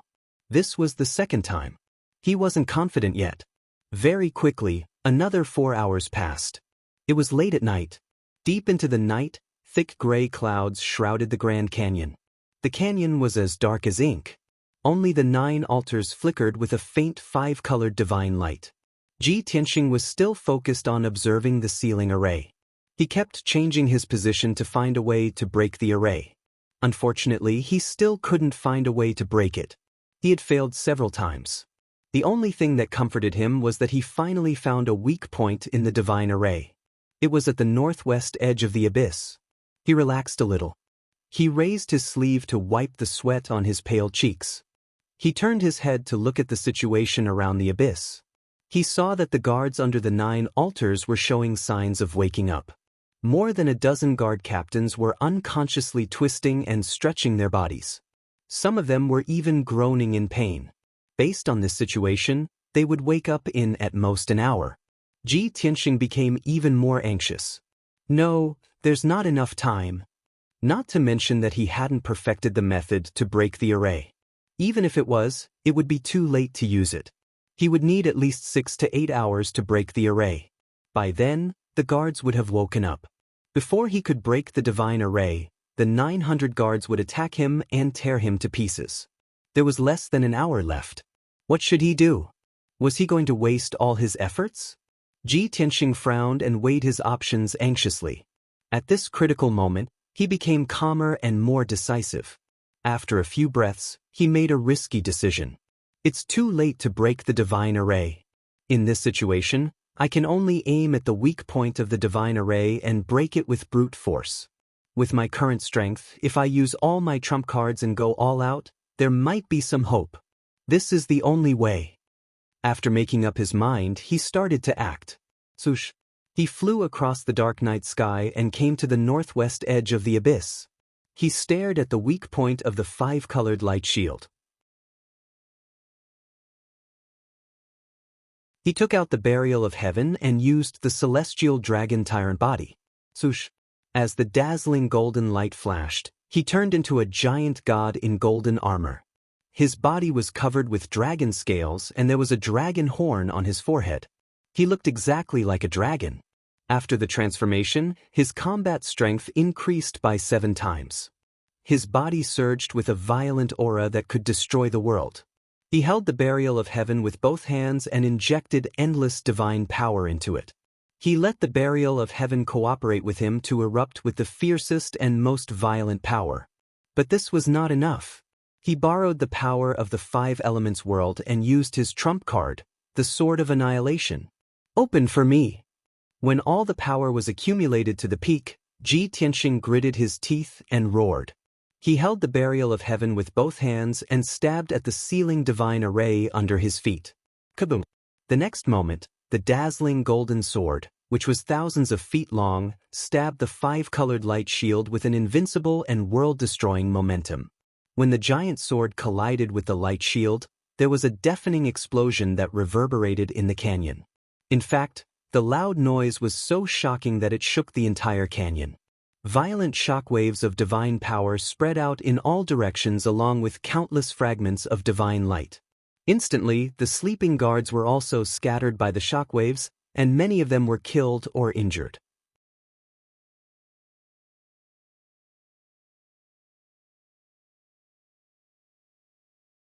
Chapter 35-59. Ji Tianxing had tried his best to reduce the commotion caused by breaking the array forcefully. However, the heaven-shaking, earth-shattering sound and momentum spread out for thousands of miles, and still affected hundreds of guards. Many guards were severely injured by the divine power shockwave while they were unconscious. Their bodies were mottled with blood. Some unlucky fellows were directly killed by the shockwave, their bodies smashed into pieces. With such serious consequences, it was impossible for Ji Tianxing to hide and keep it a secret. He had expected that the divine kings guarding the bottom of the abyss would have sensed something amiss. However, there was nothing he could do about it. He only had 2 choices. Either all his previous efforts would be wasted, or he would give it his all. Fortunately, he had made the right bet and succeeded. The 1,000-foot-long sword of Armageddon accurately pierced the weak point of the divine array and brutally penetrated it. A huge hole had appeared on the 5-colored light barrier, and 5-colored divine power was constantly leaking out. The entire divine array was impacted. The 9 altars connected to the abyss shook violently. Phew! It's finally broken. President Ji Tian exhaled a mouthful of turbid air, revealing a relieved expression. Looking at the hole in the 5-colored light barrier, he did not have time to be emotional or happy. He quickly returned to his original appearance and entered the abyss of reincarnation through the hole. Swoosh! After entering the abyss, he used his invisibility ability and tried his best to hide his aura as he flew down. As for the unconscious, severely injured, and guards who were gradually waking up, he could no longer care about them. He did not need to repair the hole in the 5-colored light barrier. This was because this supreme-grade divine array had the ability to heal and repair itself. The 100-foot-wide hole was healing at a speed visible to the naked eye. After about 30 breaths, the hole was completely healed and restored to its original state. The sealing divine array began to operate again. Everything returned to normal. At this time, the guards around the abyss woke up one after another. The first to wake up were the dozen or so guard captains who were stronger or had secret treasures to protect them. After they woke up, they looked around in confusion and shock. They saw that hundreds of guards were still unconscious and many of them were severely injured. The surrounding mountains were cracked and countless rocks had collapsed. They were confused and puzzled. What happened? What just happened? It seems like there are fewer guards. Why are there bloodstains and corpses on the ground? Could it be that an expert attacked us and killed many guards while we were unconscious? That's not right. We were all in a comatose state and had no power to resist. If someone killed the guards, they would have killed all of us.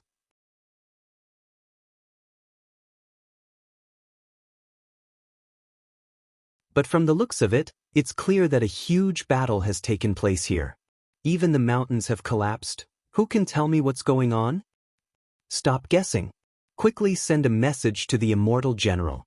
The dozen or so guard captains discussed for a while but did not have any clue. They could only take out their communication jade slips and report the situation to the God King experts at the bottom of the abyss. A full quarter of an hour passed. Ji Tianxing had dived 20,000 miles into the abyss, but he still hadn't reached the bottom. He didn't encounter any obstacles during the 20,000 miles of flight. It was just that the abyss was filled with gray fog, the temperature was bone-chilling, and the surrounding rock walls were covered with icicles. But when he dived down 20,000 miles, he started to encounter obstacles. In the deep abyss with a radius of 100 miles, there were tens of thousands of sabers, spears, swords, and halberds, as well as densely packed netherworld purple fire and balls of soul-devouring blue fire. Those sabers, spears, swords, and halberds were all low-grade king-grade divine artifacts. There were a total of 20,000 of them. Those netherworld purple fire and soul-devouring blue fire were all fist-sized balls. There were as many as 30,000 of them. These two things mixed and intertwined, forming a divine array, like a layer of dangerous barrier. If ordinary divine kings came here, they would definitely be frightened by this lineup. Without the strength of a high-grade god king, they would also be unable to pass through the blockade of sabers, spears, swords, halberds, and divine fires. Once they fell into the array, they would be surrounded and attacked endlessly until they were blasted into pieces. Ji Tianxing stopped in midair and used the God's Eye mystic technique to observe carefully for a moment before continuing to dive. Even though this strange ceiling formation looked extremely sinister and terrifying, it was still extremely terrifying. In reality, its complexity and profoundness were not as profound as the ceiling array at the entrance of the abyss. Ji Tianxing only observed for 15 minutes before he figured out the structure of the divine array and found a way to pass through it. Therefore, he remained invisible and carefully entered the fire array of the Kenshin swords, shuttling through it cleverly. He successfully avoided countless sabers, spears, swords, halberds, and divine fires. He dived for 3,000 miles and didn't encounter any sabers, swords, or divine fires. He didn't trigger any attacks from the divine array. He saw that if he continued to dive for another 2,000 miles, he would be able to pass through the fire array of the Kenshin swords. At this moment, the thing he didn't want to see the most happened. At the bottom of the abyss, there were 5 rays of divine light flying up from below, approaching at an extremely fast speed. Judging from the energy waves of the 5 rays of divine light, they were all God King experts. Obviously, they were the God Kings guarding the passage between the two worlds at the bottom of the abyss. They had received the message from the guard captains on the surface and were about to rush to the surface to check the situation. Most importantly, in a few breaths' time, they would meet Ji Tianxing. Although Ji Tianxing's concealment divine ability was very brilliant and his aura was concealed very well. Among the 5 rays of divine light speeding over, there were 4 middle-level God Kings and 1 high-level God King. Yet, there was only one correct path to this fire array of the Kenshin swords. If he took a wrong step, he would trigger the divine array and be attacked by sabers, spears, swords, halberds, and divine fires. Those 5 God Kings guarding this place naturally knew the correct path. Therefore, if Ji Tianxing didn't avoid them, he would definitely meet them head-on. Both sides would brush past each other in the space of 2 feet. If those 5 God Kings were a little more cautious and attentive, it was very likely that they would discover him. For a moment, Ji Tianxing's heart was in his mouth again. What to do? How to hide his tracks and not be discovered by those 5 God Kings? Moreover, he had to stay on the correct path and not trigger the fire array of the Kenshin swords. At this critical moment, Ji Tianxing was abnormally calm and instantly came up with an idea. Burial of Heaven, it's time to test you. He used divine telekinesis voice transmission to give Buried Heaven a few instructions. Burial of Heaven immediately understood his intentions. In the next instant, Ji Tianxing took out Burial of Heaven and let it stop in midair. He hid in the world inside the sword and quietly observed the situation outside. At first glance, there was no change in the fire array of the Kenshin swords. Burial of Heaven was mixed in with countless sabers, spears, swords, halberds, and didn't feel out of place and didn't attract any attention. However, there was still a tiny flaw. This space of 2 feet was the correct path to pass through. There were no sabers, swords, or divine fires originally. Now, there was an additional pitch-black divine sword. If a god king was attentive enough and understood the fire array of the Kenshin swords well enough, they might discover the abnormality.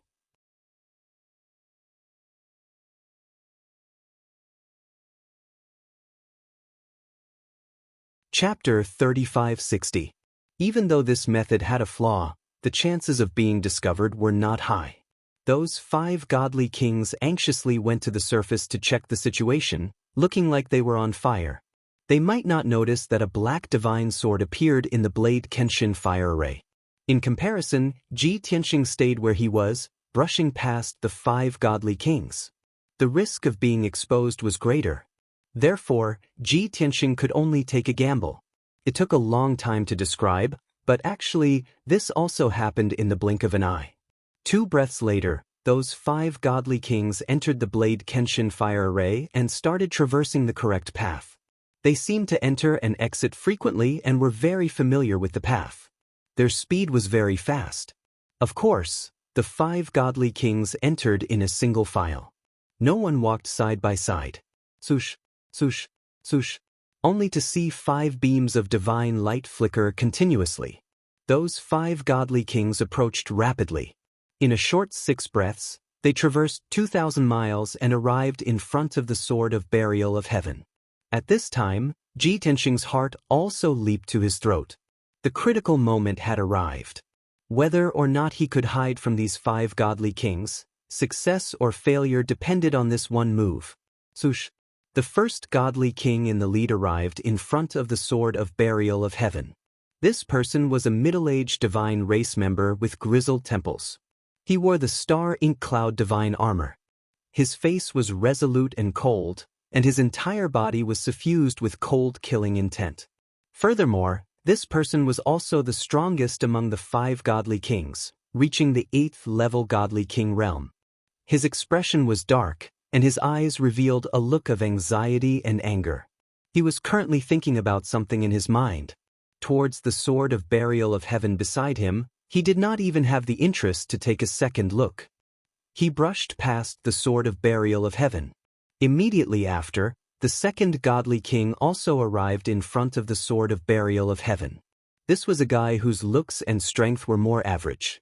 He only had 5th level godly king realm strength.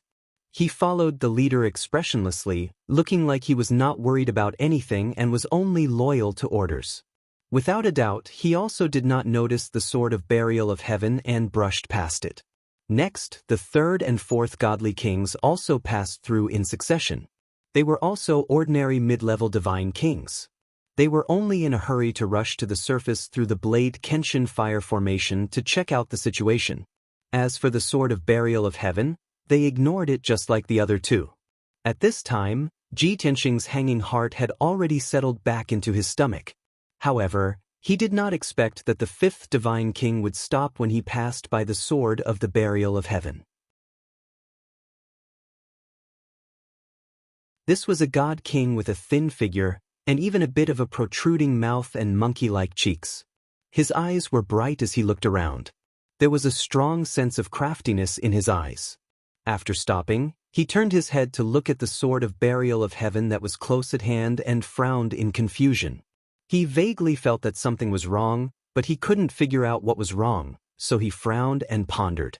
The 4 god kings in front had already flown 100 kilometers upwards. Noticing that the 5th god king didn't follow, one of them hurriedly shouted, "Skinny monkey, what are you standing there for? Why aren't you following?" The god king nicknamed Skinny Monkey pointed at the sword of Burial of Heaven and said to that person, "I seem to remember that this position is empty.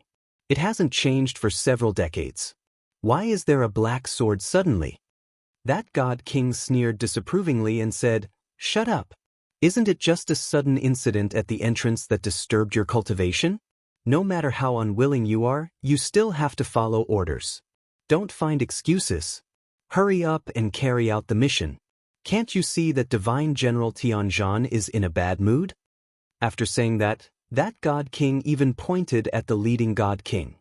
Very clearly, that god king wearing the star ink cloud divine armor was Divine General Tianzhan.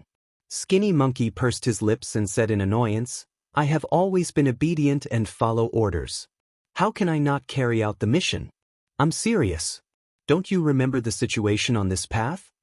That god king rolled his eyes and said helplessly, "You can't even handle the matters of cultivation. Why are you still remembering these useless things? Anyway, this divine array was set up by the Grand Marshal. Who knows, he might have taken the time to perfect it or change the position of the sword. All right, I won't wait for you. Take your time to study it. When Lord Divine General is angry and wants to punish you, you can go cry." After saying that god king hurriedly followed the team and ignored Skinny Monkey. Skinny Monkey looked at the sword of burial of heaven and couldn't help but scratch his head. He muttered softly, "Am I being paranoid?" After saying that, he hurriedly followed the others and left quickly. After the 5 god kings left the sword of Kenshin's fire array and flew tens of thousands of miles upwards, Ji Tianxing finally heaved a sigh of relief. Just now, when Skinny Monkey stared at the sword of burial of heaven and asked his companions, Ji Tianxing was rather nervous and worried. Fortunately, Skinny Monkey wasn't too sure. The other god kings also didn't pay attention to such trivial matters. This allowed Ji Tianxing to muddle through and successfully avoid a calamity. Swoosh! He left the sword world, put away the sword of burial of heaven, and continued to fly in stealth. With the experience just now, he became even more cautious. Moreover, his speed of shuttling through the sword of Kenshin's fire array was relatively slow. As he moved forward, he had to calculate the correct path and consider the next step. Now, there was no need for that. The 5 god kings had already demonstrated the correct path. He just had to follow it. After a few short breaths, he walked out of the sword of Kenshin's fire array. He continued to descend. There was no obstruction for a full 10,000 miles. Finally, Ji Tianxing reached the bottom of the abyss when he dived to a depth of 30,000 miles. In front of him was a boundless sea of magma. All he could see was slow-moving magma. In the endless crimson magma, he could occasionally see a few black spots. Those were reef islands. These reef islands were often made of special materials that could withstand the terrifying heat and magma corrosion. Ji Tianxing stood on a small reef hill and looked at the sea of magma in front of him.